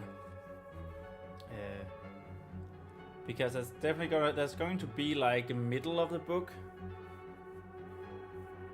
The test allies and enemies as it's called in Hero's Journey, where it's going to be like where Vespa needs to meet a lot with the mentor. This is for later, by the way. It's not for now. I just boom suddenly realized it.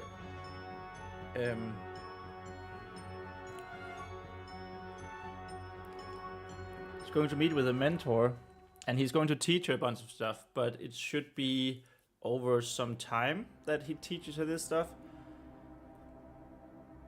And I just figured I could have a couple of multiple chapters, because she needs to try to convince people of what she's heard down here. No one wants to believe her. They believe it's imaginary. It's you know, something she has come up with herself.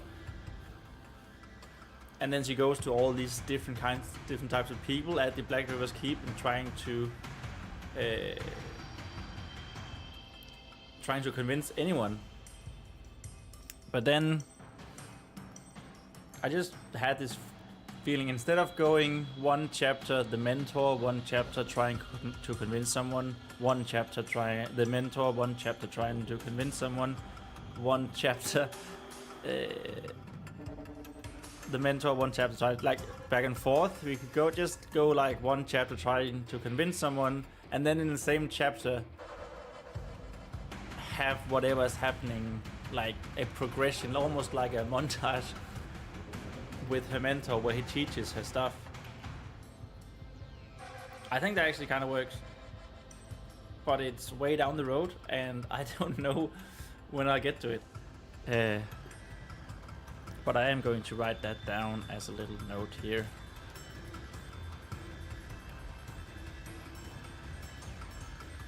Man, so many revelations here, thinking ahead.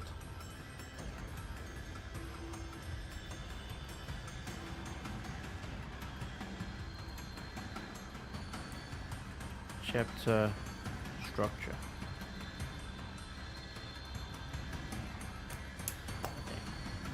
Maybe it's just my brain not knowing how to write right now, so that's also cool.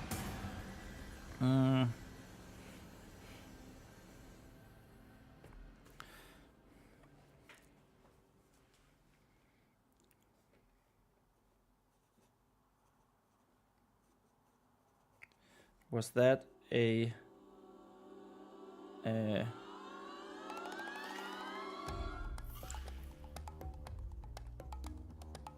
someone in need of help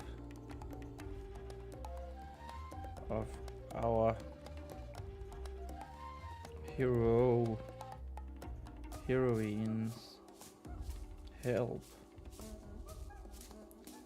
Someone in need of our heroine's help.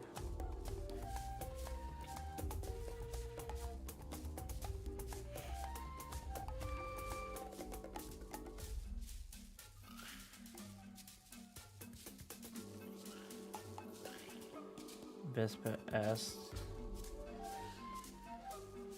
without. Hey, page 29 is done. Oh, sweet Jesus, sweet baby Jesus. Page 30. So once we're done with page 30, it actually means that we have written 6 pages every day. I of course want to. I was kind of hoping to do at least 2 more pages, maybe even 3. I'm feeling good today. I'm feeling really good today. Maybe even 3. Which would be crazy. That would we would be so close to the 7th marker, which would mean we were actually 2 days ahead. God damn! If that would happen, let's see. As without, oops, expecting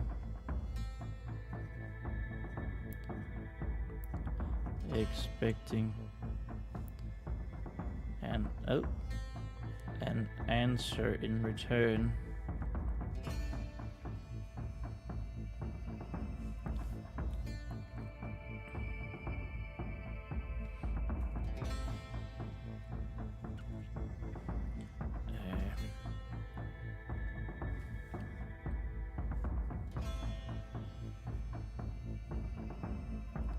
She definitely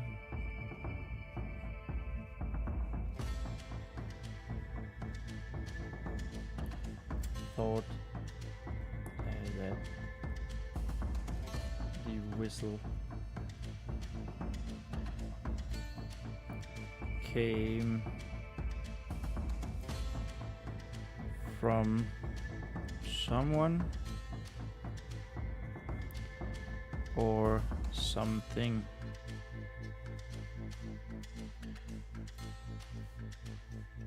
In distress.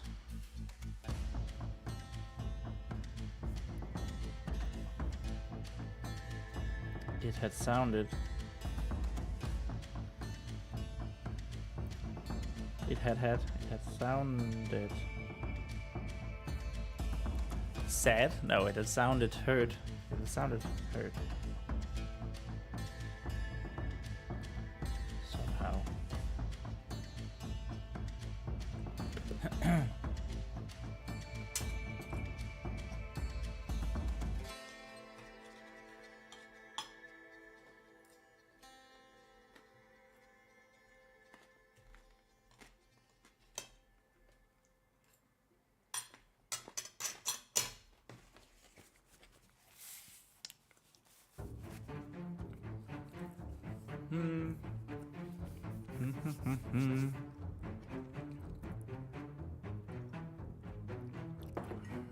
It has sounded hurt somehow.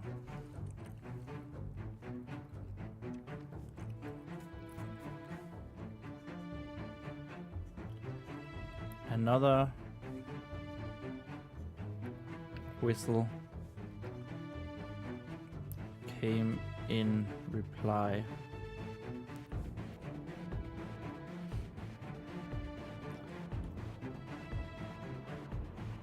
It was still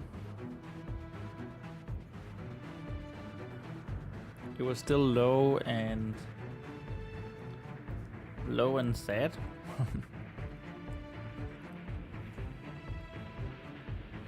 What's the opposite of, well, vigorous? It was still low and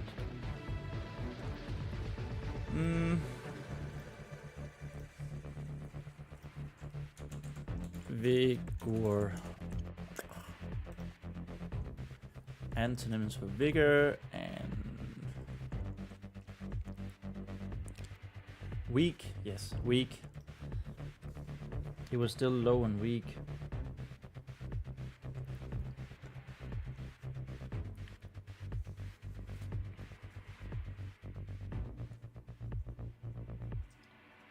But at least it seemed to have answered her. Seemed to have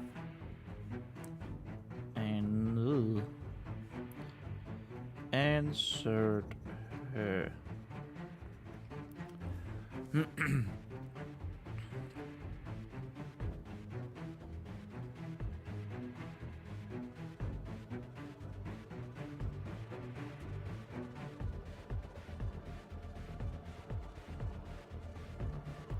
So now she should probably do not be afraid.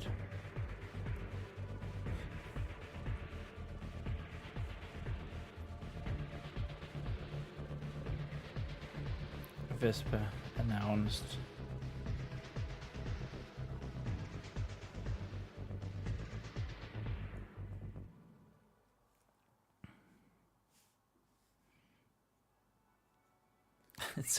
This is so awkward that she's talking,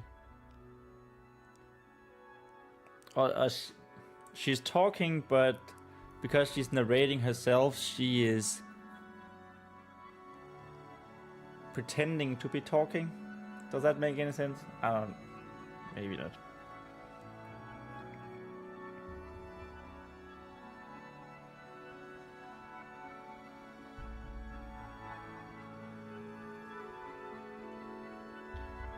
Vespa of... Feels so long since we have written Vespa of the Vigorous Oath. The Vigorous Oath is coming for you.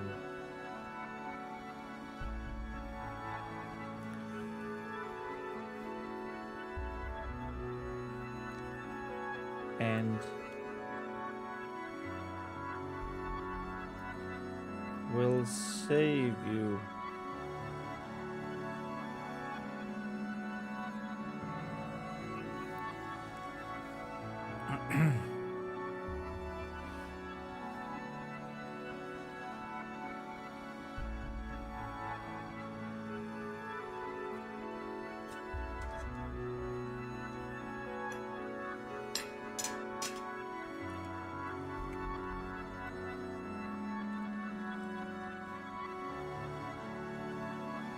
She started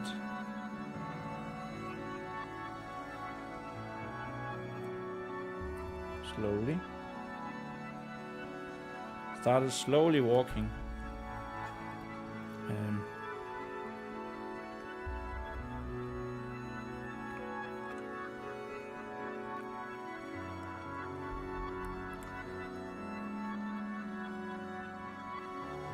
In the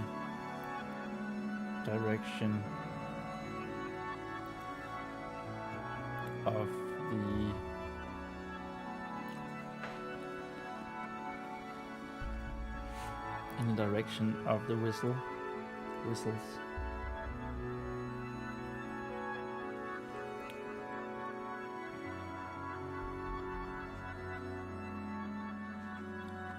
Vespa held her wooden ladle,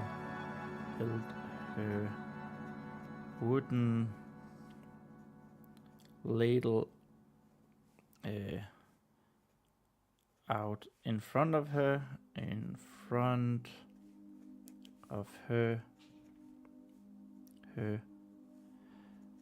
and swung it gently from side to side.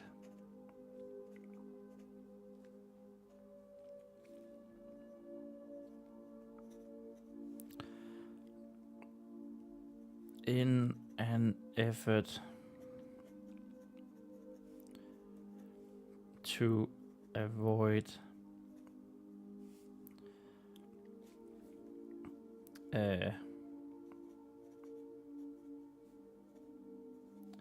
walking into things in the dark.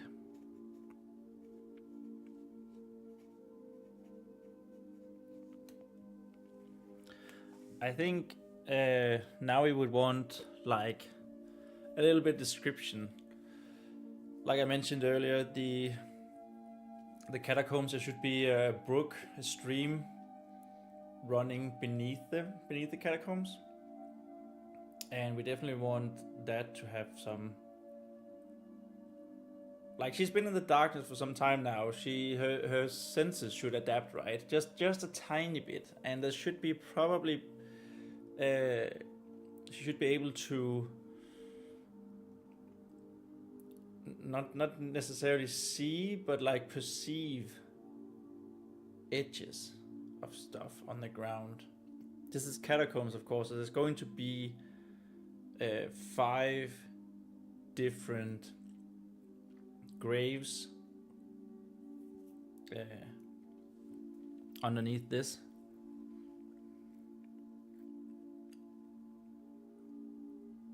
Or not underneath it, but in the catacombs, it's going to be 5 different graves.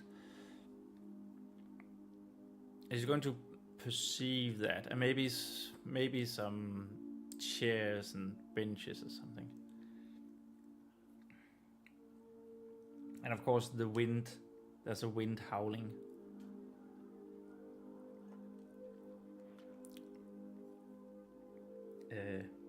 A wind from an air vent that is going to be Muy importante later.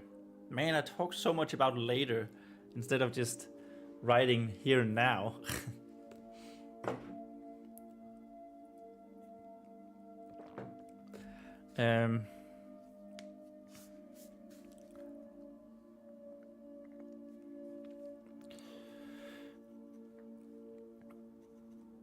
Her senses had slowly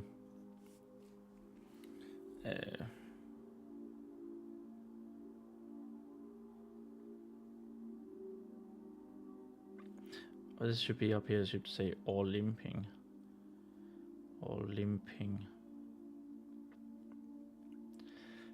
into the dark. Her senses had slowly started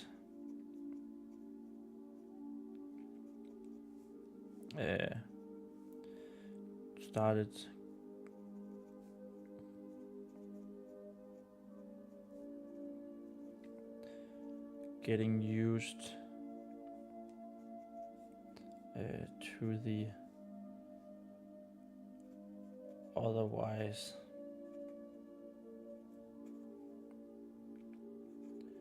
pitch black.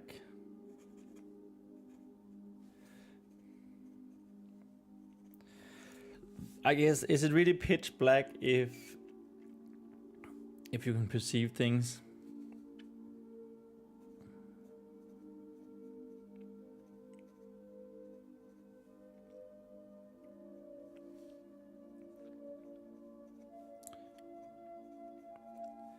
She could hear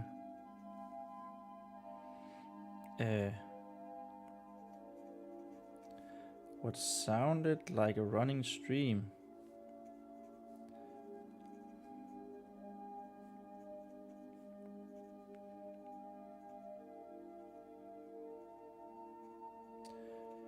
Like a running stream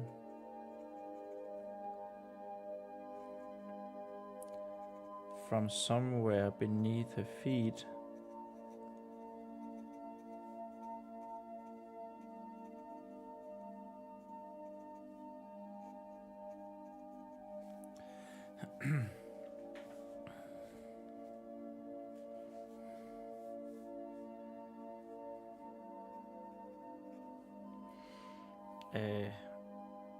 And the wind howled.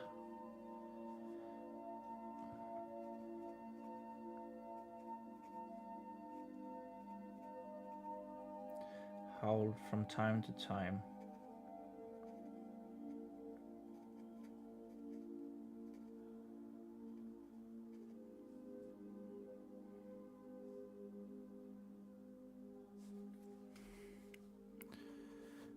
At first, she mistook the wind.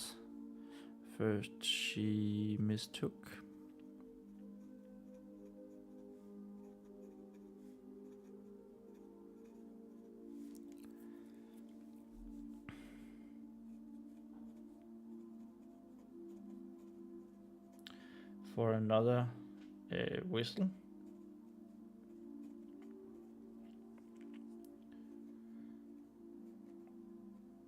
Until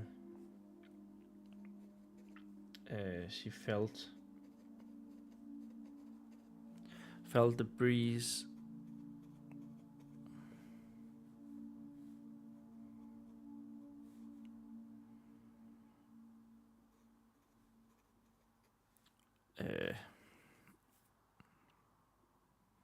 on a bloody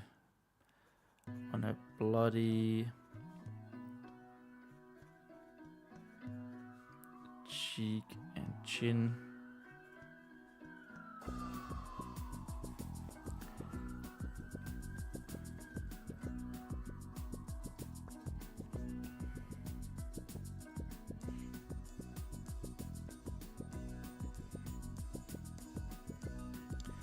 Vespa also began to slightly perceive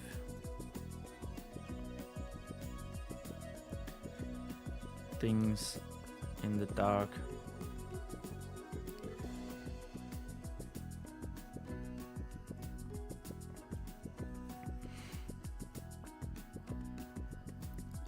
It wasn't clear.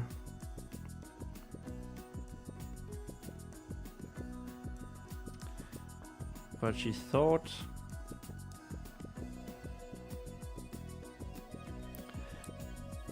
it wasn't clear, but she thought something. What did she think?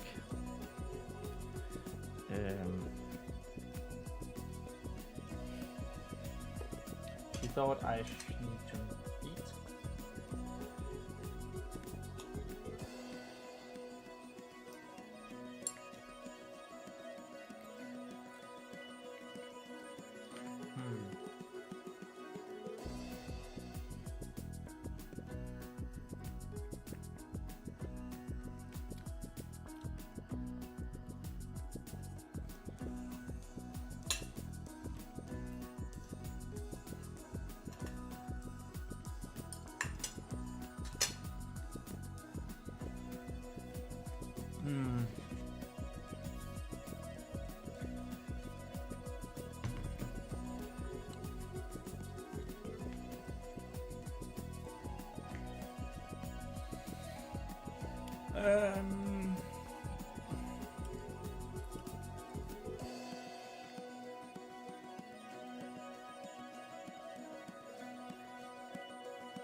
Let me just see. It wasn't clear. But she thought that she could see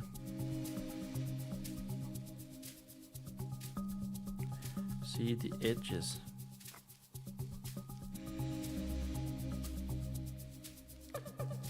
Of things on the ground.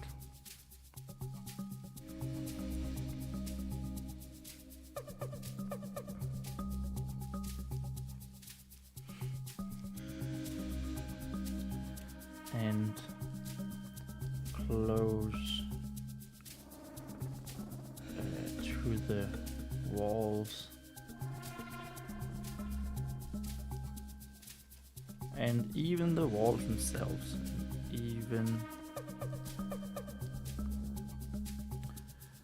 the walls themselves.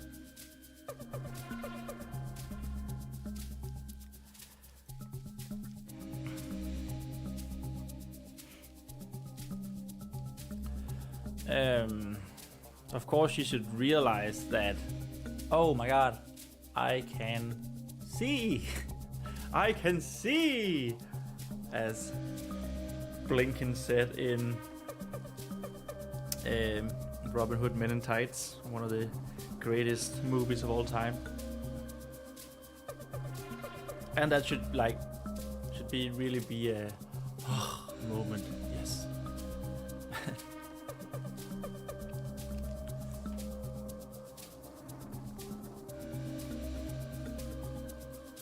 A moment of relief, yeah. Blinken moment.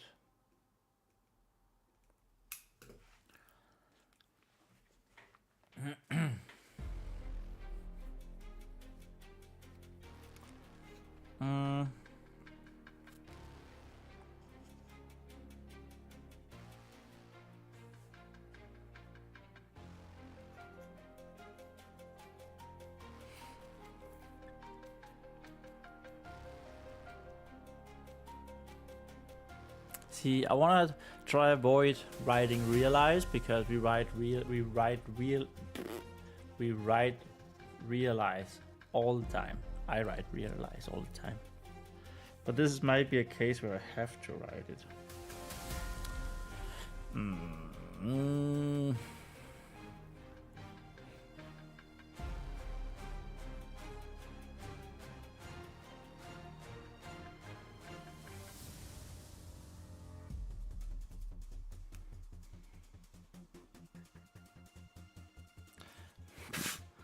When Vespa made the realization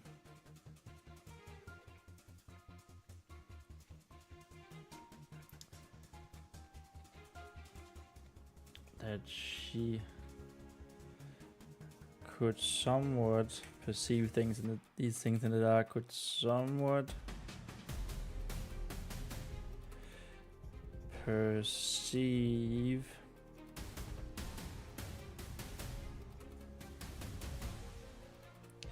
things in the darkness. Yes, that's so much better. We didn't write realize, we made the realization. Big word moment. Somewhat perceive things in the dark.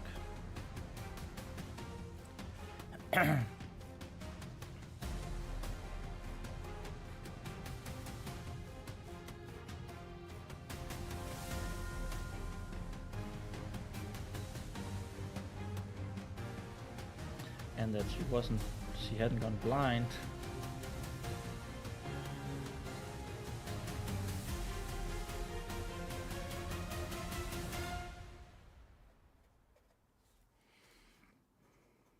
Gone blind.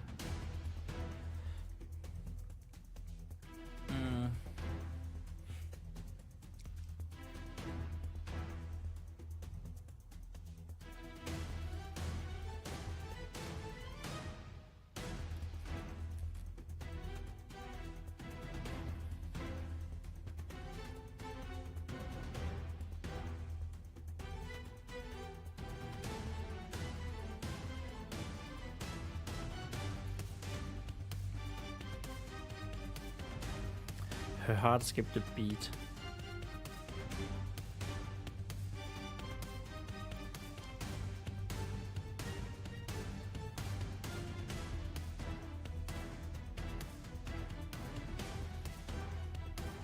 With joy.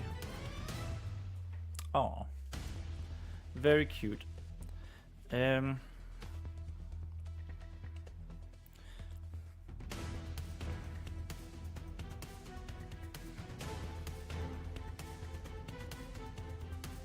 As our heroine bested the darkness,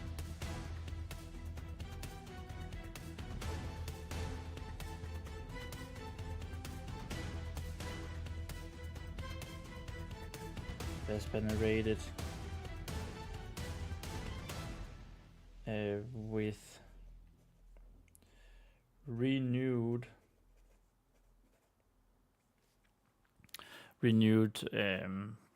Vespa narrated with renewed, I feel like courage. We've written courage so much as well. There's gotta be a different word for it. Courage. Courage.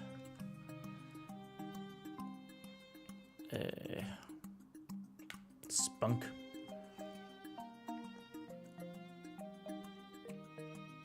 With renewed boldness. Yeah, let's go with that. Let's with renewed boldness. Renewed boldness.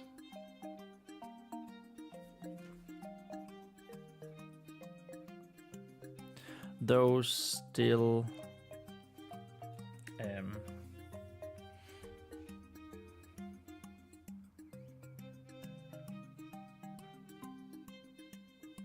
still slowly walking, steadily,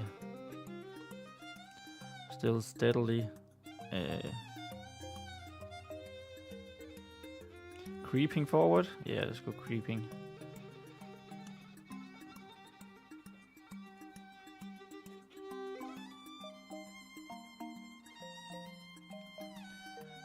and swinging her ladle.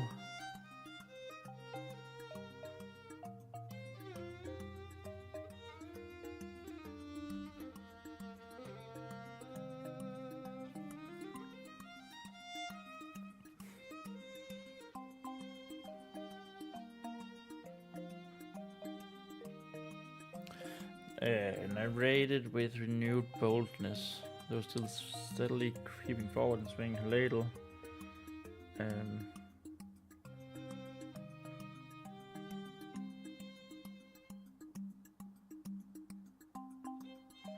What on earth would make sense to have here?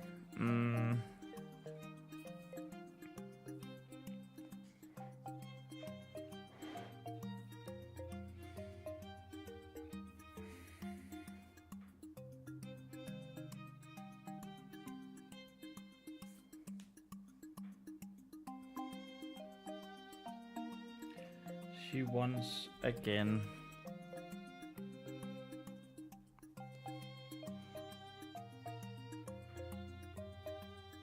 asked her whistler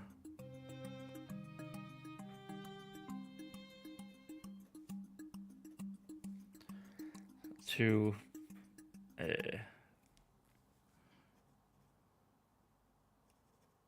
for help in the search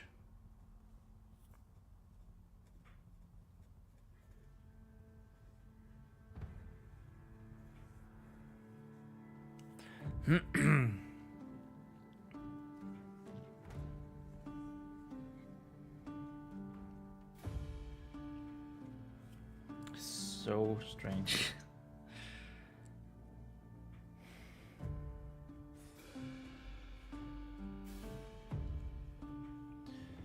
Do not be afraid.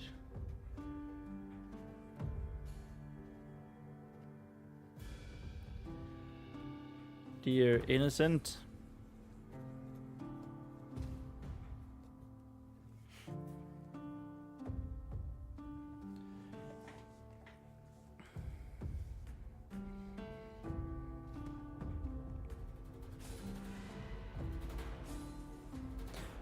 But instead, help me.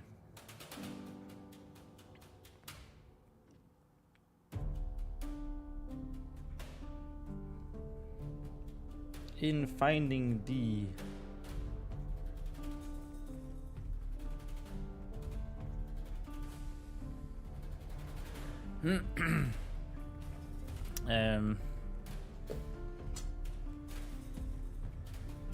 Assist me in finding thee. No.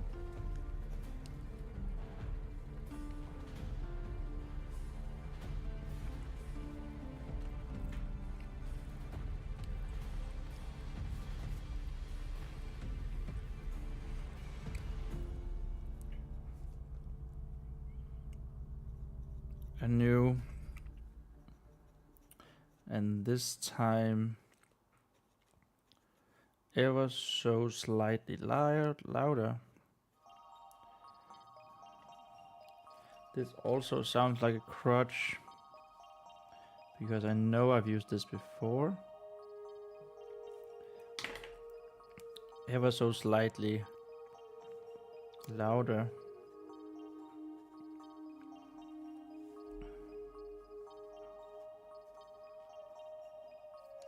Whistle responded, replied, responded. We used reply up here, so I'm going to use respond down here. Responded.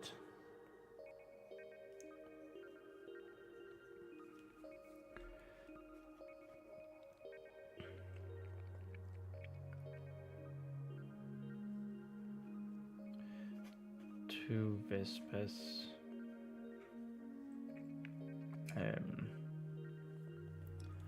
Inquiry. It's not the word that we're looking for.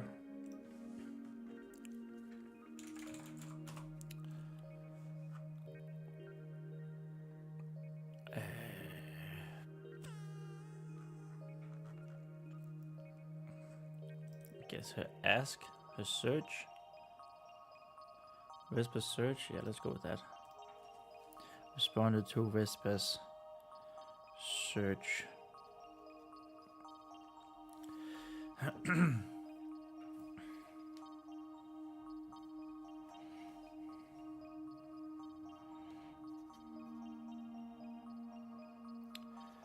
Whoever was whistling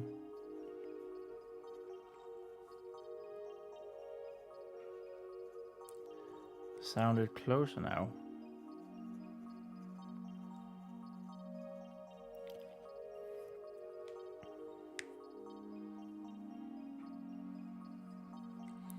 Whoever was whistling sounded closer now.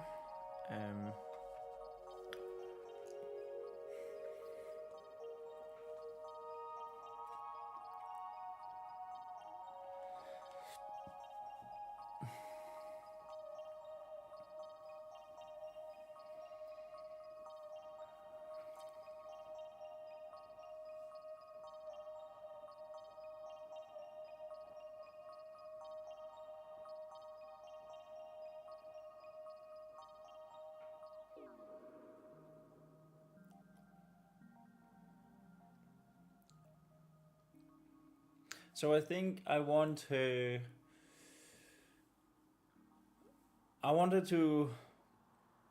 trip over the grave, the tomb of her mentor. So she should probably, because she's bolder now and the whistling sounded closer, I think she should probably not run, but just like take another step and fall down. Yeah,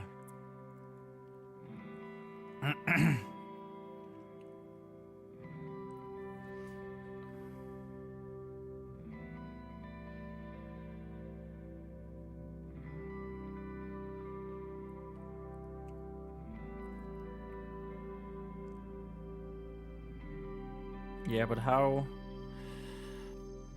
do we convey that? How do we say that? Maybe a little bit of food will help with that.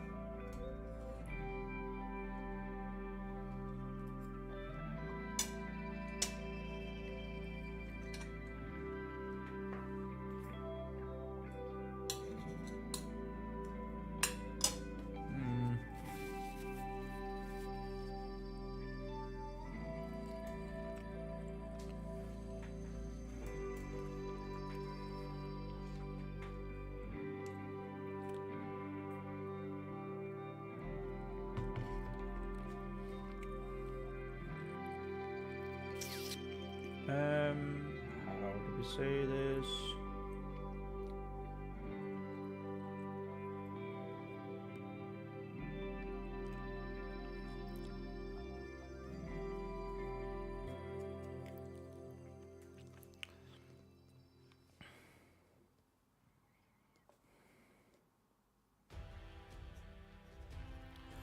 The closeness of the whistle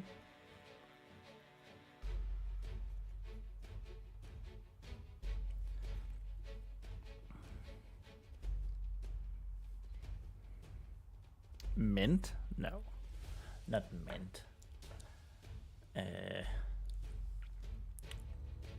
Made.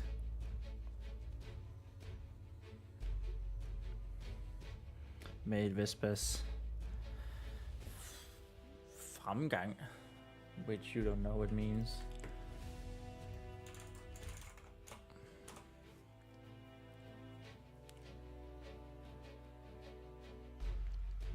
No, it wasn't any of these I was looking for. Maybe progress. Oh, you couldn't see this. I was looking up fremgang, which means progress, prosperity, whatever.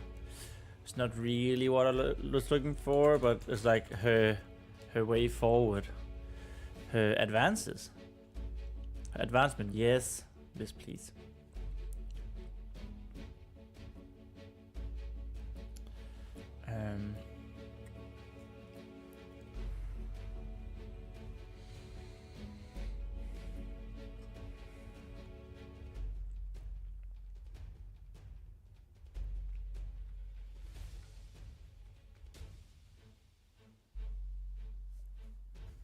Of the whistle made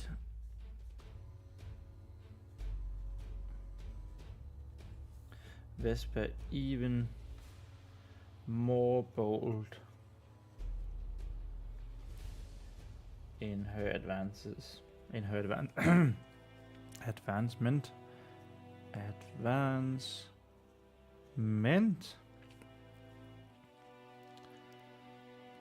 through the dark, picking up the pace.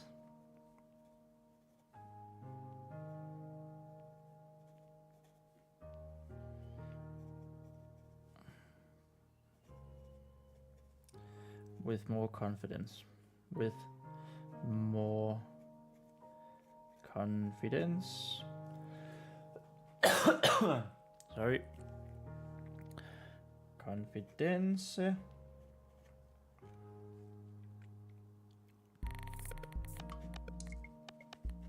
That, however,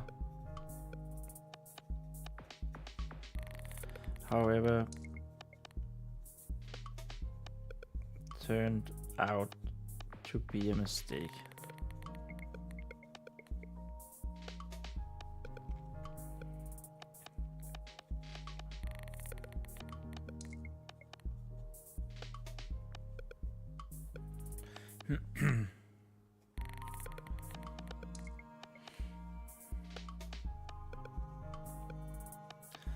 As soon as her strides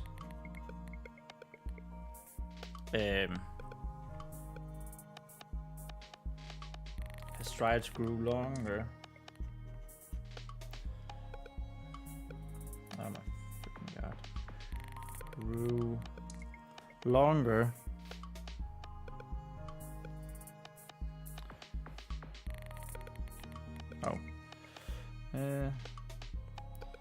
Grew longer, even in spite of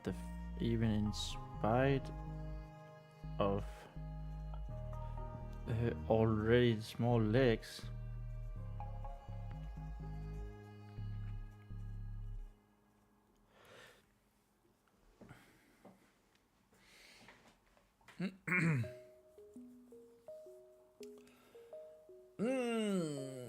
It just hit me. Have we had a description of Vespa? Like, we've described her hair, we've described her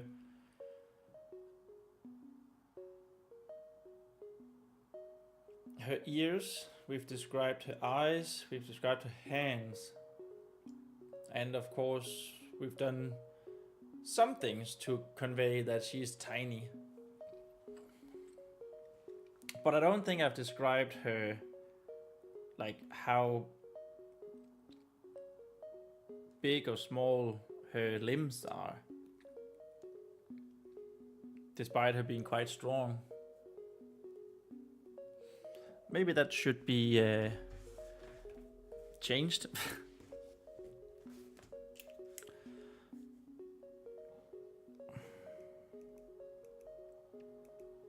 No.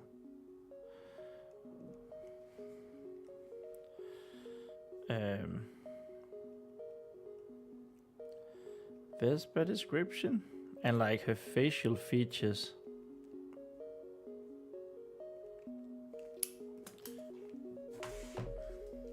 I also don't know why I keep this P is not a P. It looks like an Old Norse rune that I don't remember the name of or what it sounds like. Short legs.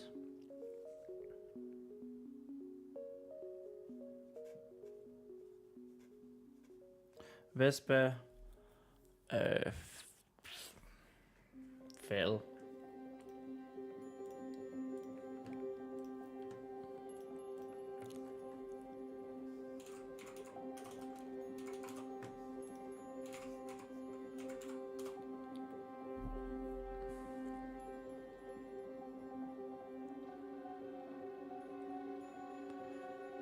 Falde over. Falde ned.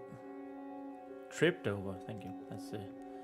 That was indeed what we wanted. Tripped over. Vespa tripped.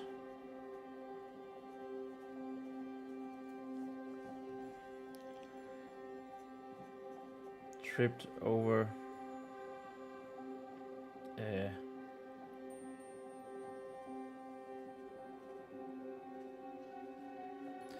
Something hard.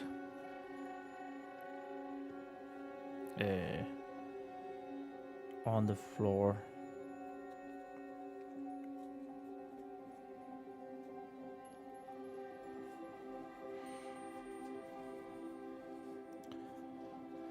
Once again, and with a rather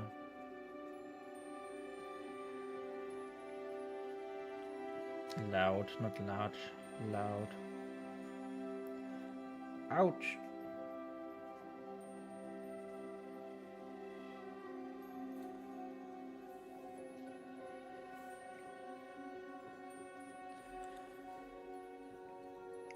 She lay face first on the floor.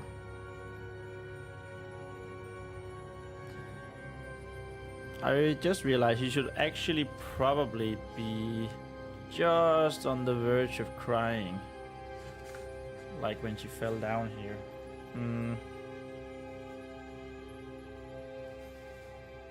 She picked herself up quite easily.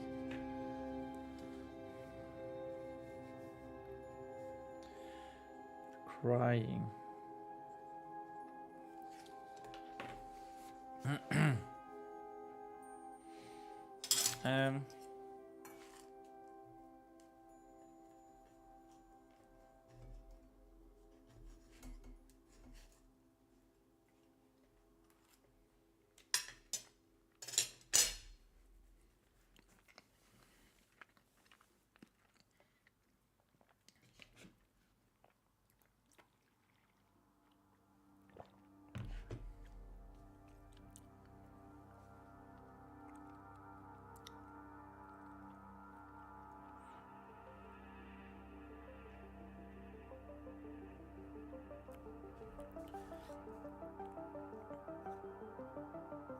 Oof.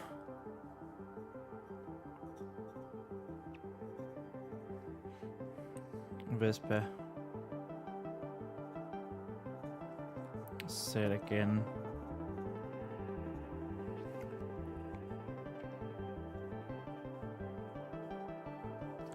As she, Vespa said again, as she what? As she...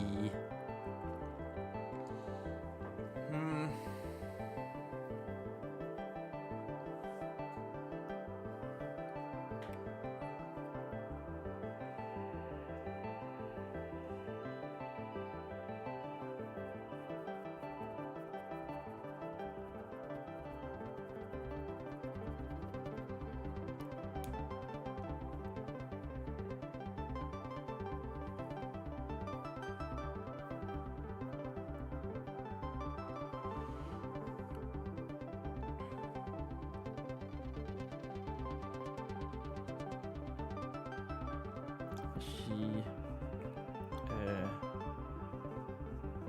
got back up on her knees.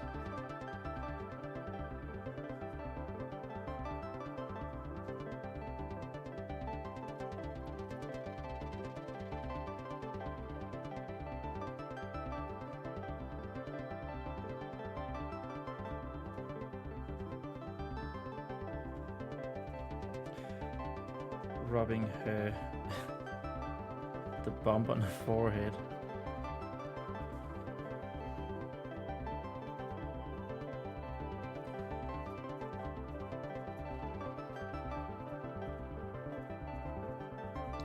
Which seemed to be taking beating after beating, which seemed to be taking beating after beating.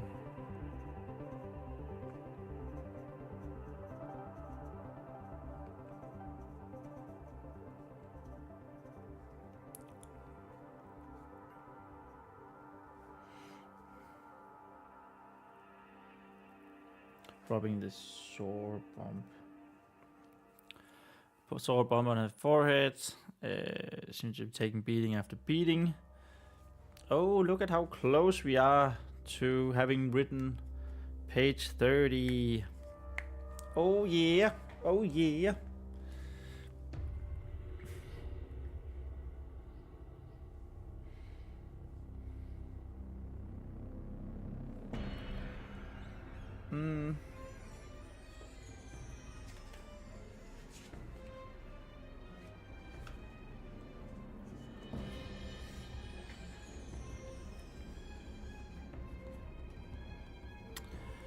Right, beating after beating.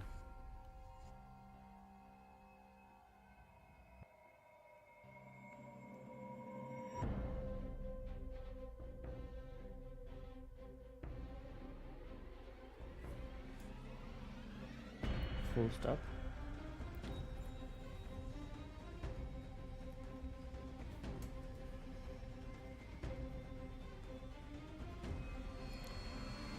Yet once again.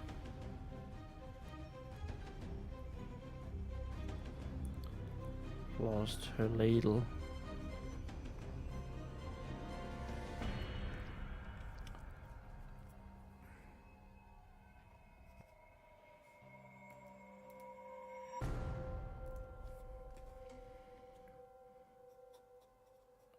Feeling around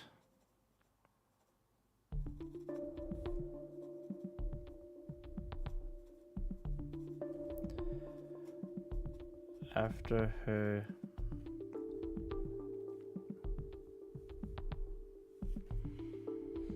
feeling around after her ladle.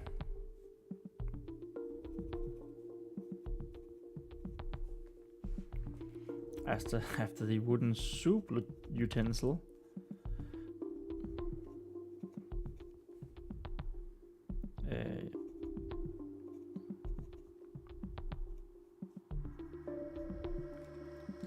I don't know.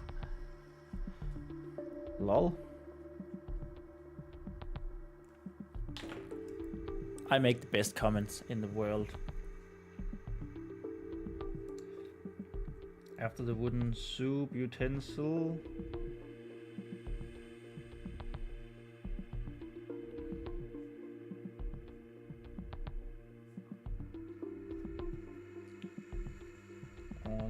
Somewhere over the rainbow, on the cold stone floor.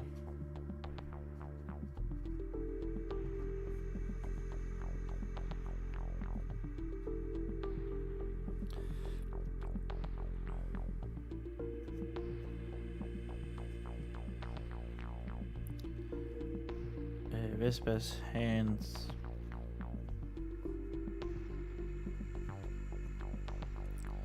instead found that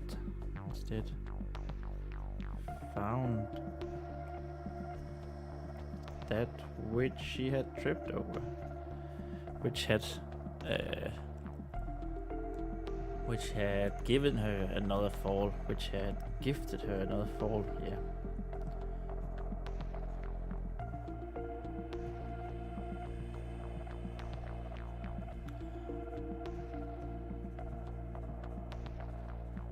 Yet another fall.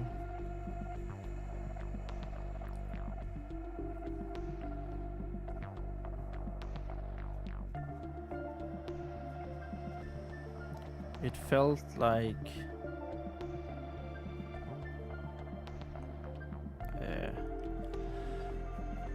a small platform.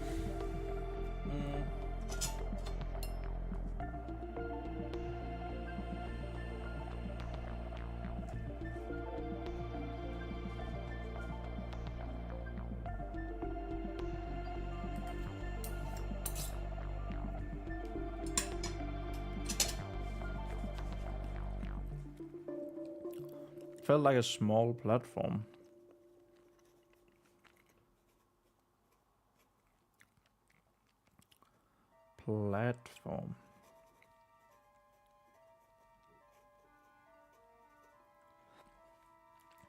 It felt like a small platform.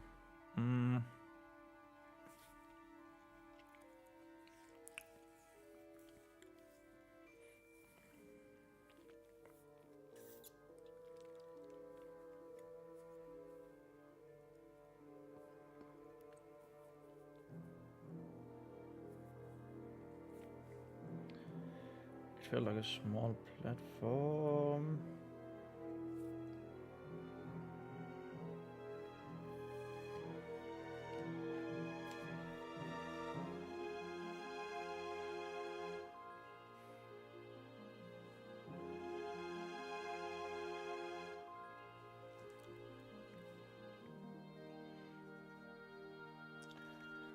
Also made of stone. Also made of stone.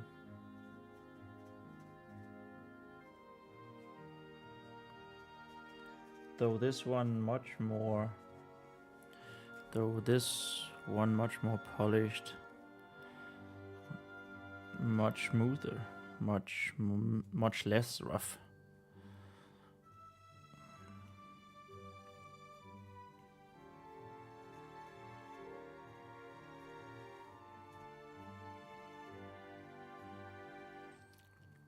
Much less rough than the floor.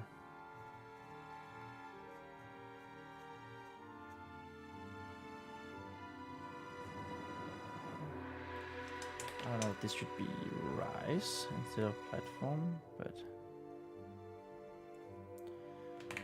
maybe.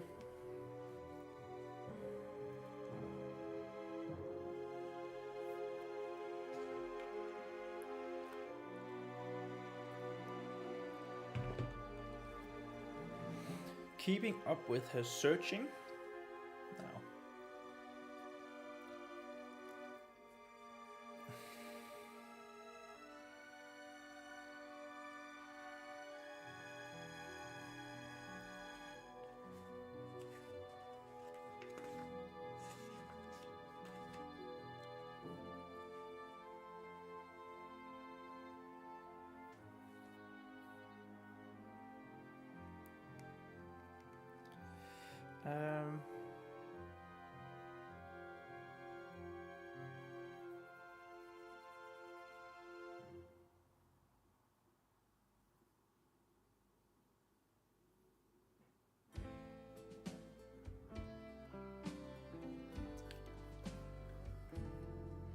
So right now she is fumbling around on her.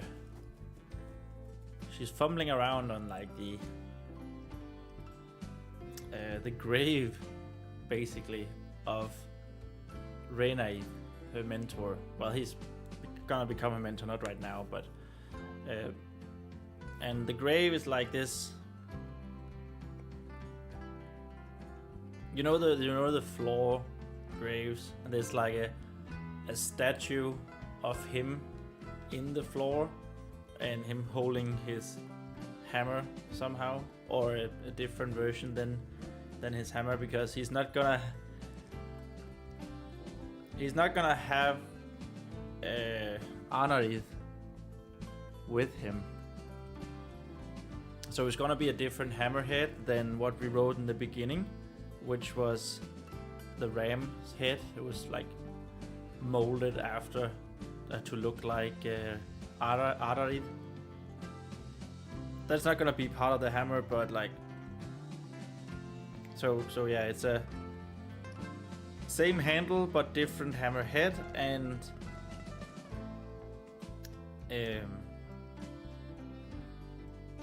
Rena 8th Spirit is going to be in the handle, which is going to be a wooden handle. It's actually going to be of his realm tree. So that's just like to set the scene, what she's fumbling for. I think fumbling is actually a nice word to use here.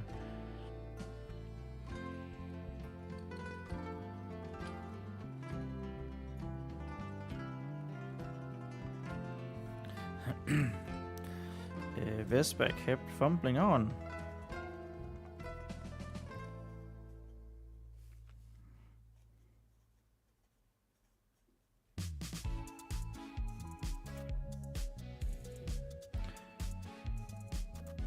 Curious.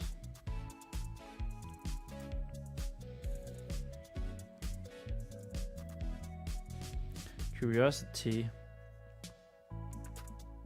Having taken over,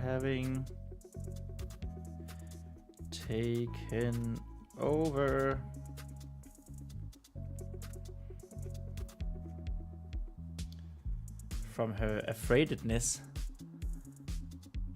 from her scaredness. Is that a word? I don't know. Scaredness.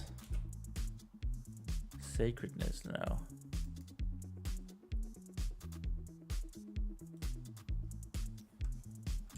Word. Scaredness. Scaredness.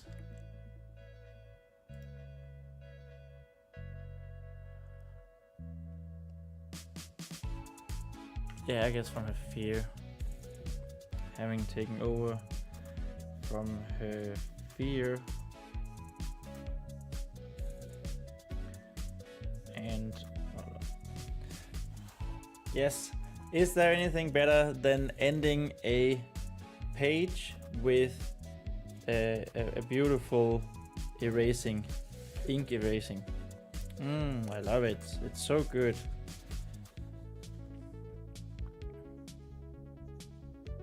Page 31. Let's freaking go. That was page 5 tonight, right? 1, 2, 3, 4. Almost page 5. Yeah. 2, 3, 4, 5. Almost page 5. Let's go.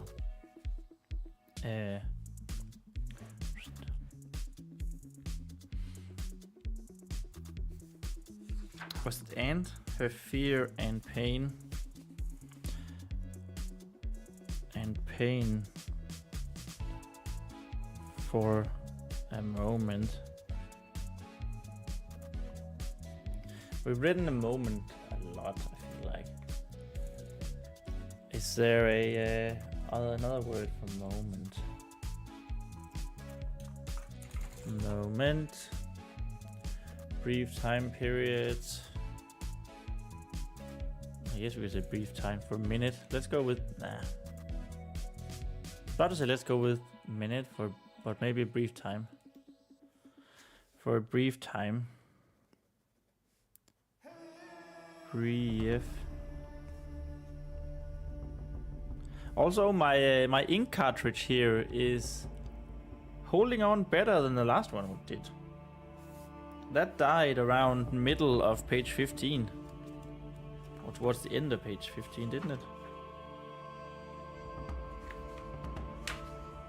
Yeah, you could really see it dying out. Maybe it was 16.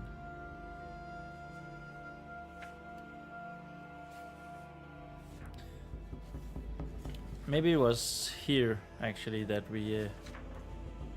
so right around the end here. Yeah, you can see it here. It died out here, and then we got the new ink cartridge, so... This one has been doing better. That's good. Pain for a brief time. Dot.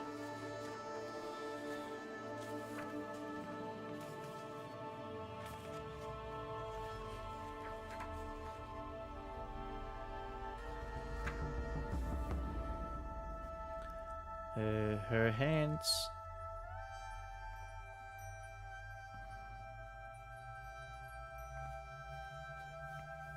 Her hands feeling. Her hands feeling.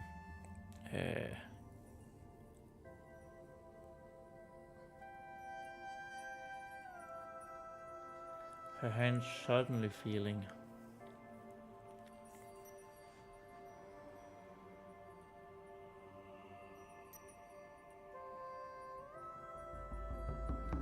Her hands suddenly feeling.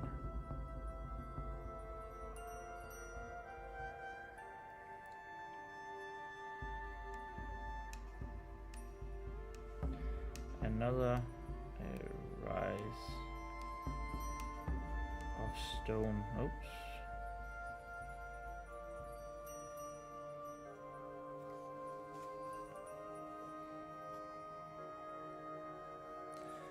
This one, however,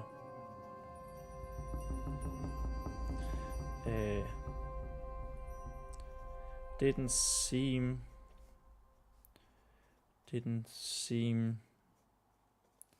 like a platform.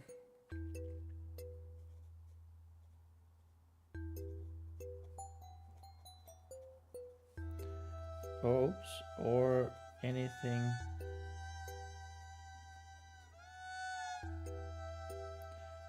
of the sorts.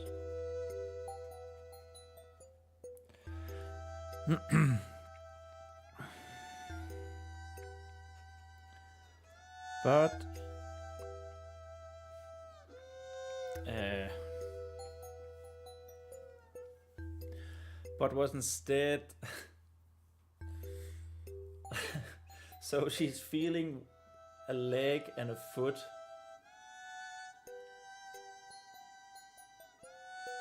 And I don't want it to sound like she's feeling something else.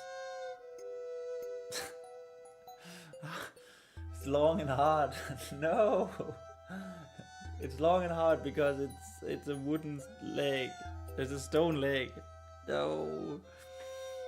No. Don't get your mind out of the gutter. Hey, SKOM. Skom. Sad SH. Is that an abbreviation that I don't know about? But welcome to the stream and welcome to the chat. Good to have you here.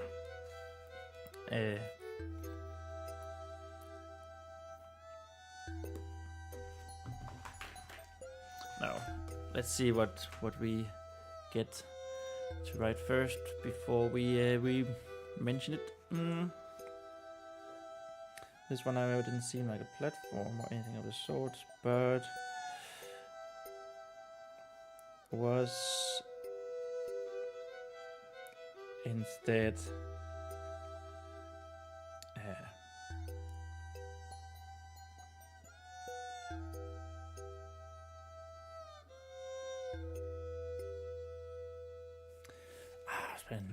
I want to say narrow again, but we've used narrow so much.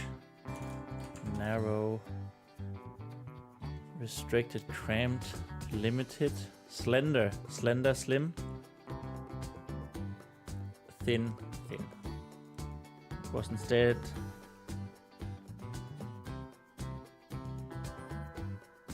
rather thin and oh no, long. I don't want long, deep, great, high, lengthy, protracted, elongated.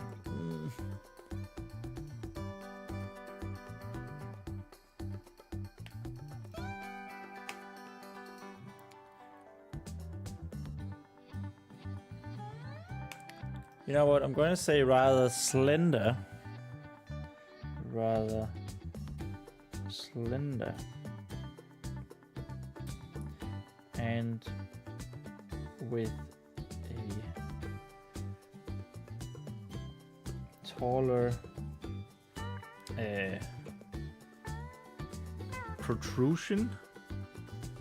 Was that the word? Protrusion Yeah, let's go with protrusion. You know, this might be a young adult fantasy novel, but kids need to learn words. Taller protrusion.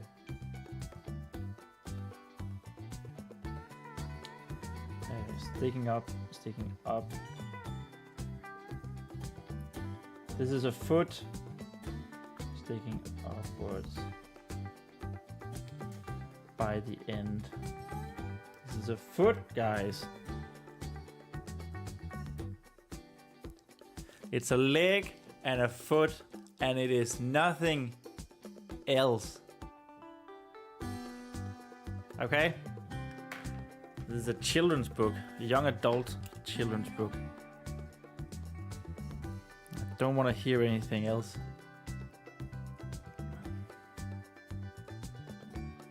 Foot and leg. Not anything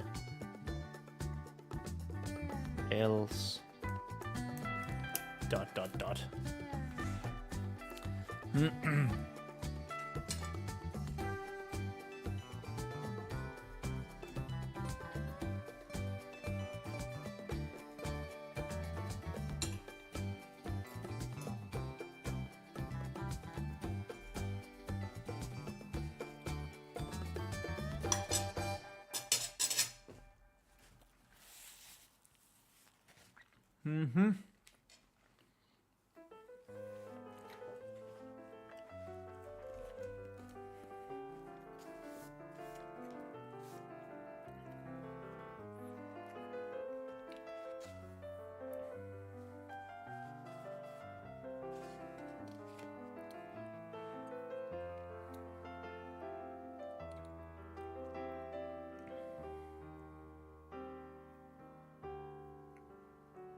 Vespa fumbled further.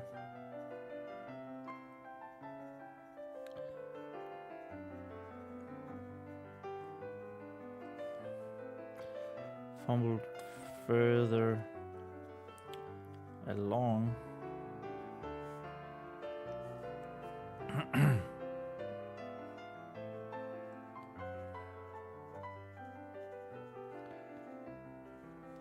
Grabbing what felt this time, grabbing what felt. It's still, oh, this is not a good sequence. I didn't realize it, but this is a terrible sequence. It's the handle on the weapon and not anything else. Okay.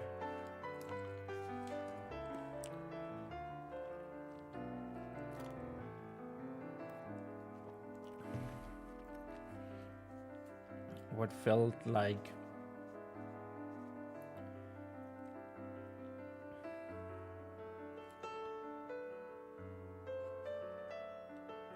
park?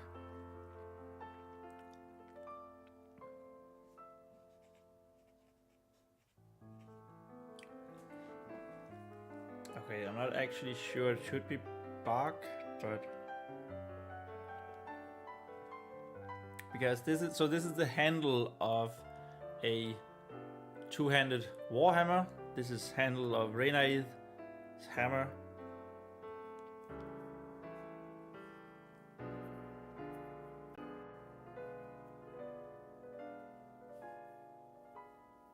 I don't know if I want the, I think I want the hammer head to be like a trunk from his realm tree. And that makes sense to have like still have bark on it.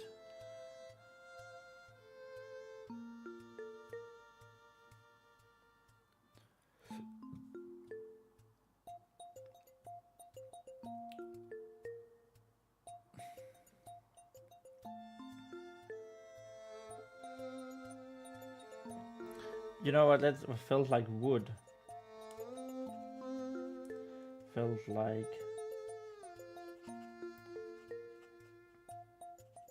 polished wood. Oh no, it keeps happening.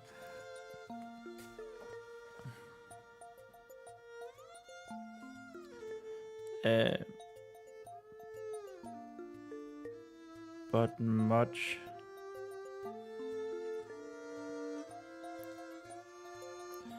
But it wasn't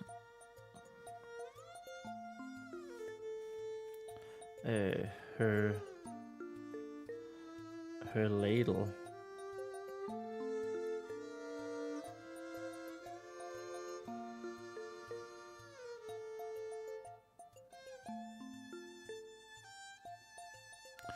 Oh my god, what am I doing? What have I done? What have I done? This is a terrible...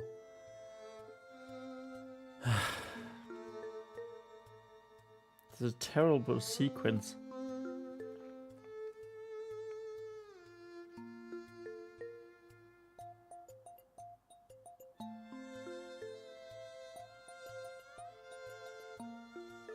Let's go with ... again here, and then polished wood. But it wasn't her ladle. Bam. Okay. And then we want Renaid to ask, is someone there? Who's there? Because she's holding holding his weapon like by the handle, and then she can communicate with him. He is inside the handle, so she can communicate with him when she's physically touching it. I hate myself.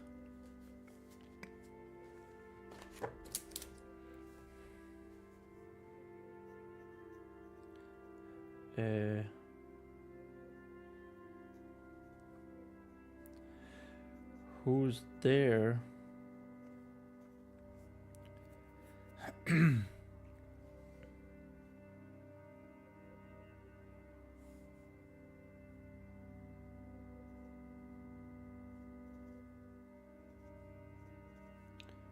Someone asked.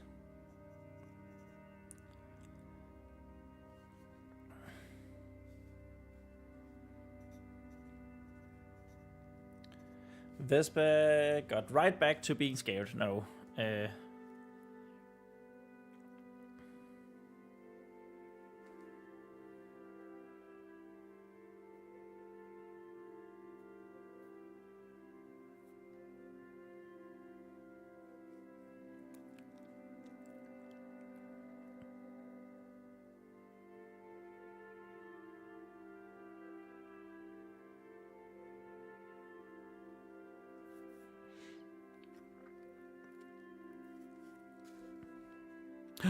Vespa gasped. Vespa gasped.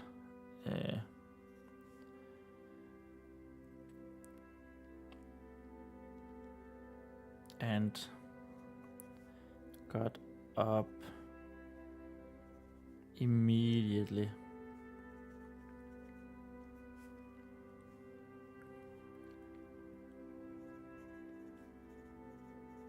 She had thought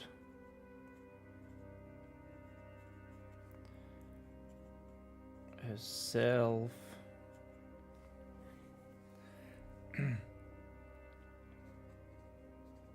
to be alone.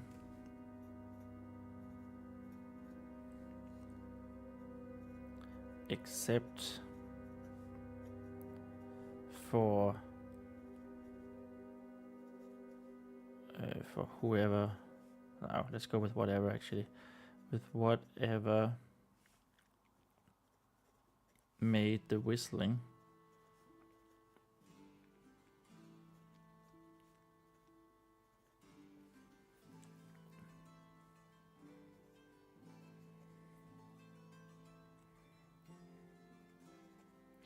But now a new voice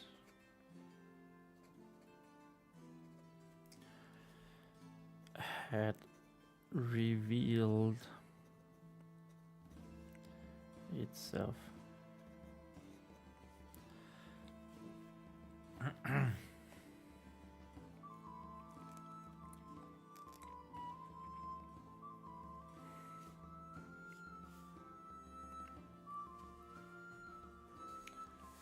Hello, I'm back, says Kai. Welcome back, Kai. Did you have a good time at the library? I hope you had a very productive time.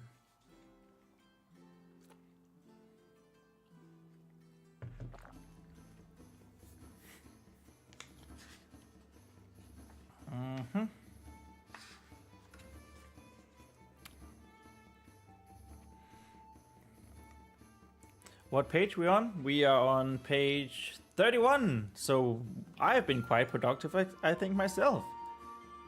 And you basically just missed me writing a paragraph of innuendos unintentionally, and I'm not happy about that, but that was what ended up happening. Didn't go. I was too tired. Okay. Well, I mean, you did stay up until 4 a.m., wasn't it? Yeah. So, I mean, it makes sense. I hope you had a good sleep, though. Or a good nap, if you did nap.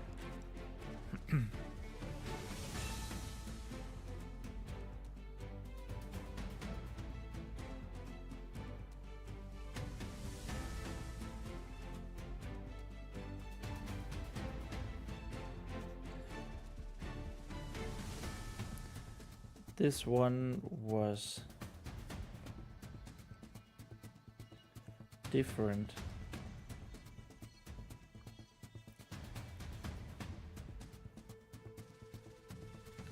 From the voice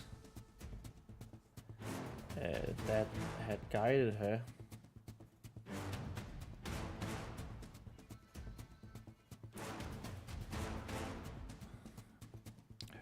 Earlier. Oh, I just realized something.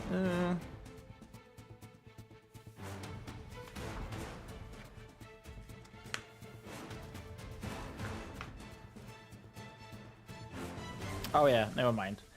I just thought we were in chapter 4. I forgot we were in chapter 4. For some reason I thought it was the same chapter and that we didn't have a time skip, but it was chapter 4. We did have a hard cut.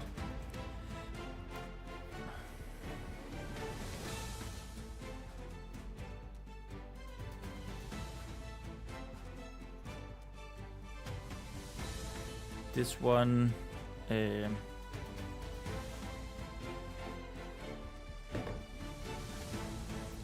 this one more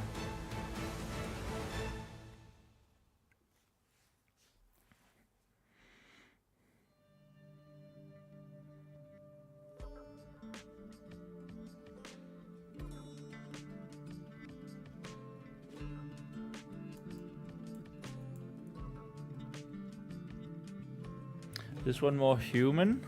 No.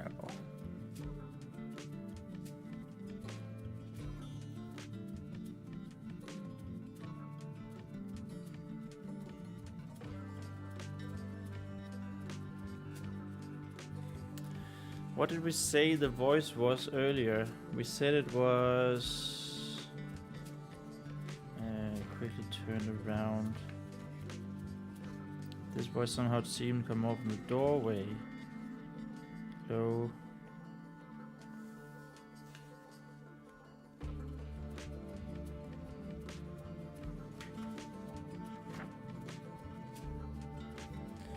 The voice...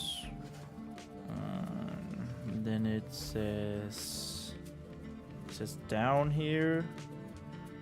Quickly turn around. There was a voice again. This time it wasn't a pleasant voice. It was echoey and hard, but not demanding. Oh, this one more soft. Soft spoken.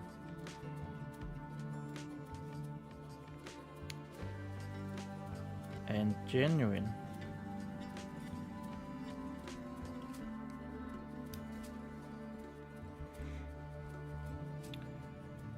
Even though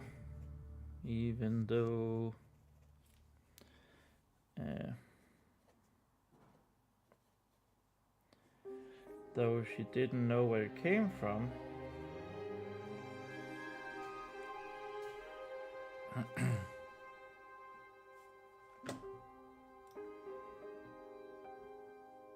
even though she didn't know where it came from, didn't know where it came from.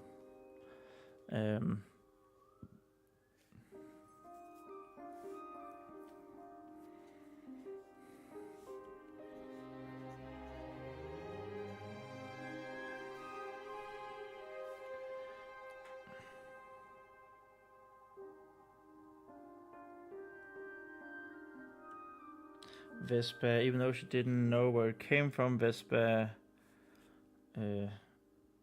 didn't find it as eerie.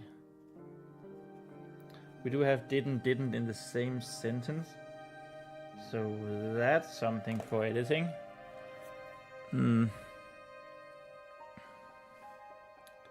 Vespa didn't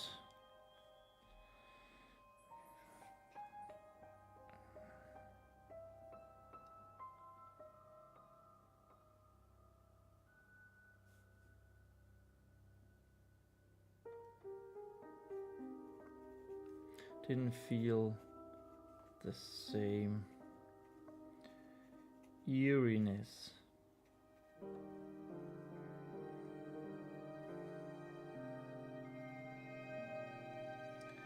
as with the other one. As with the other.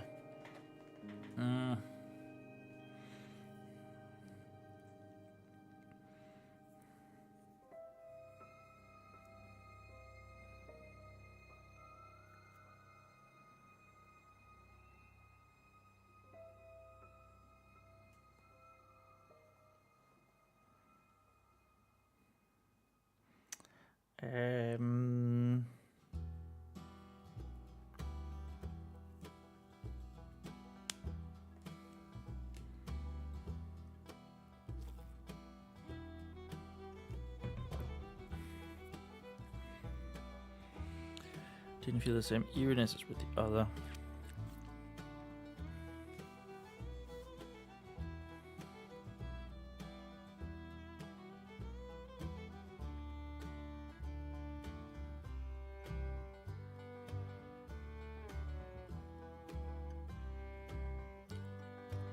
You know, I was about to say that it came from the weapon, but it sort of makes sense that she wouldn't be able to place it, because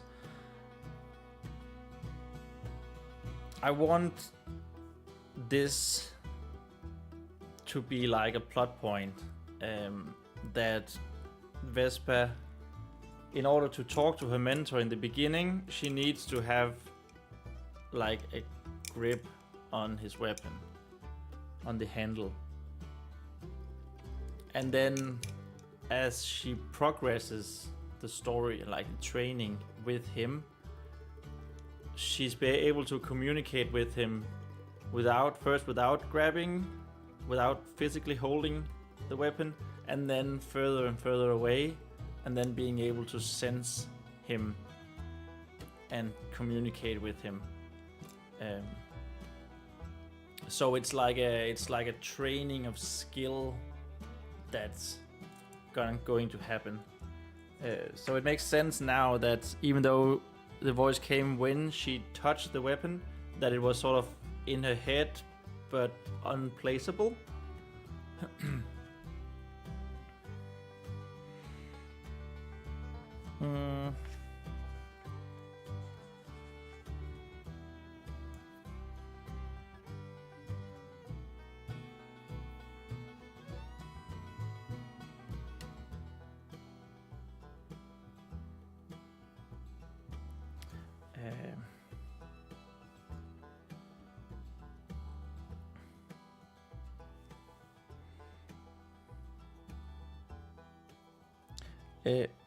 Anyone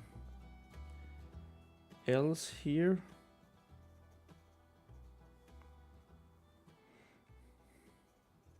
She asked. Still a little weary. Just need to be sure that weary is the correct word I'm using. Weary. And no, it was not. Still a little.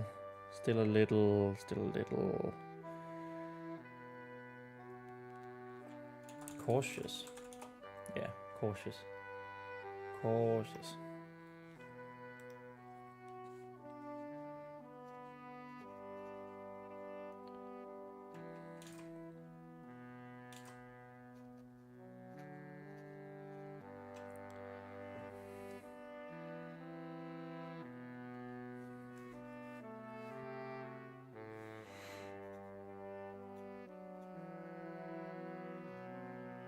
No voice answered.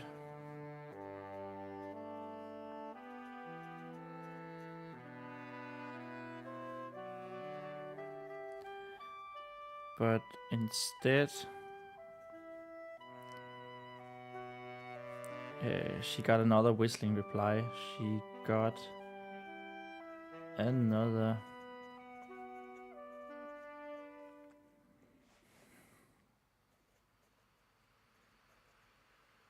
whistling reply.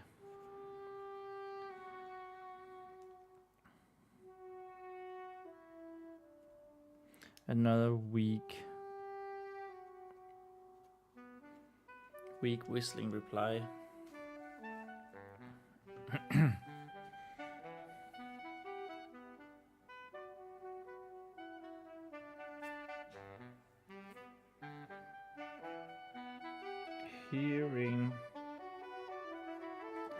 Hearing that, should probably be another paragraph actually. Hearing that,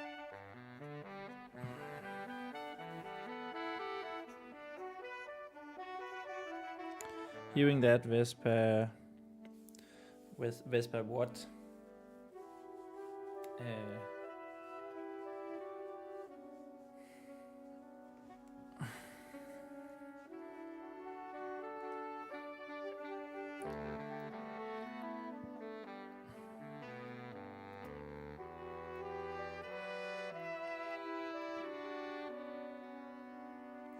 Hearing that, Vespa something.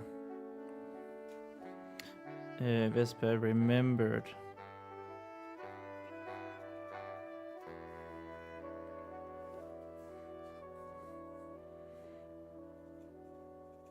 what she was doing.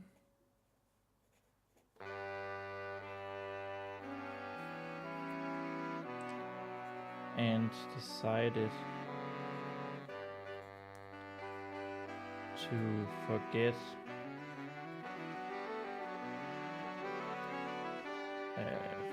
about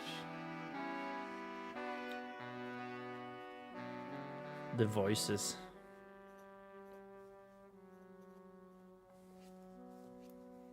Just voice.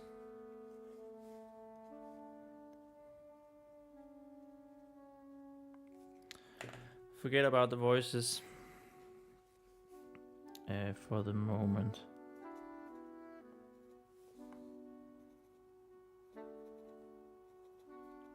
Now that we deleted moment up here, I feel good about having moment down here.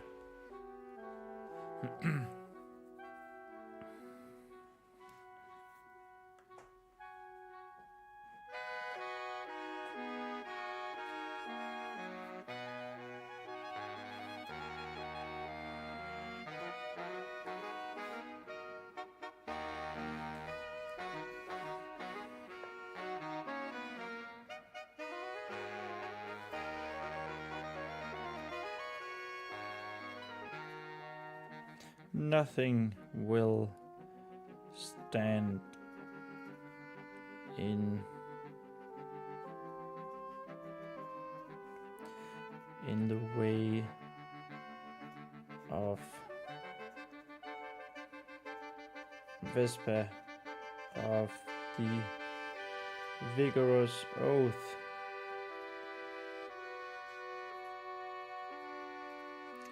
Oh, I can feel the ink drying up. It is definitely not looking too good. You can actually see through it. Well, it did almost write a whole page more. I don't know how we used more ink on the first 15 pages than we've done now with these 15 and a half pages. Vespa in the way of Vespa recurring oath and her pledge to save the innocent and those in need.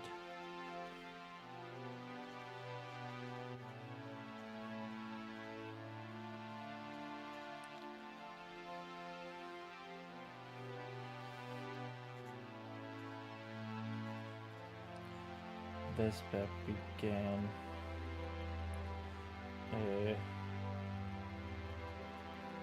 narrating again.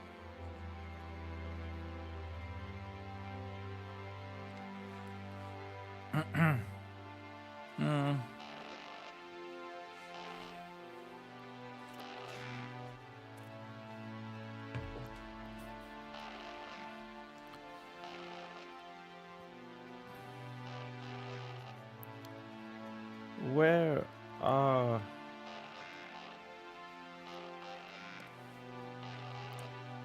so that I may come to your aid, so that I may come to your aid, my gentle whistler. And no, it is not Whistler from Blade. He is not gentle.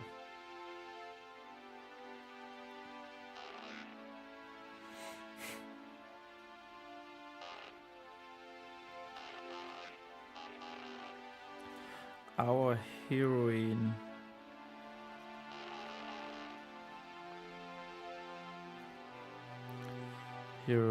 asked the darkness.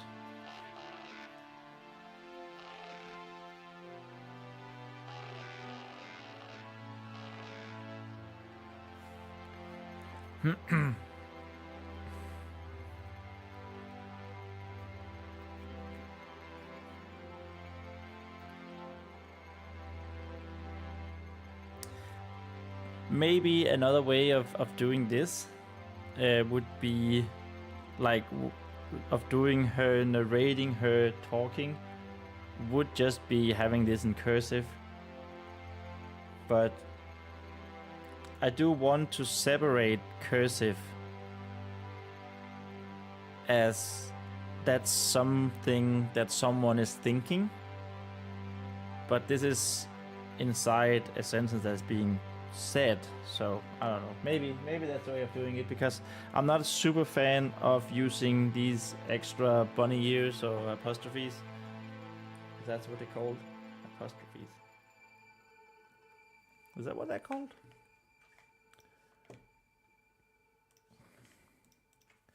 Apostrophe. Okay, it is. Sounds weird.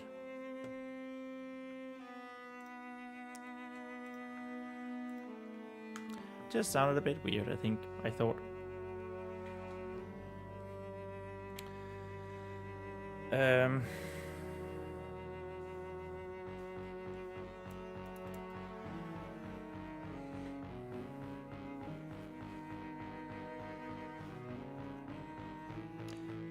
a whistle,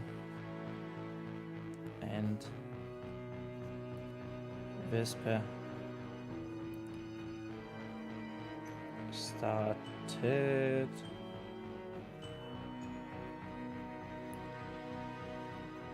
to move in that direction.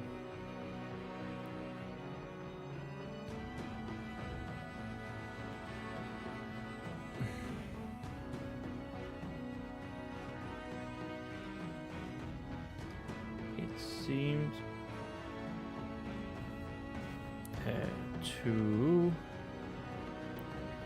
to be coming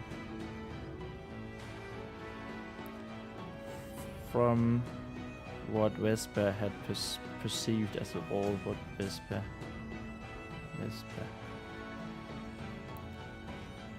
perceived to be the wall, to be a wall.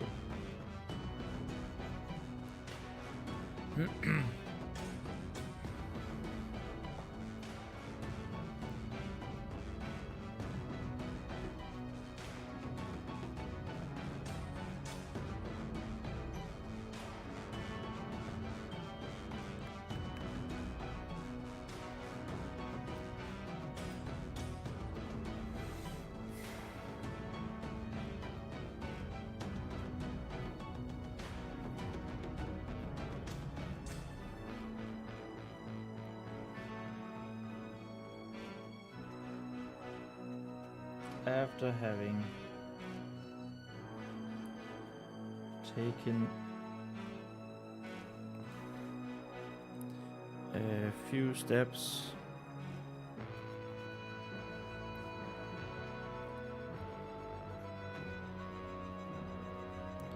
Vespa kicked something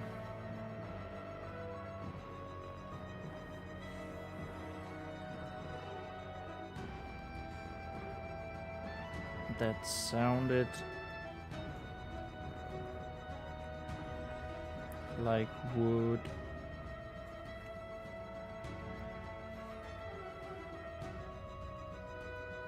Sliding. I want another word for sliding. Slide. Drifting, driving, flowing, gliding, moving, shifting. Shifting?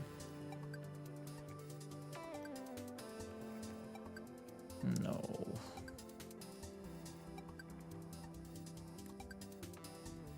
Scooching.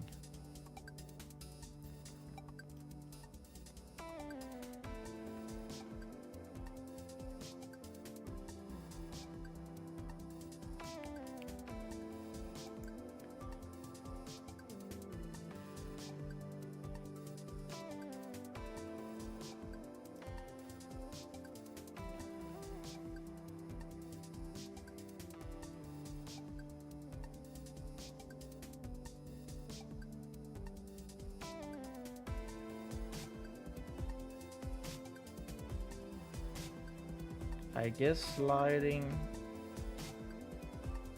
on the stone floor.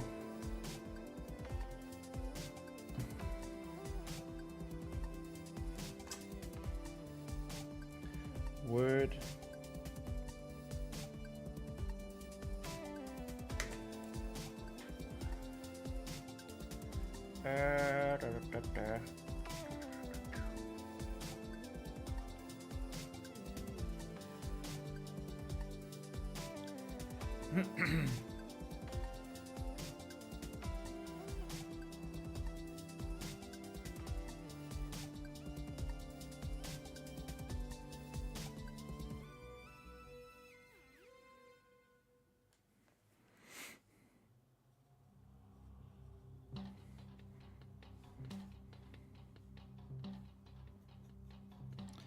It must be her ladle.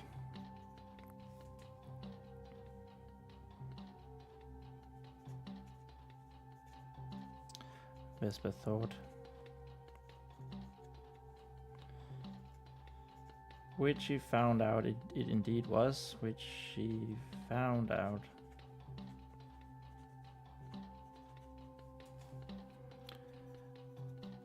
That it indeed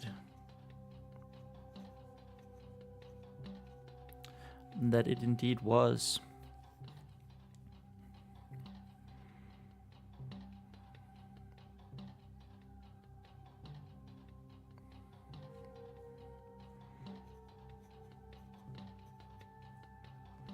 After a little more awkward searching.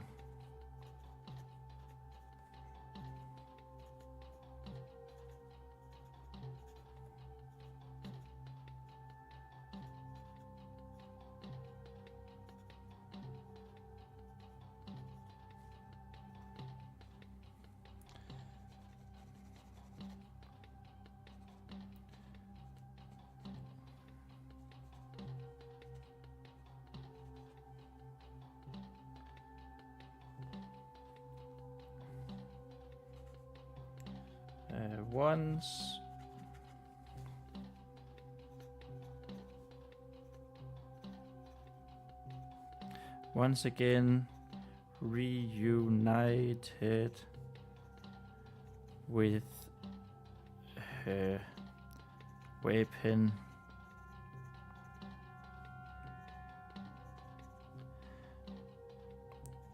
she continued forth.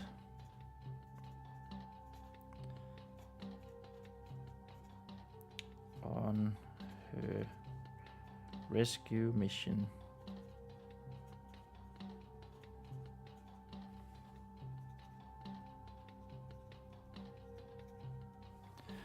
Oh, this. I mean, we're soon at the end of page 31, but we're really running out. We're really running low on ink. Again, not that it matters. I have a ton of it, but yeah. It's weird. I've never ran out of ink so fast. It is strange and funny and great to think about.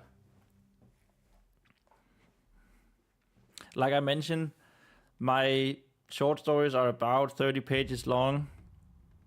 35. And I can't believe we've already written almost 31 pages. In an actually bigger book, there's 2 lines extra in this than the one I'm using for my short stories. And it's only been 5 days. The motivation of a challenge. Let's continue forward on her rescue mission.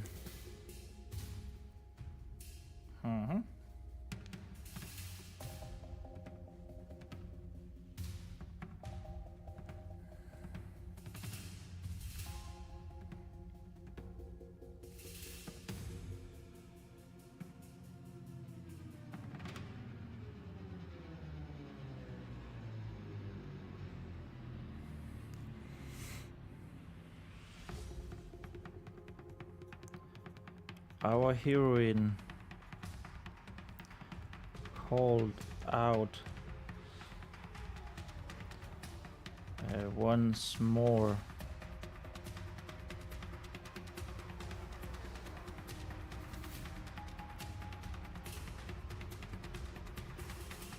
This time, surely closing in.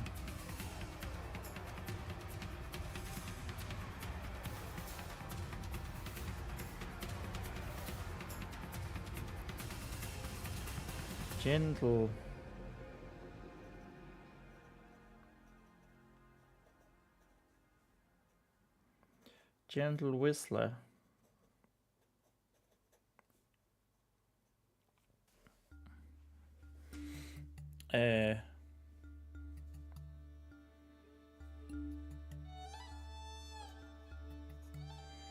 Aid your savior, your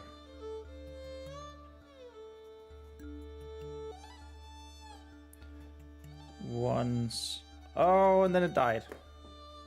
Be right back. Well, I'm just... It's right. It's not really a break, but it was right here. I have these cartridges of like five of them.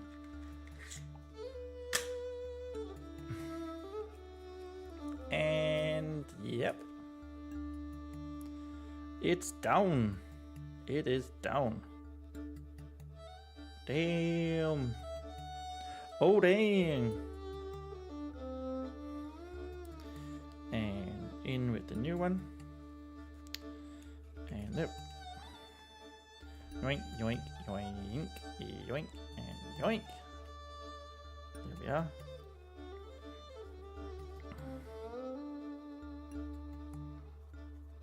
And it is right back to its winning ways once more.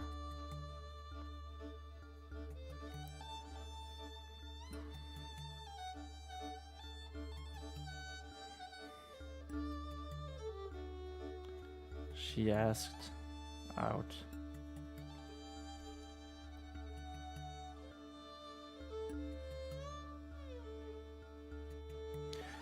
She cried out. Let's go for it.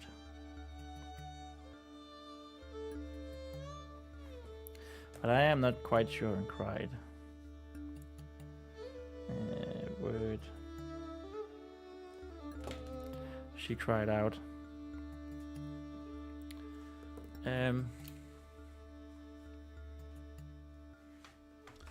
Just gonna write this here. Hey, 6 hours. Around 6 hours of the live stream. New ink.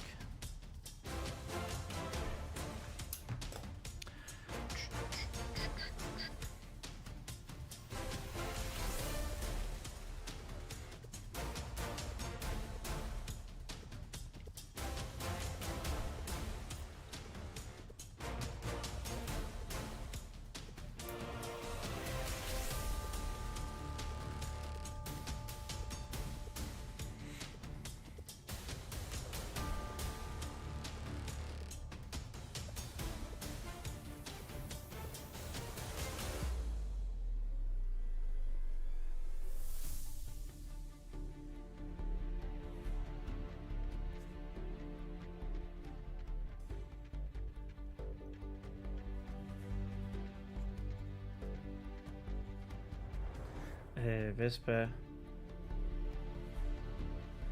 had reached what was indeed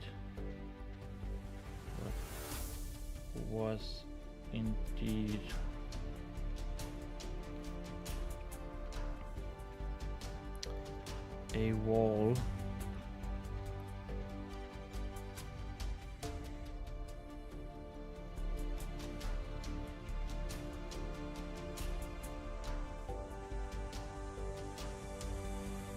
A wall of stone.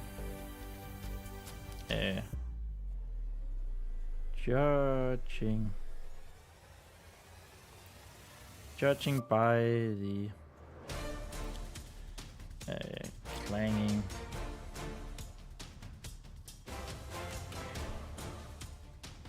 from her ladle.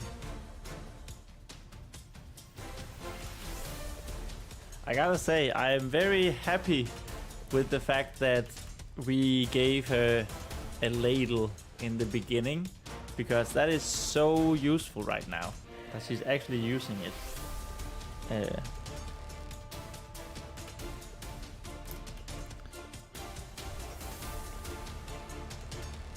The gentlest of whispers. No, whistles. The gentlest of whistles came from directly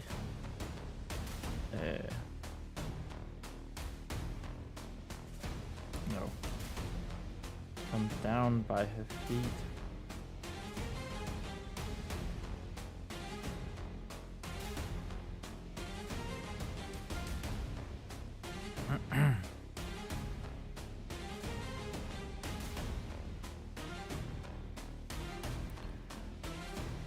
Come down by her feet.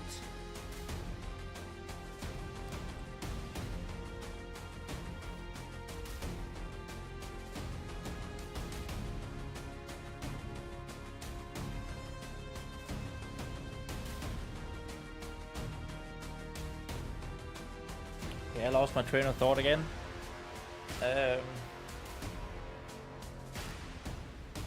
Suddenly, I thought it was going to great, and then suddenly just vanished.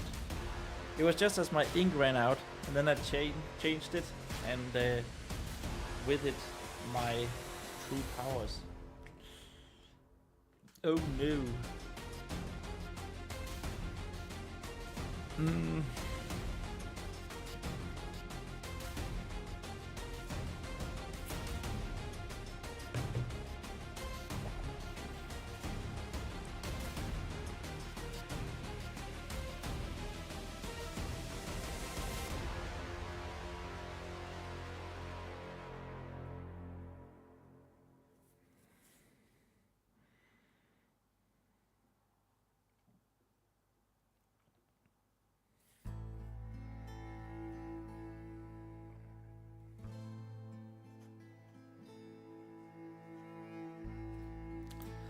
Vespa put her ladle into her rope belt.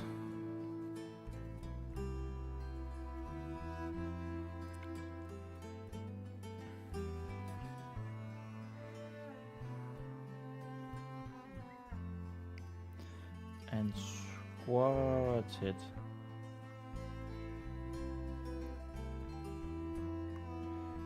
and squatted down. Just squatted.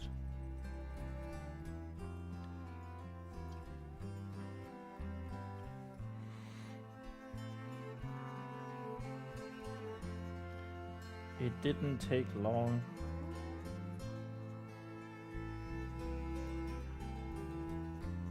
For her hands, for her fumbling hands,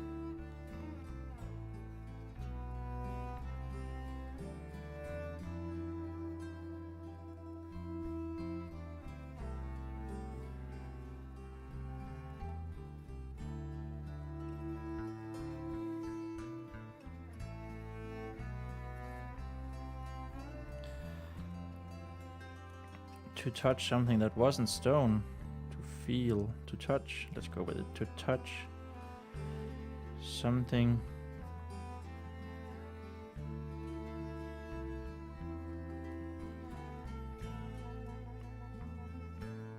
that wasn't the cold stone floor.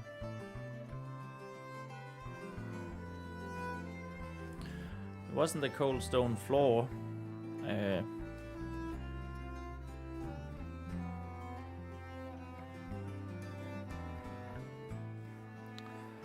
But instead,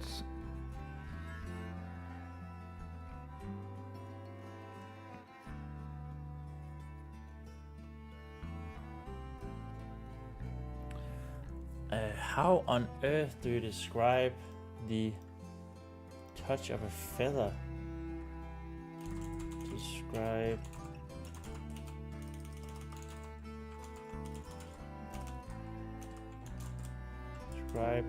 touching feathers.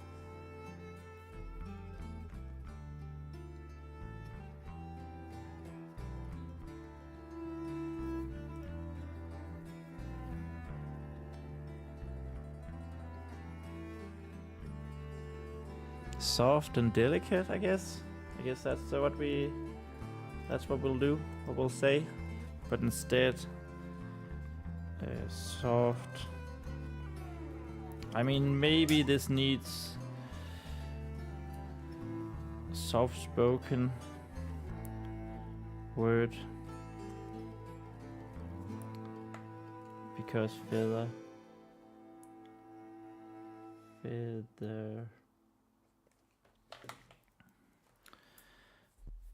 but instead soft,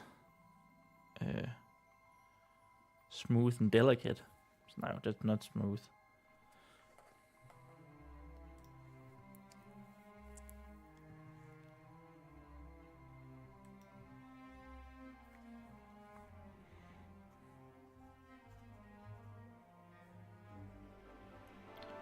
Soft and strange.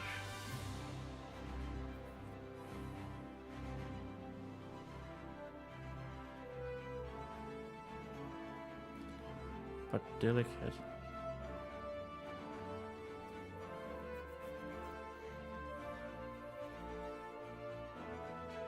It was also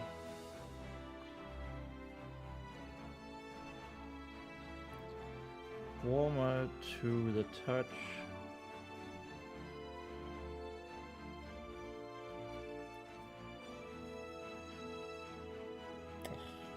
Also warmer to the touch than the floor.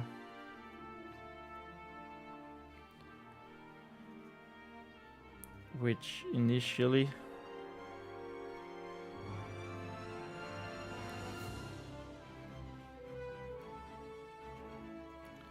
made Vespa jump a little bit.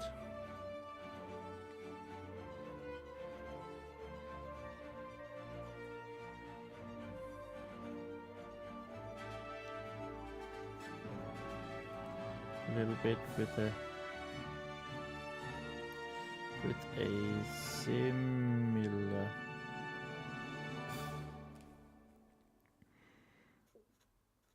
low gasp. I feel like we've also used gasp a couple of times now. I mean, it is what it is, but with a sharply drawn breath, with a wheeze. No. With a puff. No. No, no, no, no, no. Oh, yeah.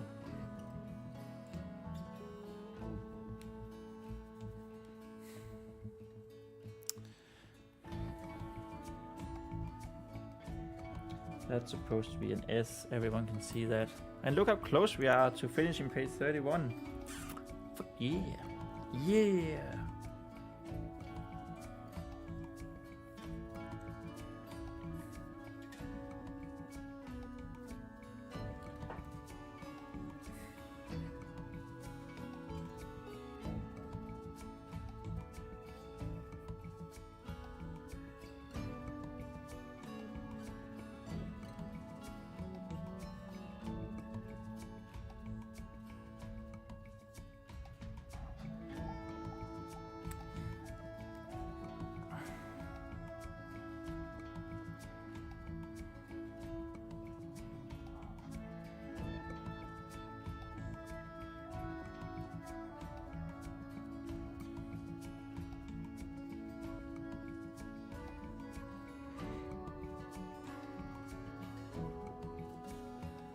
It might have been cold.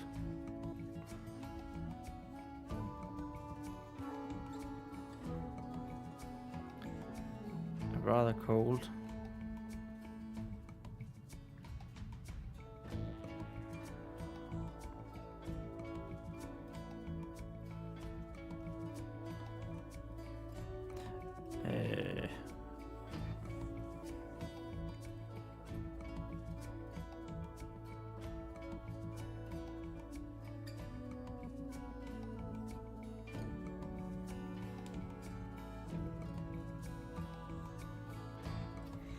No.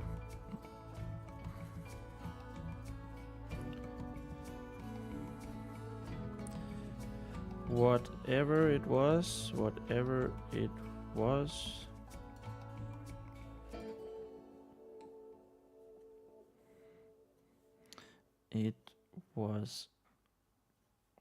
alive. As if the whistling didn't give that away.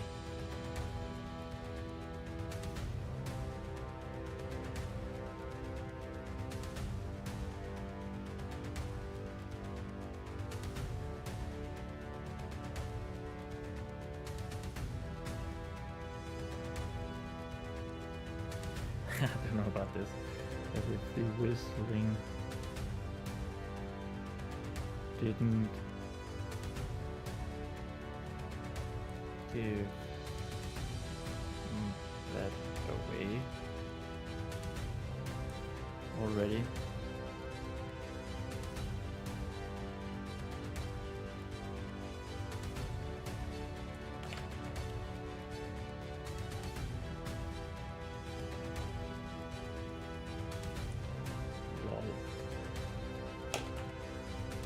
Fucking lol.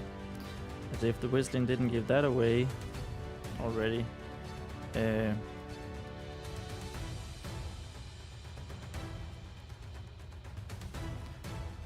Although also colder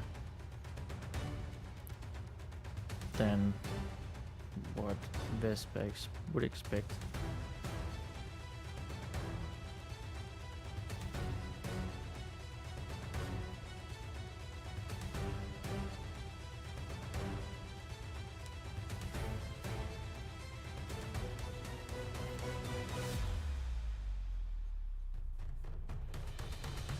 It gave another gentle and low whistle.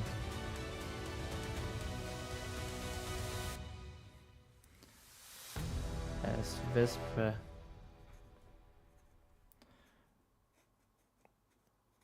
lifted it up. Lifted it up.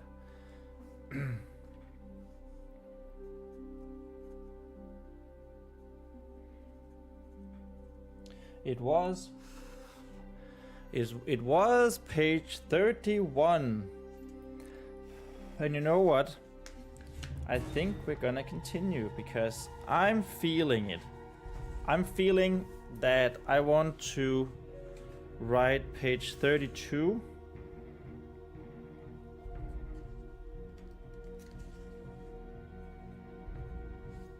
Oops. That I want to write page 32 and then a little bit more on page 33 so that we can get to marker for day 7 even though it is only day 5. Oh yeah. Of course we still need to figure out what to write. It was small and light.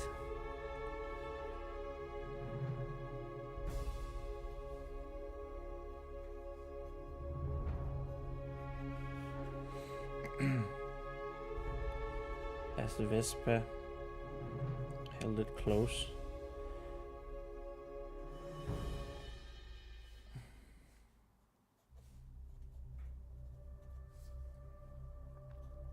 Held it close to her chest.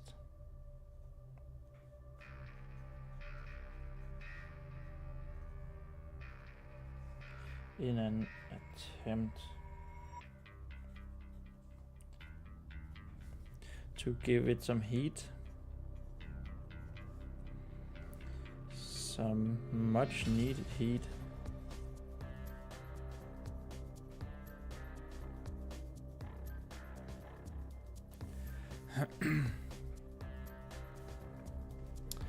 Hi. Whoops. Could you not see me writing that? Whoops, I'm sorry. There we are. I really need to be better at checking my screen sometimes, don't I?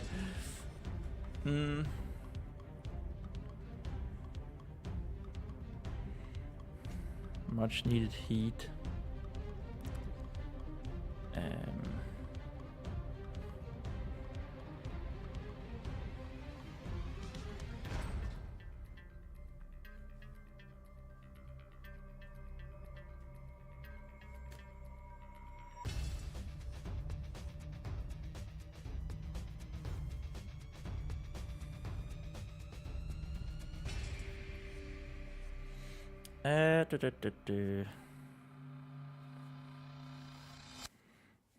Hi there.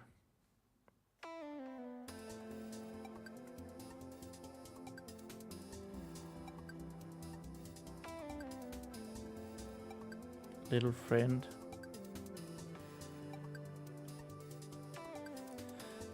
Vespa said in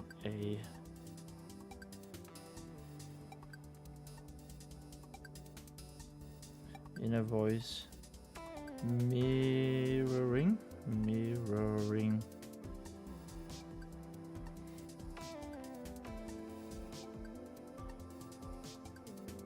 whatever she was holding.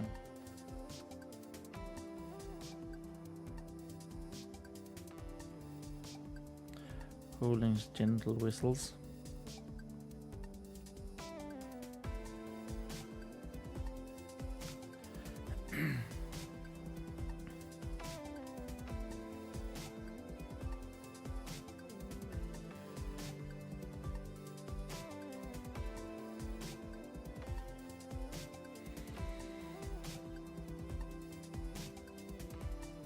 It gave one of them in reply.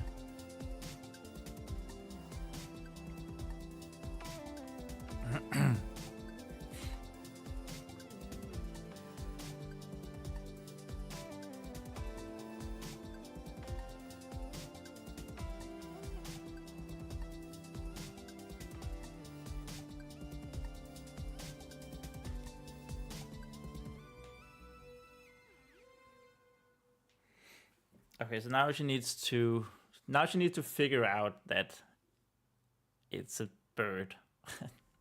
I don't know if it's weird that she wouldn't already know, but it is supposed to be almost pitch black, right?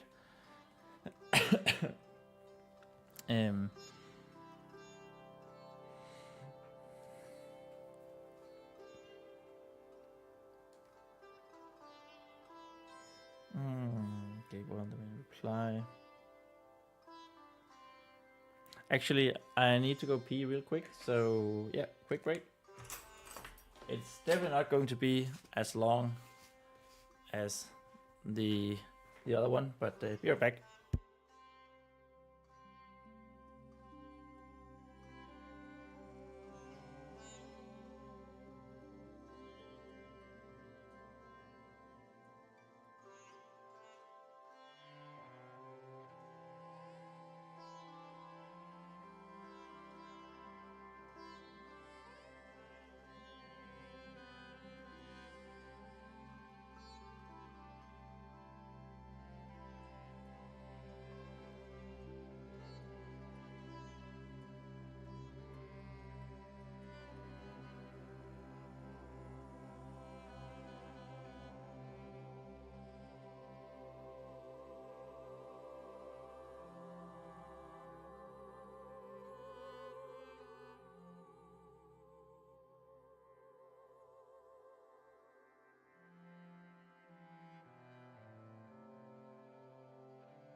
Alrighty, I'm back.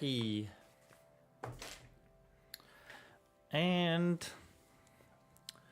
what are we going to write? Gave one of them in reply. We got like a page left, so an hour, give or take. Should be possible. I'm feeling good. And I'm feeling motivated.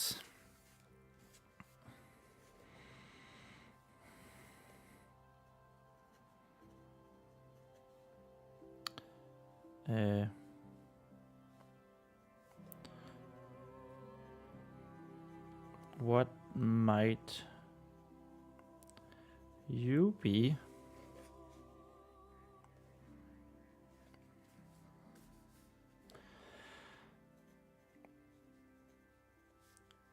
Vespa already had an idea as to what she was holding.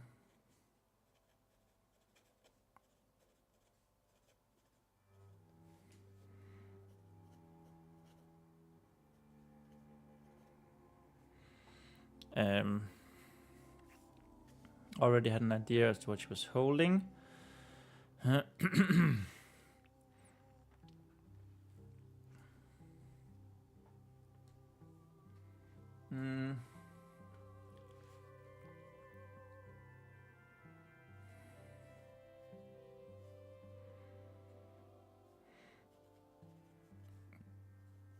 But she still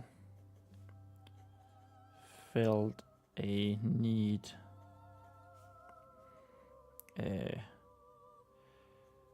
to search. She still felt the need to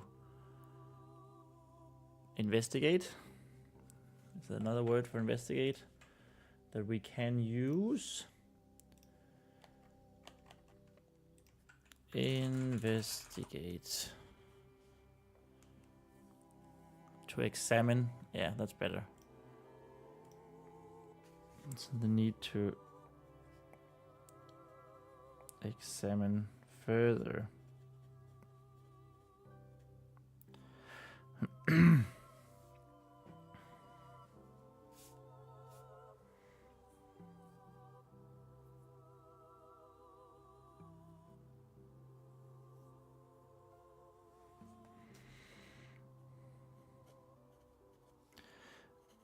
The delicate and soft sensation.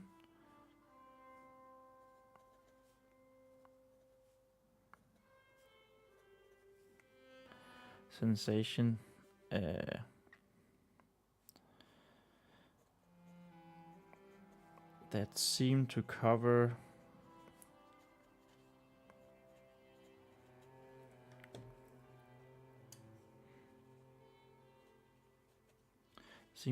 most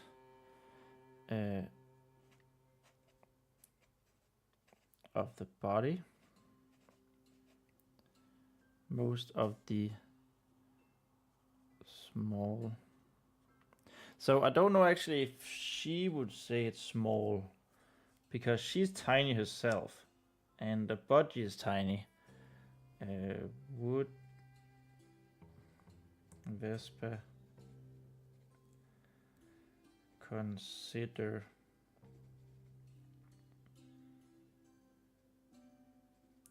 a bird small?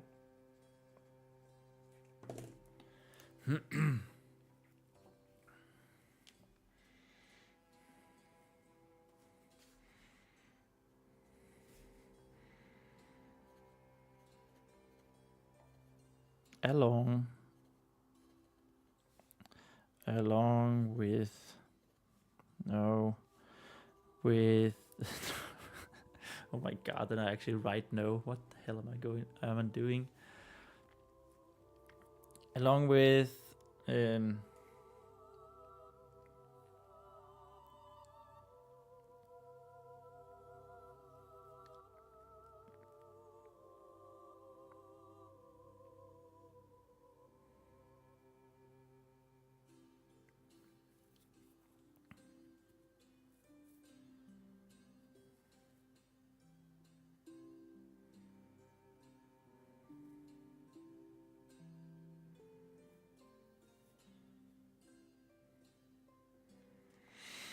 along with a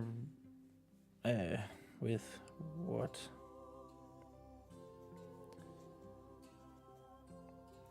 felt like a rounded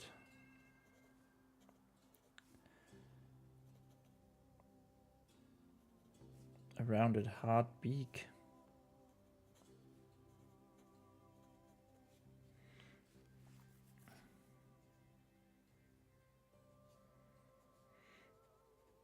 Naked legs and toes and sharp claws.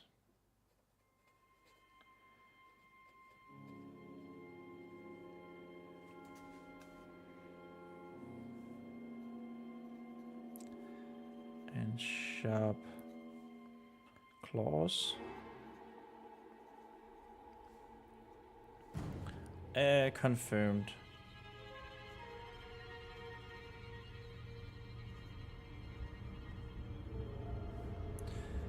Her suspicions.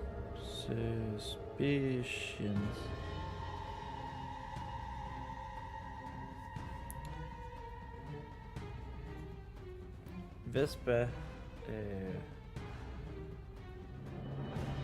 was holding a bird.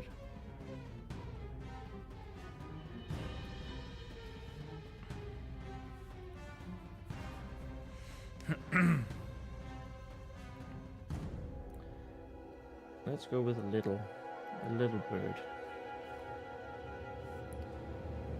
Something. No.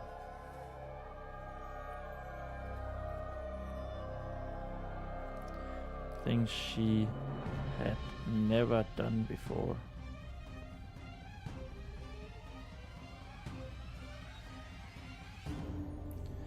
In fact,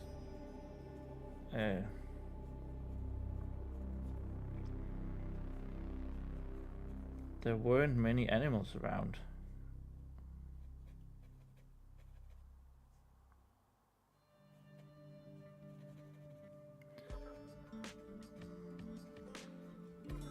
There weren't many animals around Black River's Keep.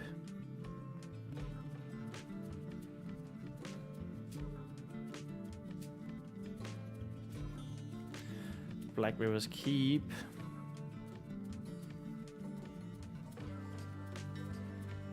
In fact, there weren't many animals around Black River's Keep.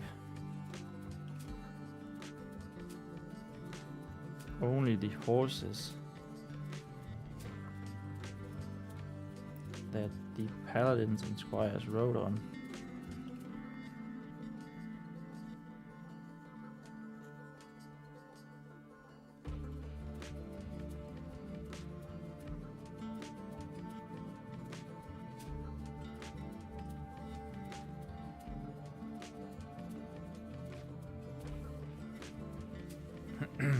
Just rode.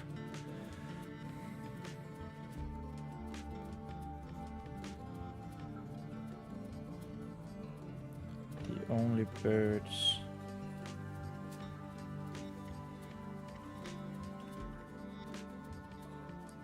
Vespa ever saw flew across the keep high up in the sky.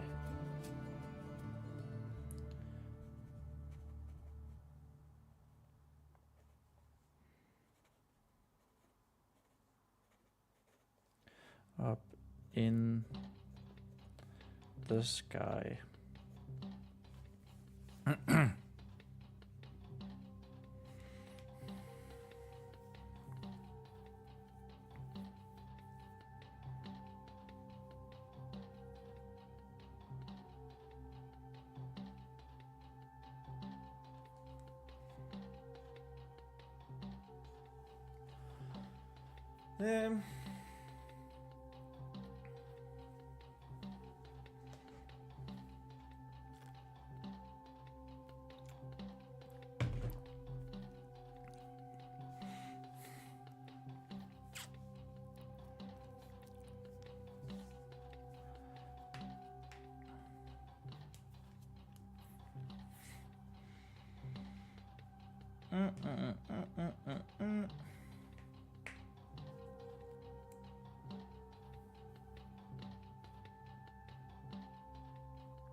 Yes.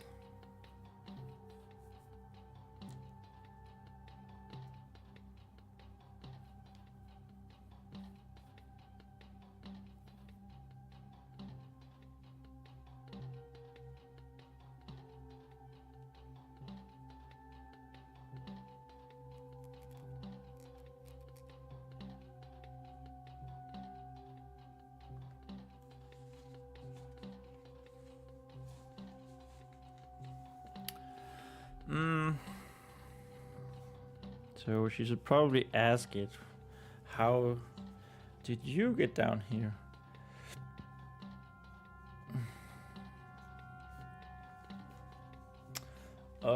Do we have a...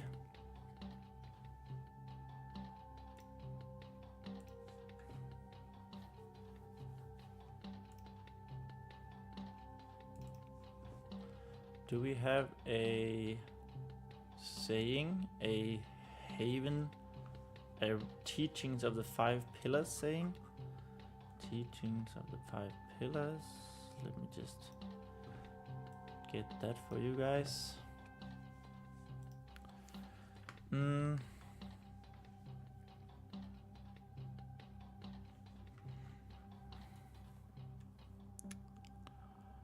For heaven's sake, go to hell. Haven, God help us. No, I don't have a saying for how on earth did this happen? So what could they say that is like related to the religions of the 5 pillars? Maybe vigorous, since these are the paladins.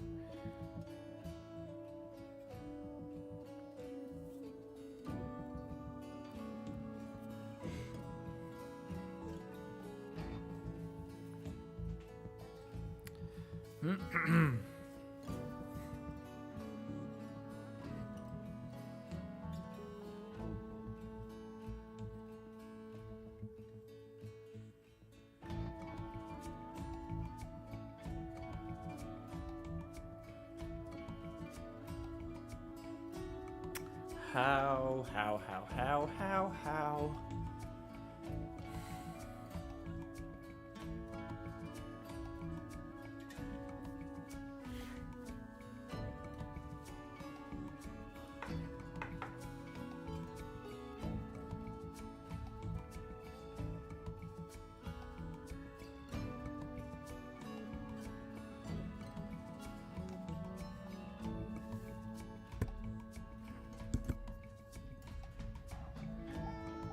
What pillar did you fall down from to end up here?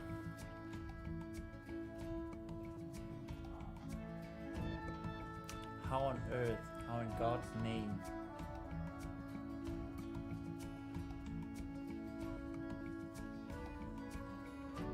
Let's go with how by the pillar of vigor. How by the pillar. Actually, the pillar of vigor.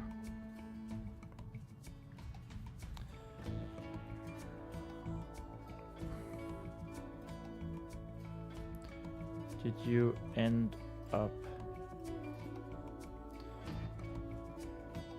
down here?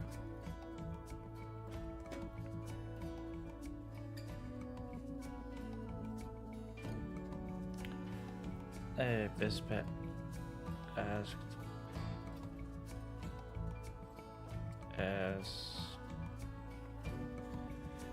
she examined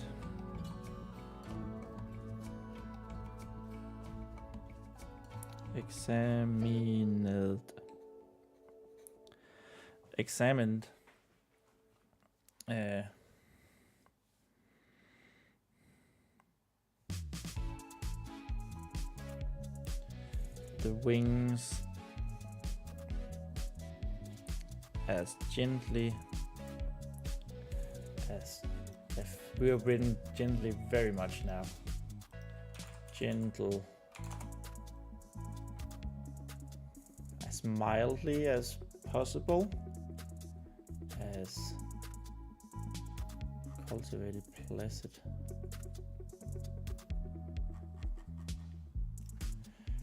Gently, softly, lightly, mildly. Yeah, let's go with lightly.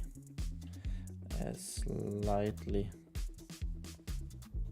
Maybe gentle, lightly is just the way, just the best word. Let's. It's 1 for gently. 1 for the books. As gently.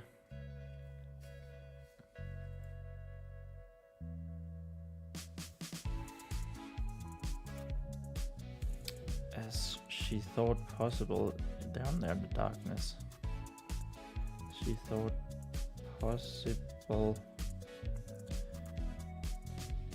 down there in the darkness.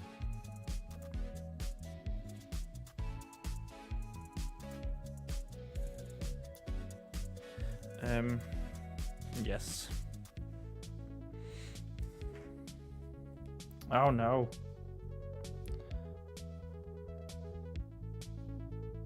Yoink.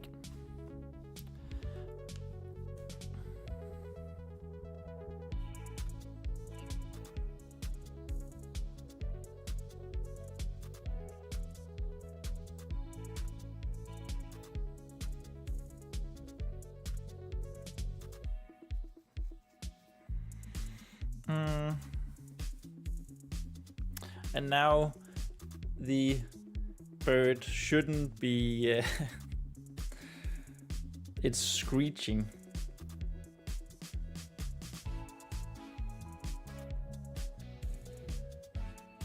Screech.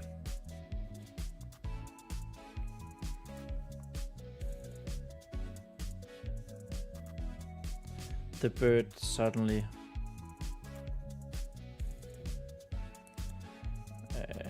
cried out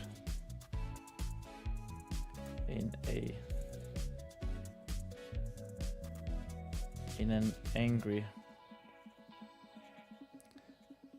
I'm basing this bird, of course, as I mentioned, on my former pet, Citron, which was also the name, the Danish word for lemon, in an angry manner.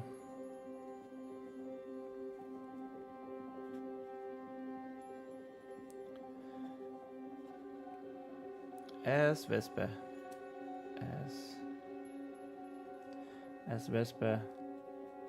let go of the wing,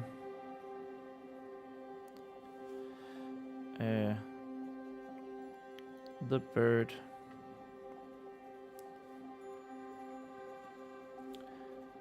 went back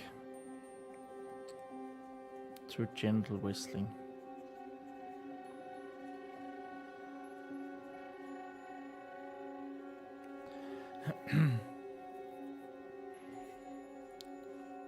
Yeah, so that was something that she did.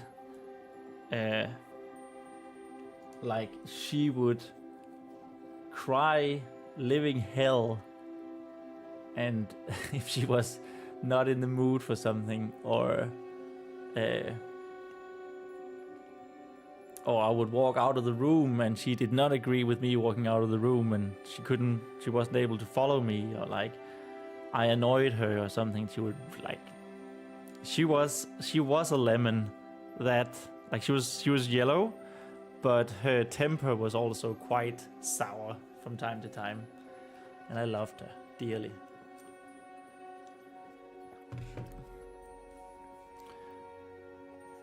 Oh, I'm sorry.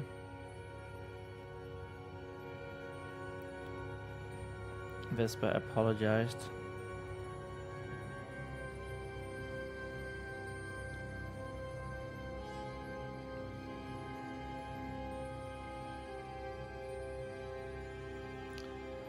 I was just checking.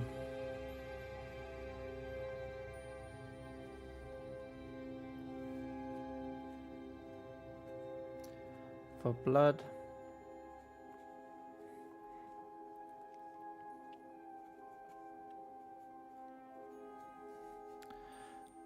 But you don't seem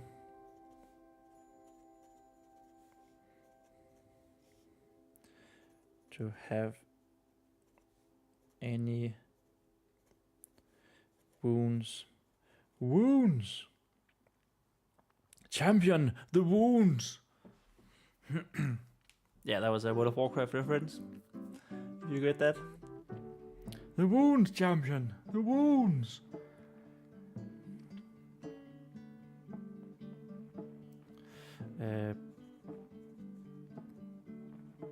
But I think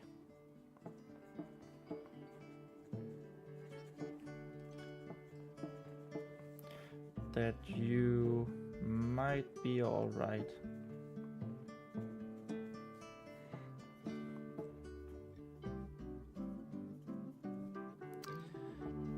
On that front.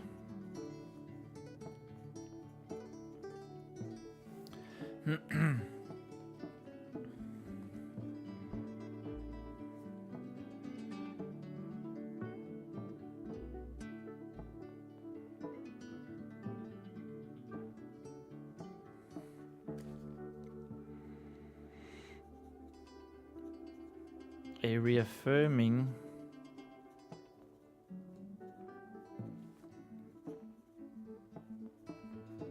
whistle answered her. A reaffirming low whistle answered her.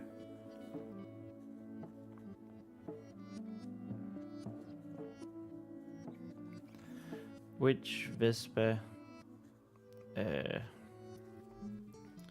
thought Vespa took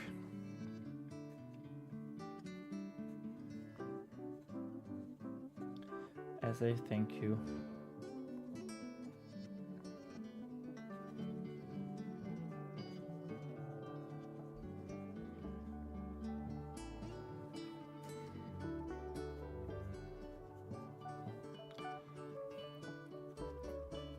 Even if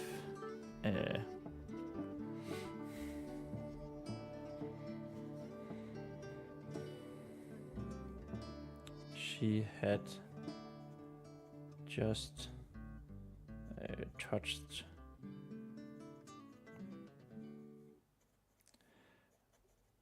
the bird's wings.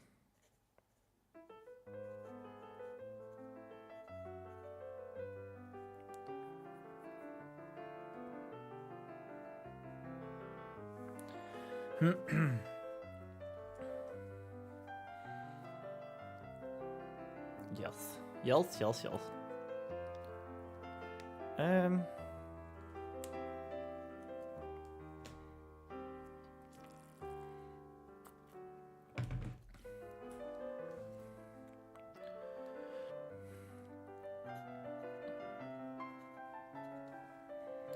Vespa began to look around.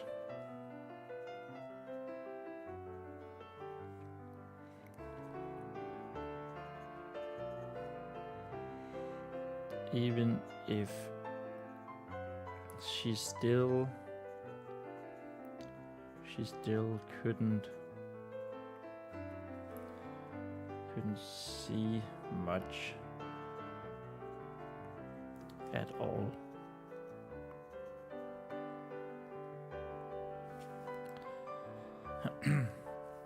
We're actually closing in on this chapter 4 here.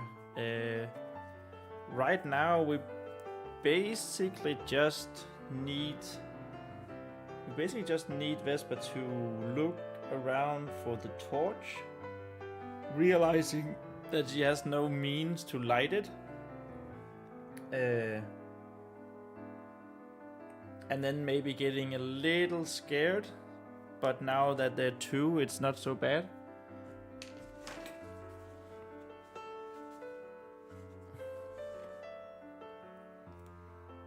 and then being saved by a fire.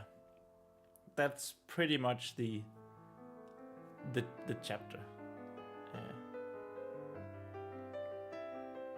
So yeah, I don't think it's going to be much longer than the 7th marker, to be honest. The marker for the 7th day. And we're quite close to it. Half an hour more, maybe, and then we should be good to go.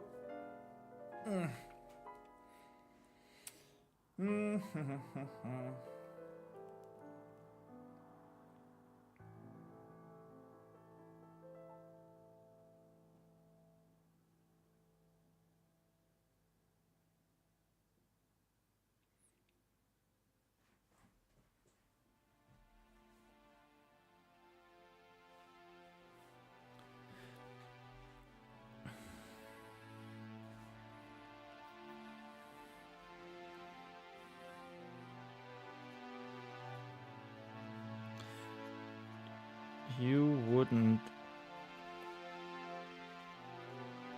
happen to know a way out, or at least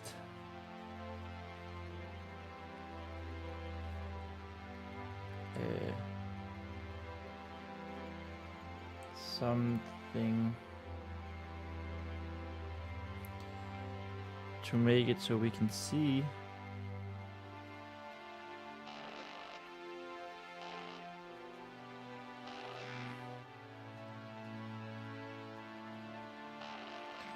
So we can see, would you?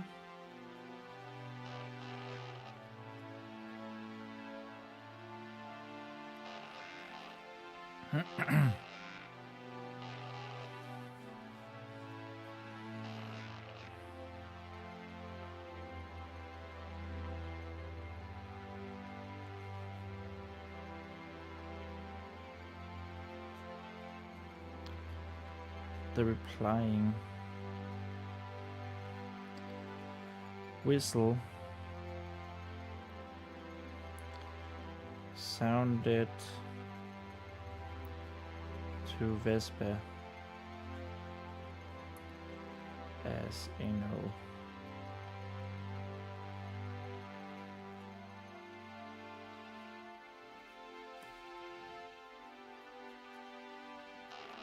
I thought so. I thought so.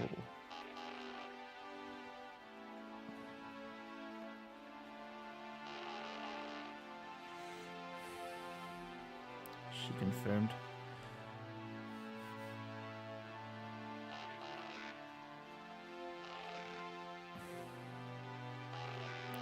I thought so, she confirmed.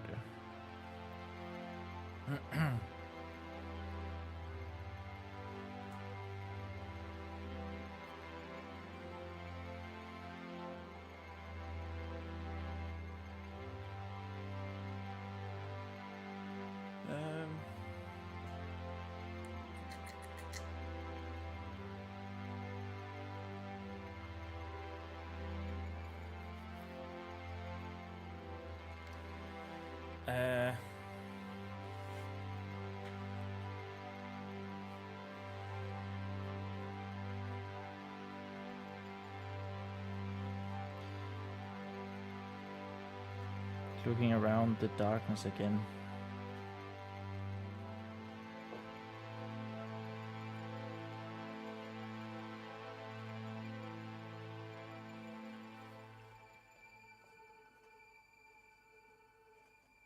As if she would somehow be able to magically see.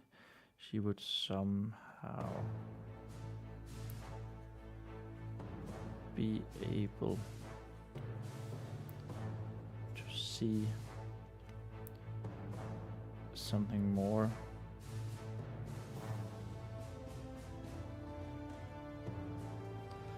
Did we already write that she looked around?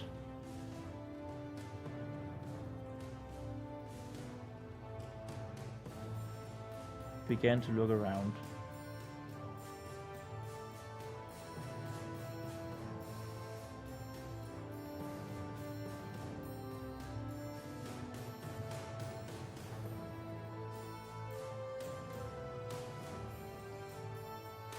Maybe if we can add something that she turned to the bird.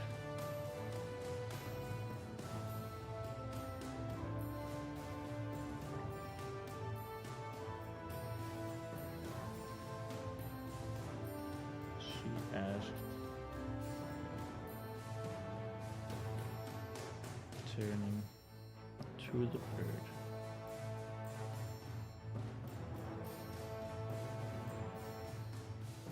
In her arms,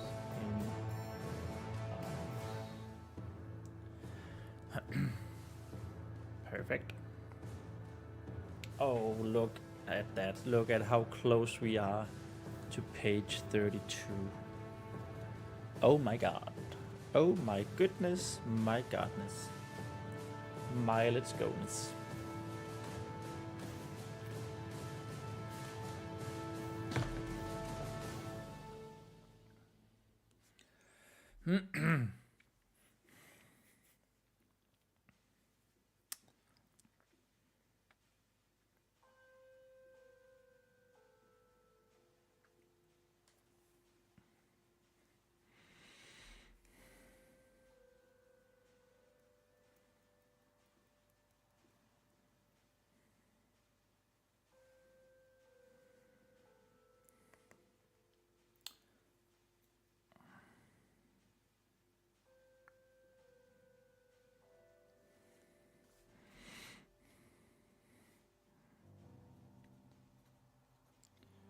Maybe we should try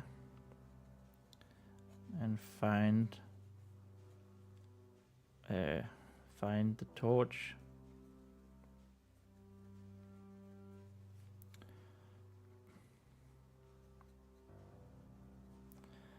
I'm pretty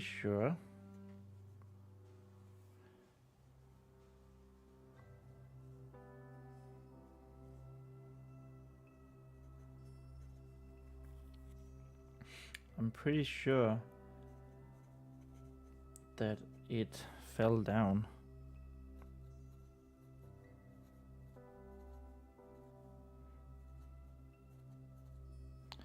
With me.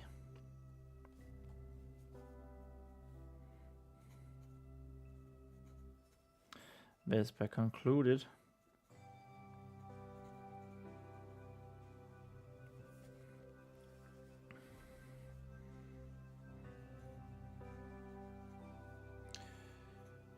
Do you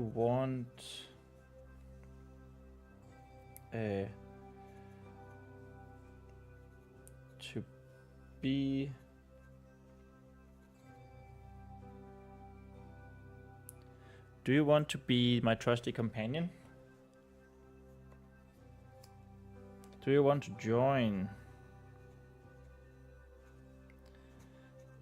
Vespa of the vigorous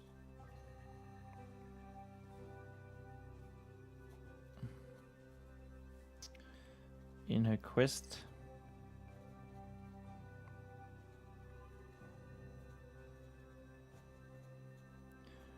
for the light?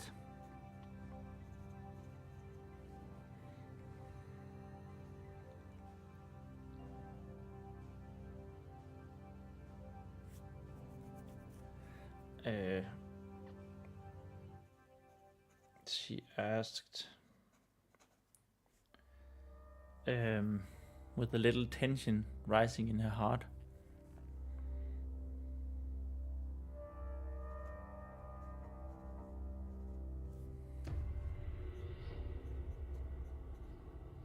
With a little, maybe not tension, little nervousness.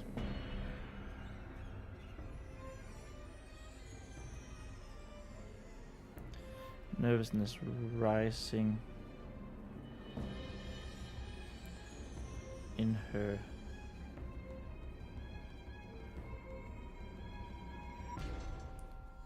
heart, stomach.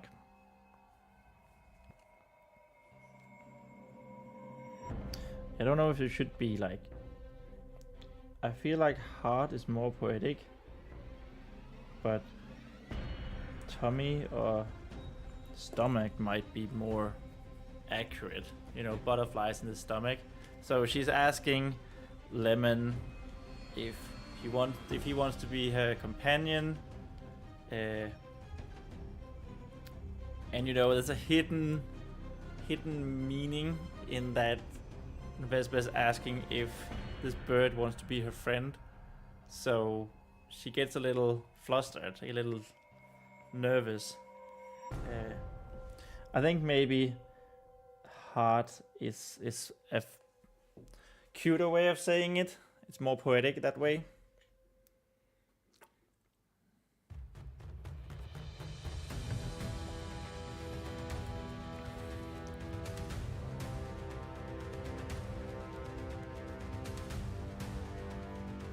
The gentle whisper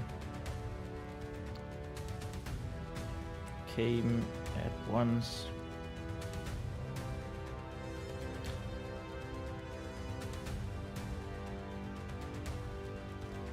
Immediately. Oh, and the music, it's so epic and good. It's perfect. Immediately. It's whisper.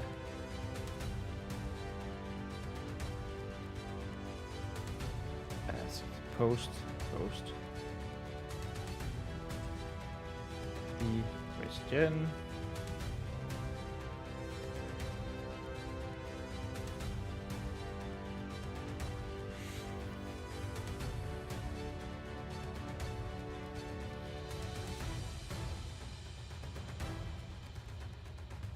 It wasn't as weak. It wasn't as weak as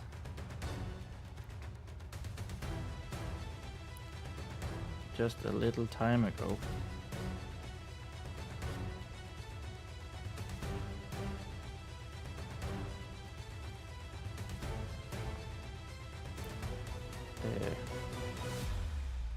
She could also already feel, she could also already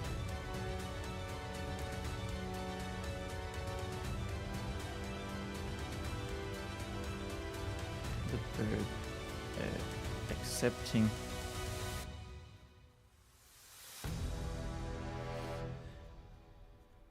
the heat from her own body.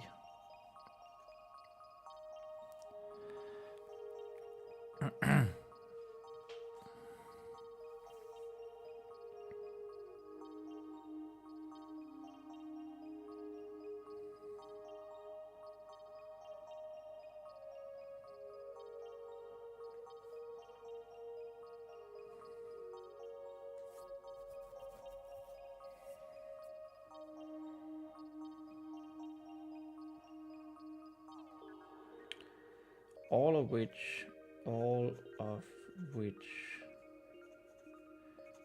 made Vespa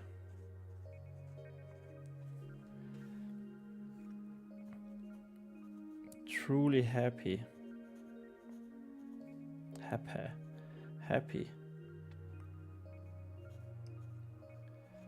despite their current situation.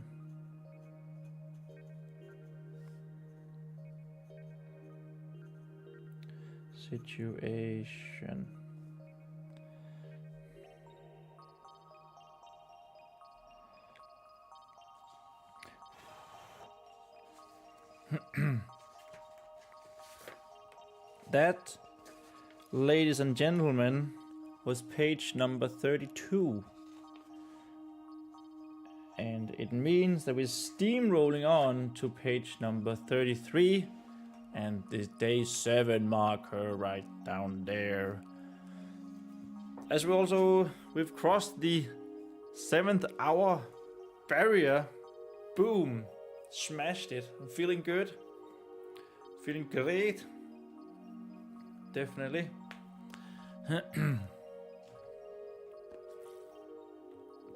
But yeah, I think I'll write to the 7th marker, and then that's probably calling it a day. Then we are also over 7 pages, I believe, which is like, dang, it's a new record that I don't know when I'll do again. But yeah, despite the current situation,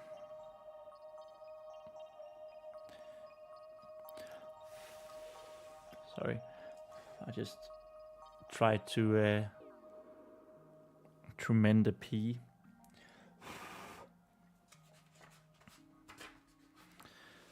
Despite the current, truly happy despite the current situation.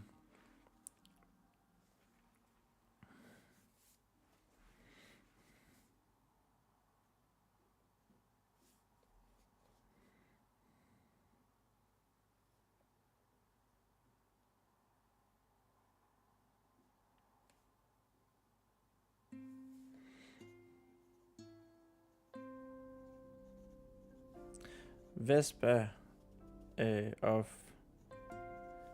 the vigorous oath.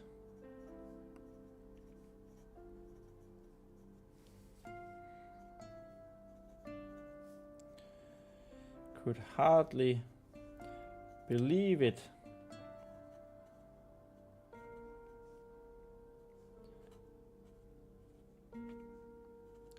Vespa began in her special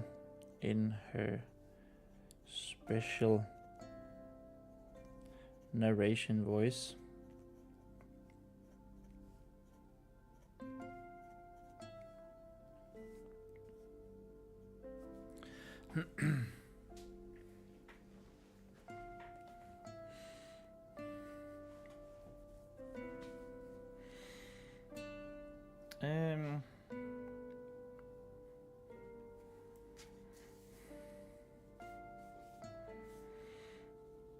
She set out to save the day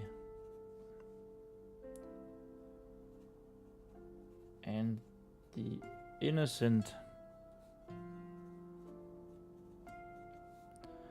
townspeople.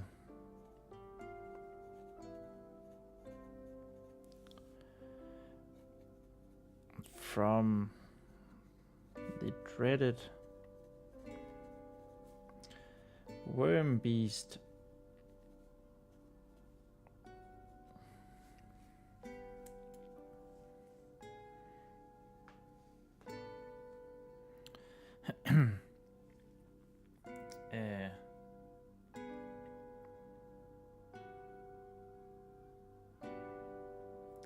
And ended up with a brave and ended up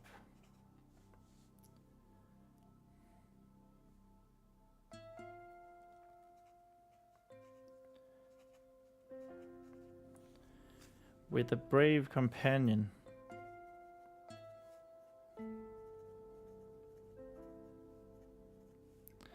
Brave companion to fight the evil and bring light to darkness.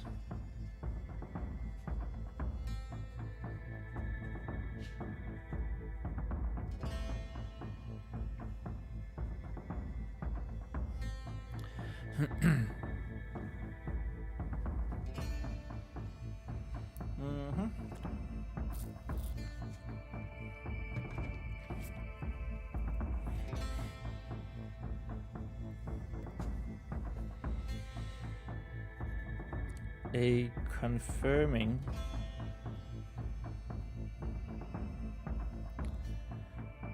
though still gentle and slightly weak.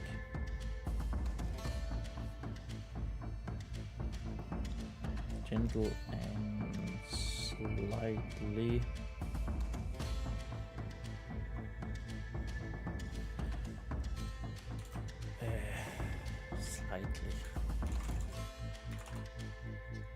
That's my crutch word. Lightly, marginally, somewhat.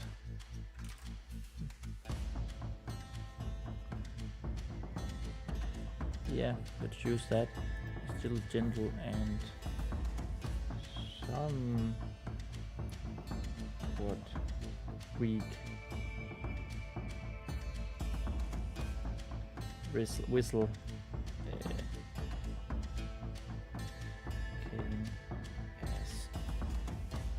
Came as a reply. As the reply.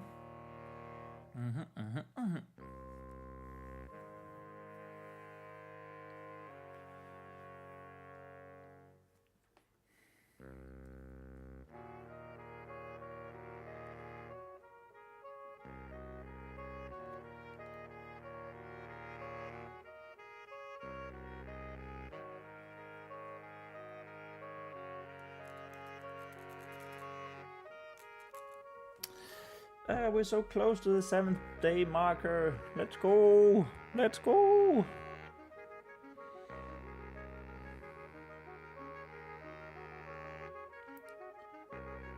I can definitely feel it. My brain is mushing up. Even though I'm feeling good, but yeah, I can definitely feel we've been going on for 7 hours now. A little over 7 hours. But come on, the last stretch. Come on!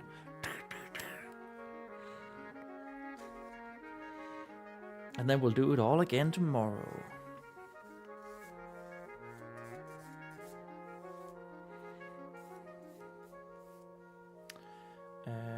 Yes.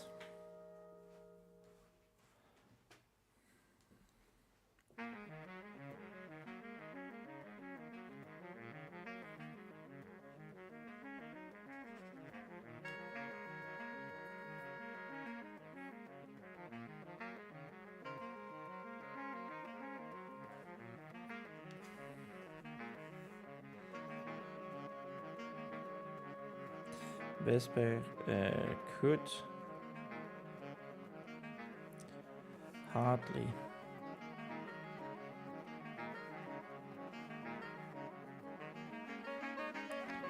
contain her excitement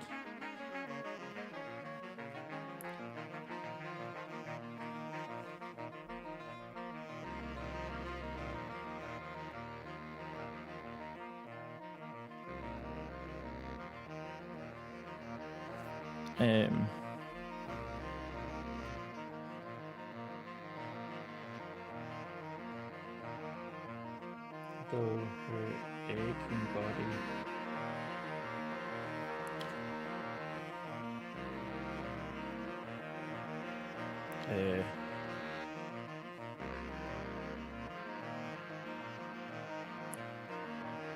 made sure that she would.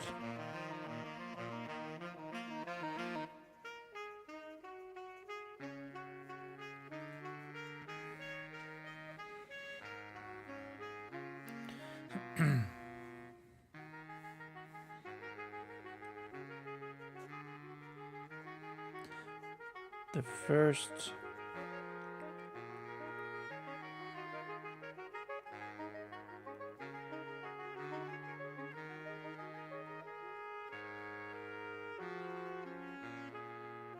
first quest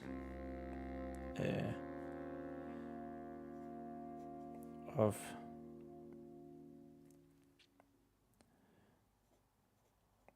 our heroes, Vespa of the vigorous oath,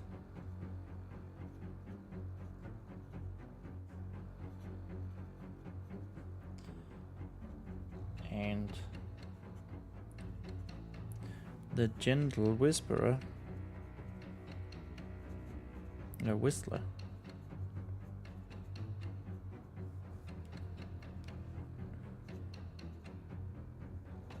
Vesper continued.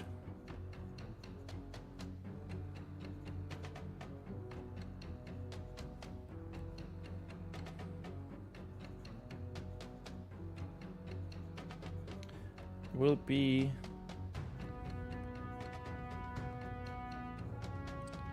to find the torch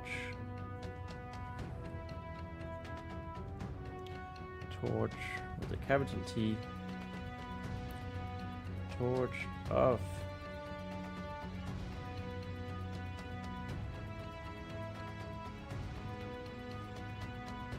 dragon of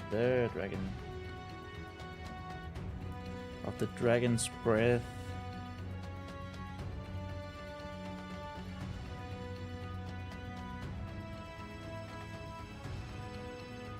Only with that will they be able. Only with that will they be able to vanquish the evil.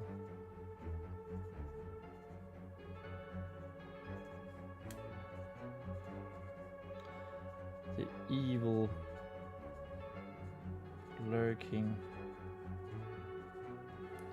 Oh my god, it's happening, guys!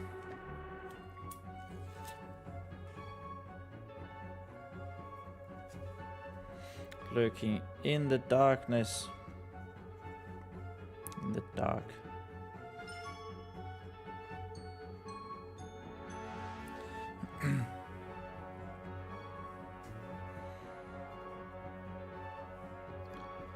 And once it is found,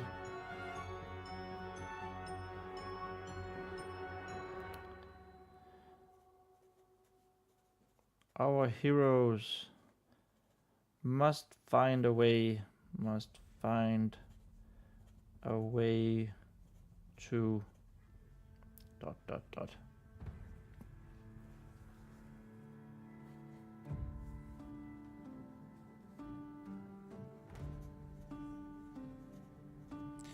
Vesper's heart and excitement.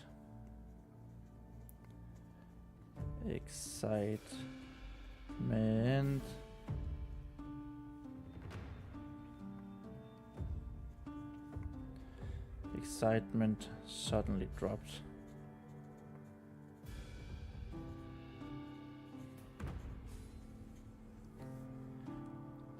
That was mark number 7. Mark for day number 7. Let's freaking go. Whoop, whoop, whoop, whoop, whoop, whoop. Wahoo! As Kai would say.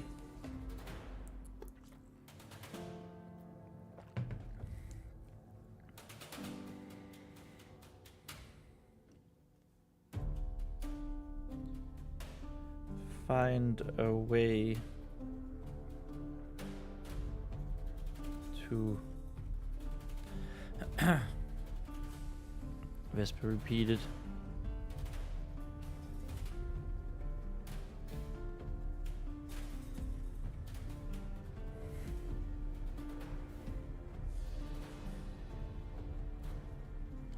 She had realized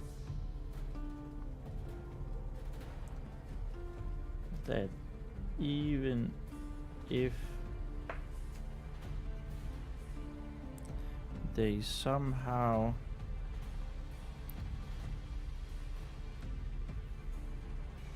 managed to find her torch,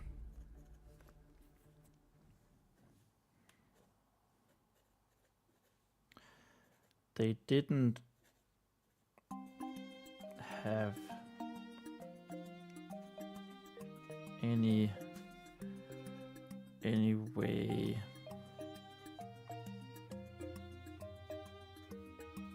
to light it.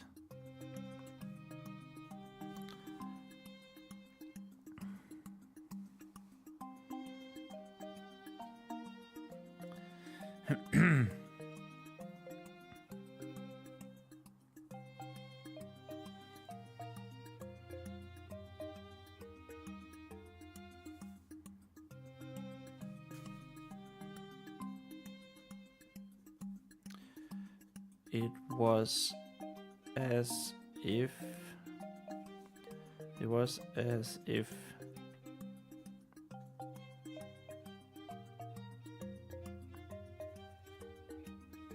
Yeah, it was actually there. I wanted to write the darkness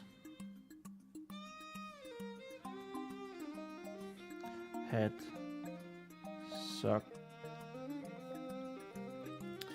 And that's where we're going to end today.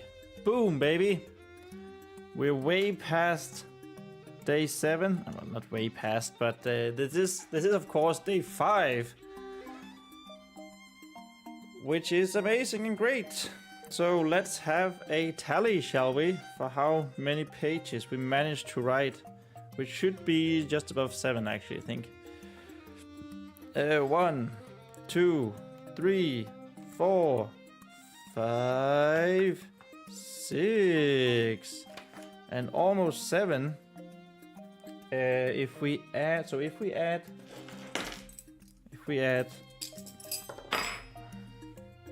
have my master source to count.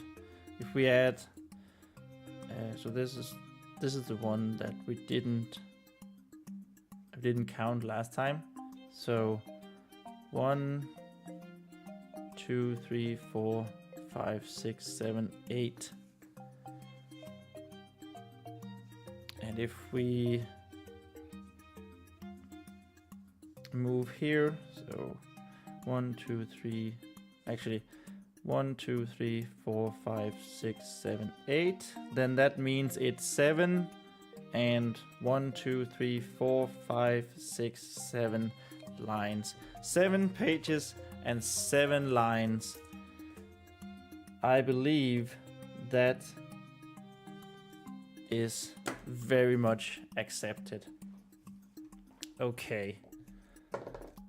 To the word count document, which is somewhere.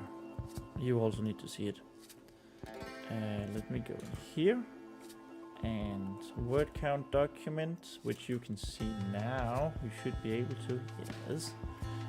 And I will go in here. I will update. Let's go here first. So daily progress is 7 pages and 7 lines. Boom, 2,611 words right there. Look at that. We are steadily growing, though probably tomorrow won't be quite as much. I don't know. Maybe I'm feeling really good like we did today. That means we're over 11,000 words, 11,600, as long as it's the correct one. Yes, it is. So we go in here, we go to this box that says not day 5 goal, no, not that one, day 4 progress, day 5 65, that was a bit too much, day 5 progress, and the progress is, it was 11,000, what? Can't see it. 11,653. Boom. Oh my goodness. I'm feeling awesome. That means our new bar position is supposed to be 847. So 847. There we go. And with 847,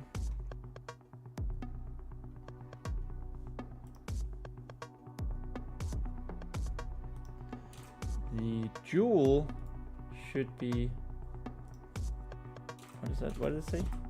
800 and 810.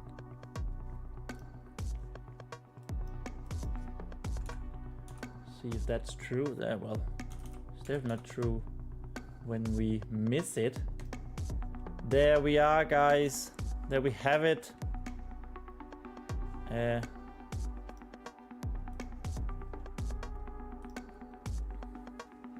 800.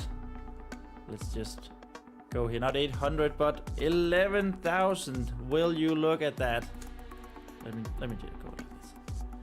11,653 words, where our daily goal was 8,335.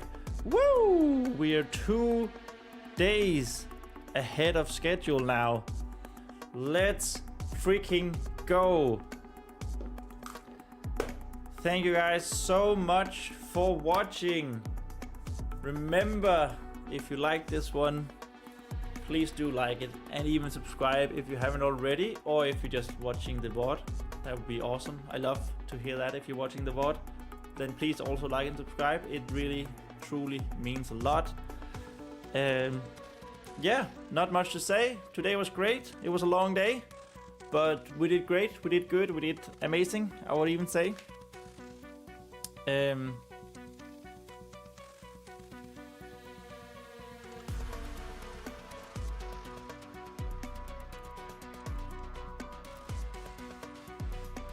I feel like there's something about the progress number that bugs me, but I will figure that out for tomorrow. And I will see you guys tomorrow.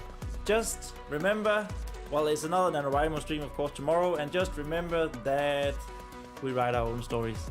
Alright, bye guys. See you tomorrow.